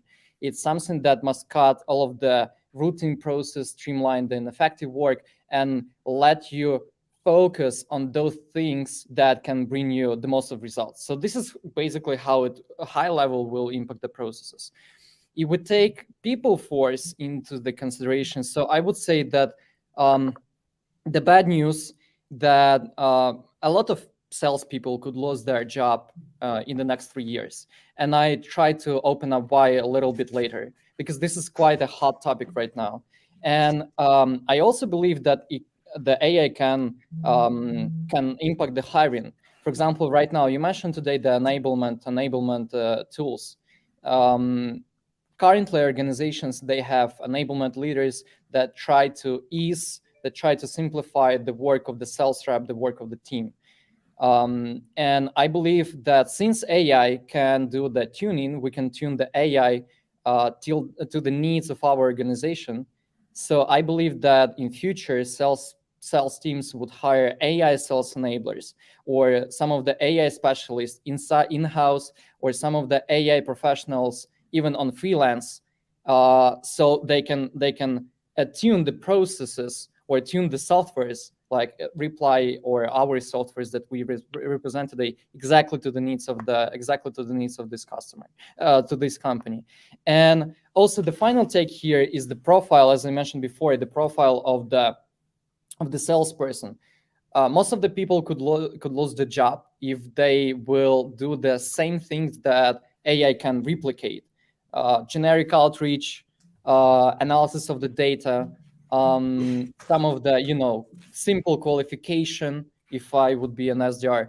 But take a look at the previous speaker, Nikki. She is a remarkable storyteller, and this is something that AI cannot replicate, because still great sellers, they possess a great emotional intelligence, and the cognitive skills will be in the top requests of the companies in terms of how does the ideal salesperson look like. And those salespeople would engage the buyers differently, sparkling them. Some of the actions, like to motivate, will feel their interest, will feel their emotions, something that AI cannot do right now, and probably won't be able to do in the nearest future. And also there is the question about the evolving. It's not a secret, once again, I mentioned it before, that you can tune the AI to your company needs. Probably some of you saw the hot topic on the Twitter of the couple of last days, that AI, right now there is the experiments of creating the AI agent. For example, if you go right now to the GPT or those APIs that we're using in our platforms, you can do the prompt and then you get the response, which could be limited because there are a certain amount of words and tokens. But with the involvement, there are such things, and the Twitter was previewing it as AI agents. That AI that can create for example, you can give the complex task to AI, and AI can create agents that will distribute subtasks step by step. Okay, you will do this, you'll do this, you'll do this. It's like coming back to metrics, like the agent Smith can create most meets, so they would be more effective in fighting the Neo. And I believe that it will unlock a great opportunity for founders and tech companies to teach AI to interact with the different AIs of the different softwares. So all of our softwares will create a single ecosystem, and give super relevant messages to the reps and the managers. Okay, here's your daily routine. This is what you need to focus on. This is what about the training. This is what you have gaps on. And this is like the one place that will communicate with the different softwares and give this data to both sales rep and to both manager. So this is like the high level thing of what AI could and how AI could impact the tomorrow future of the sales teams.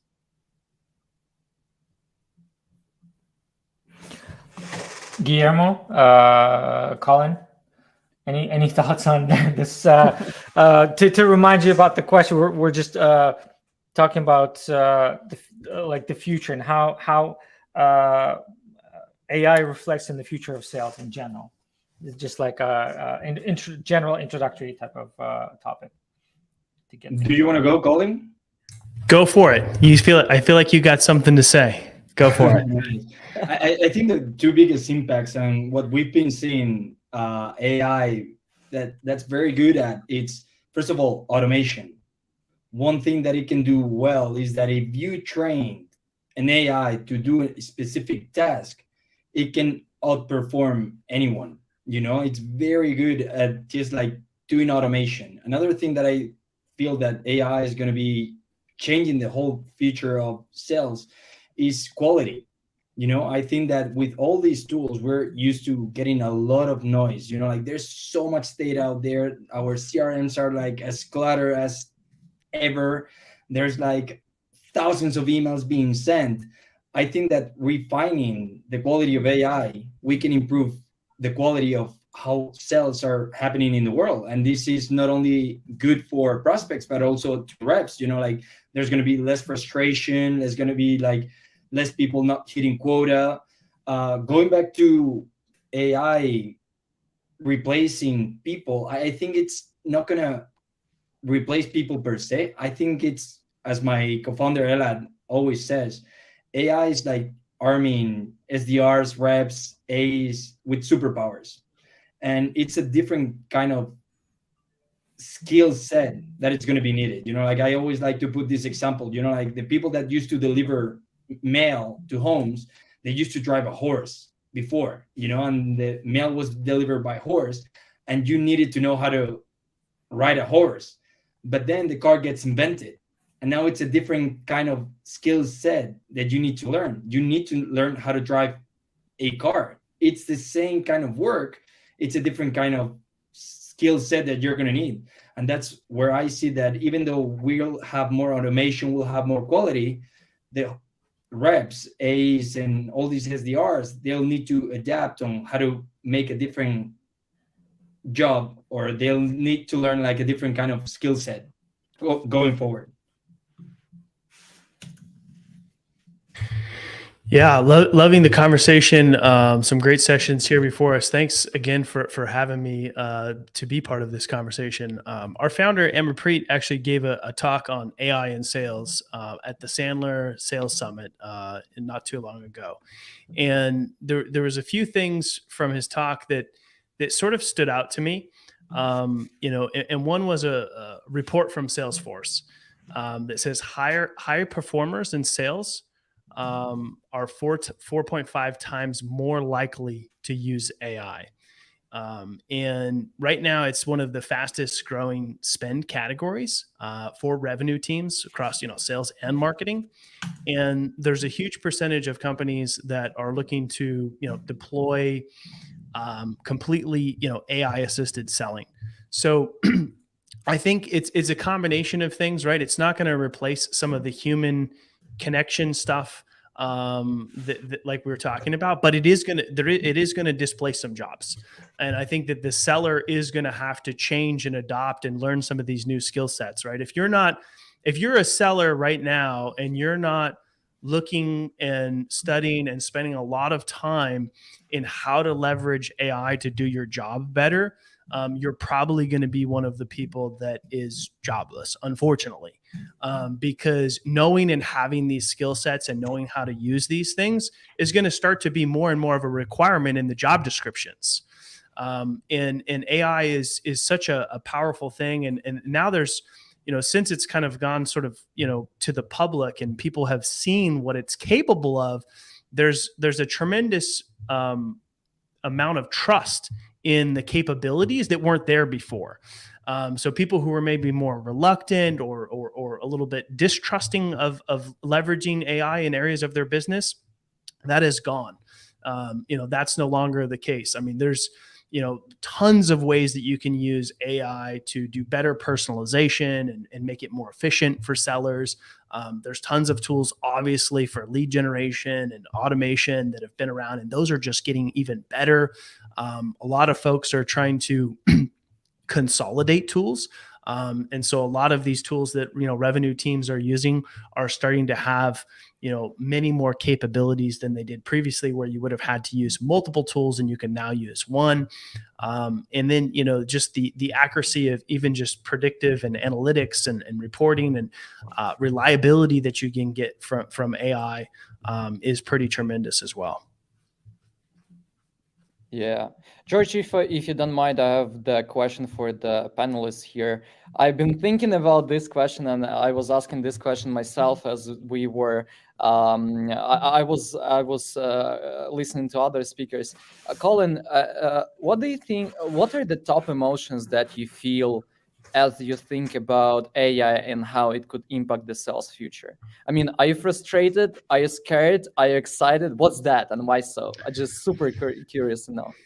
I think there's largely a lot of people that are scared, especially just with just the economy in general, and now there's this robots that are coming to take our jobs or whatever the thought is. Personally, I don't really operate from a place of fear, right? I think of like, how can I leverage this, right? Ultimately, any founder of a company or any sales leader, they want their sales team spending time on revenue generating activities, right? Which, if we boil that down to a couple of things, that's spending times with prospects and customers, right? And AI can help free up a lot of time so that sellers can be spending more time on those revenue generating activities. Now, does that mean that you're going to start to see very nimble sales teams that can accomplish quite a lot that would have taken maybe 2 or 3 times as much human capital to get the job done or hit the revenue marks or such? I think it's quite possible. Cool. I can also jump. I'm not part of the panel officially, but Yes, you are. I can also jump in because it kind of reminds me of the previous scare that I got years ago, maybe a couple of decades ago. Because in my previous life, I was a translator / interpreter, and Google came in with Google Translate to take away my job. And 20 years later, we're still here, and translators and interpreters are still here. It's just how you adapt to the technology, how you arm yourself with the technology. And it's true. Revenue leaders are going to be looking for ways to cut costs without compromising the quality of certain functions in the process. Again, same happened with Google Translate. But I don't believe that sales jobs are going anywhere, specifically, SDRs and BDRs. Their job functions are going to change and are already changing. And actually, that's a good kind of a segue to my next question, which is more practical. Like for people joining us today that are holding those positions, those SDRs and BDRs, what do you guys, in your opinion, what do you expect to change for them in practice? Are they supposed to go through additional training now? Are their sales quotas are going to change? What are the practical implications of this whole trend? Yeah, I think I'll jump in. So I think that nobody really knows yet, right? Because I think a lot of people are still, kind of scrambling to figure out how to leverage it best. How does it change things like headcount that we need? How does it change quotas? Can we increase quotas? Because, now with leveraging AI in different parts of the sales functions, people ultimately could do more. I think that there's going to have to be enablement. Yes. The problem is a lot of teams are moving in the direction of less tools rather than more tools. And a lot of even like in the SDR BDR function, they get tool exhausted of trying out new tools. Yeah. Right. So I think, people have been teams, and especially in today's environment, are a little bit more reluctant to try new things, at least in tool stacks. So, there's a lot of gimmicky type of AI products that are coming up that are just like a wrapper on GPT and don't really add a tremendous amount of value. So I think largely, as revenue teams start to figure out, okay, what tools actually move the needle and are worth implementing. And I think a lot of the companies providing those tools are going to have good enablement functions, because to rely on the sort of internal enablement isn't going to be good enough to get the type of adoption that you would want with, you know, any sort of new tool in the tech stack. I can add here with the comparison that back in the days, let's take the example of selling the car. Back in the days, the top experts in the car industry were the sellers. I know everything about car. I know the competitor of the car that I sell, and I can tell this to my customer, and they will really follow me. Now, then the digitalization happened. The Google, our customers and prospects, they got access to the Google. What they do right now, they go to the communities, they go to the review sites, they go to the YouTube to understand whether this car is better than car B or car C. And then when they come to the salesperson is now in the tricky position that prospects know a lot of things. So it makes a lot of salespeople really to make sure that I need to be a much harder expert or much be better in the emotional intelligence to really sell this to somebody. Now, let's imagine what will happen next. Customers will be enabled with AI. Not only we as the tech companies, as the vendors adopt the AI, soon customers will also have the AI. And as they will come to our company, they will understand literally everything about our product, pros and cons, what are the bugs, what are the reviews of the community. And I believe really is some people who are not working their ass off to be better experts or better have a more remarkable skill set that they had yesterday, they will be out of the game. And as Colin mentioned, look, it's more likely that top performance will use AI and new techniques than the mid team or the outsiders. So I believe salespeople could adapt. Salespeople will stay in the loop. Companies will hire them, but they need to adapt to the world and have greater skills of storytelling, be more authentic, and really to attune to the customer needs and feelings.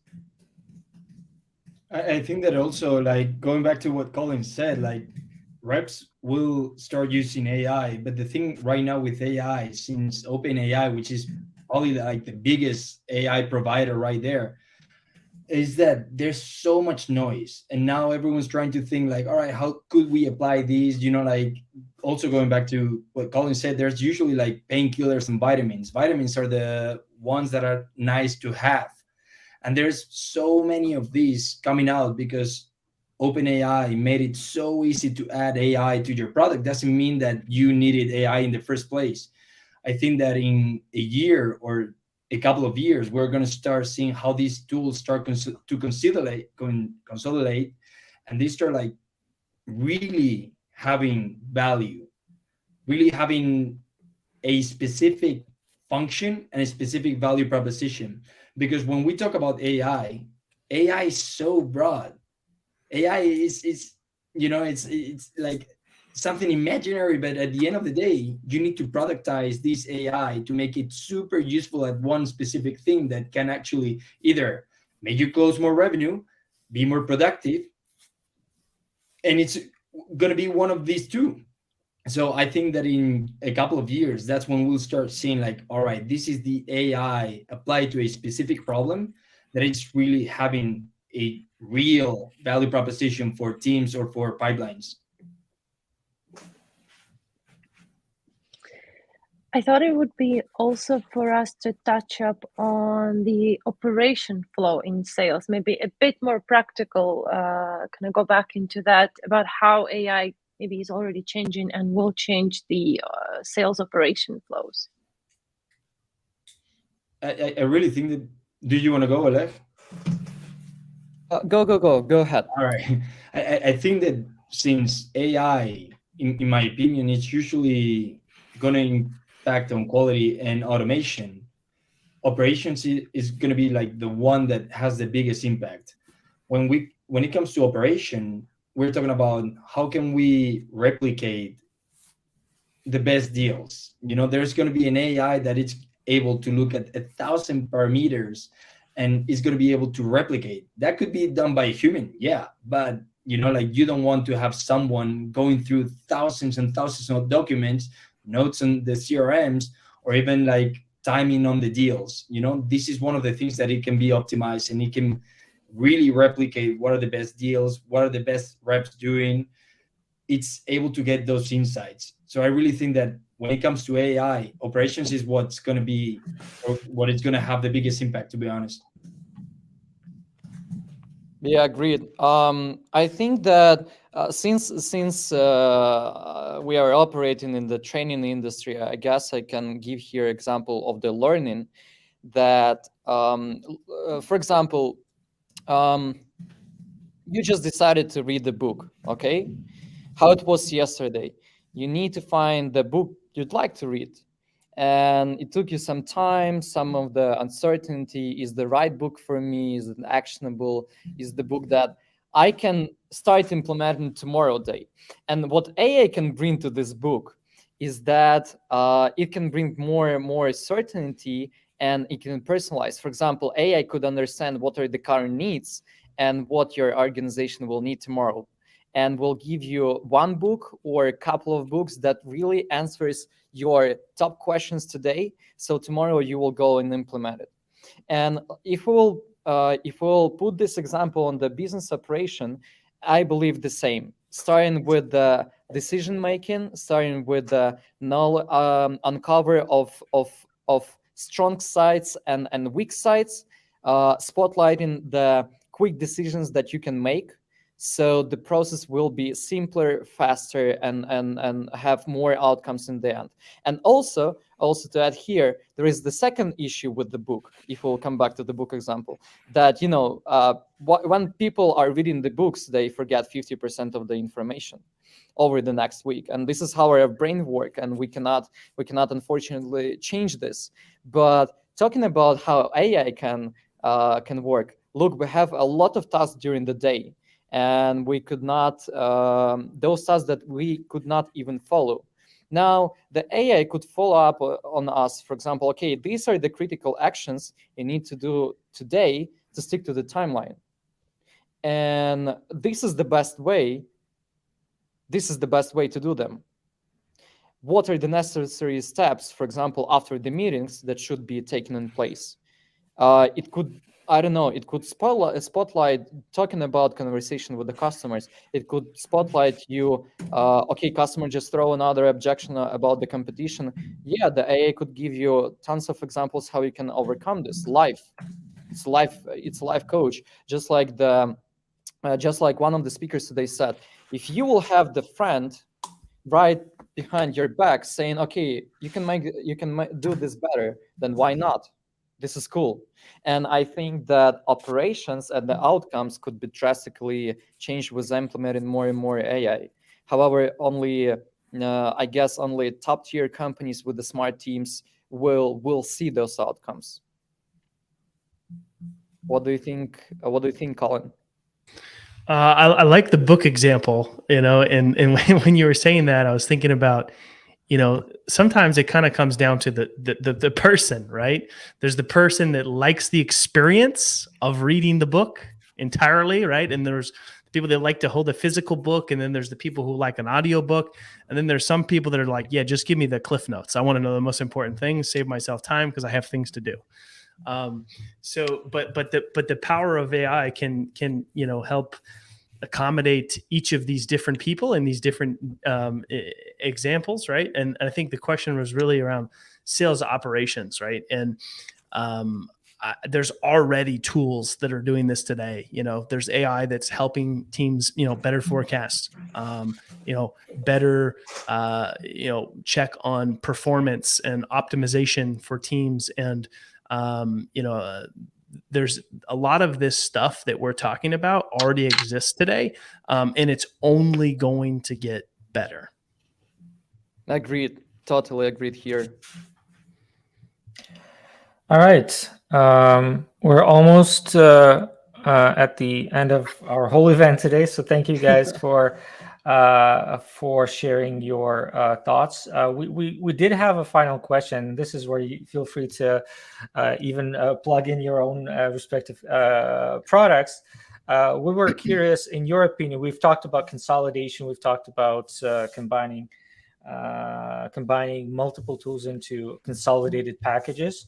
What in your opinion is going to dominate the sales technology market in the, let's say, near to what's it called, mid future, in the next, let's say, 3 years? What are the trends that you are expecting? Great question. Can I start? Are you Go okay? for it. Yeah, Go ahead. okay. So I think that Colin mentioned it today, people are exhausted of the tools. So I believe that this what this AI revolution really brings us is those co-pilots or autopilots. Is when, for example, I in my job have, I don't know, dozens of things that are ineffective. And if somebody comes and says, okay, Oleg, there is the tool that completely autopilots it, then I'll buy it, because I don't really, I'm no longer want to take care of it. There's something that do the results and just send me the reports. And for example, in our case, what we are doing with the people, we're coming to the organizations that have lack of resources of the training. They don't have time for this. And we say, okay, we have the magic pill that will identify the gaps of your people, assign the training, then make sure that people practice this training and make sure that the person implemented this training. And then just to send out the report to the team leader who has dozens of other tasks and say, hey, here's the Colin. He increased the conversion because he took this training. Now, this is the conversion rate in a matter of 2 weeks after this training was taken. This is the real magic. And secondly, I believe those tools will succeed that are focusing on the end user. If yesterday tools that were given tools were succeeding that were given the full powerful of actions for the admins. For example, they're fully customizable. They're you can do whatever the API connections and whatever. So the admin, the manager, director of sales, team leader can set up the workflow. Then tomorrow the tools should be heavily focused on the experience of the end user. You were talking about a tool like Reply.io, the experience of the SDR, not the SDR lead. How the Reply.io can help. How Reply.io can help SDR to be better, to respond with a shorter period of time, to craft better messages, to craft better follow-ups, to understand, okay, these are the key, to spotlight the key information about the customer, so I can get the personalization scale. So these are two top things that comes really into mind. I agree with Oleg. Is right now when it comes to internet, there's so much data out there, but digesting data, it's always you're always gonna spend the same amount of time. You know, like it's gonna take you the same amount of time to read 1,000 words now that it's gonna take you in 100 years. But if you can start adding AI to these things to make data more digestible, data that's more relevant, you can start surfacing. You can start removing all the noise that's there's like in CRMs, Google, LinkedIn, Twitter, all these tools, and you can start surfacing what matters at the time that it matters. That's the tool that it's going to win, because it's not only going to improve the quality of work of SDRs and account executives, it's also going to improve the quality of life of prospects, because rather than getting 100 emails that might not be relevant or 100 cold calls when there's no need at all, they'll get the 2 calls or 2 emails that are more interested in buying. And that way prospects won't be, like drowned in unsolicited and irrelevant sort of outreach. All right, I'm going to go for the shameless plug. I believe that so what we do is help sales teams understand the personality of their buyers. So we leverage technology to build more human connection by understanding the personality of the prospects. And that's a technology that is becoming more and more. If you follow like the Gartner hype cycle or anything like that, that's something that's 2 years away from full adoption, which just recently got downgraded. So it's in that customer psychographics category, which more and more revenue teams are starting to realize is something that's absolutely needed and can make a big difference in revenue by adding to their tech stack. All right. Sounds good. That sounds like a solid ending to a great a string of speakers. So thank you guys for joining. Thanks for taking the time to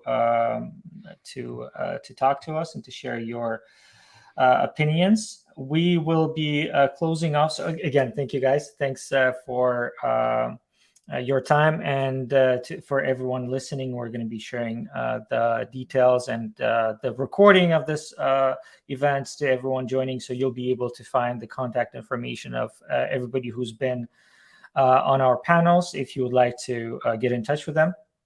Alex, so what are your thoughts on today's event? I believe we have covered a lot of ground today, and personally, I have more things that I need to think about now than I thought about before.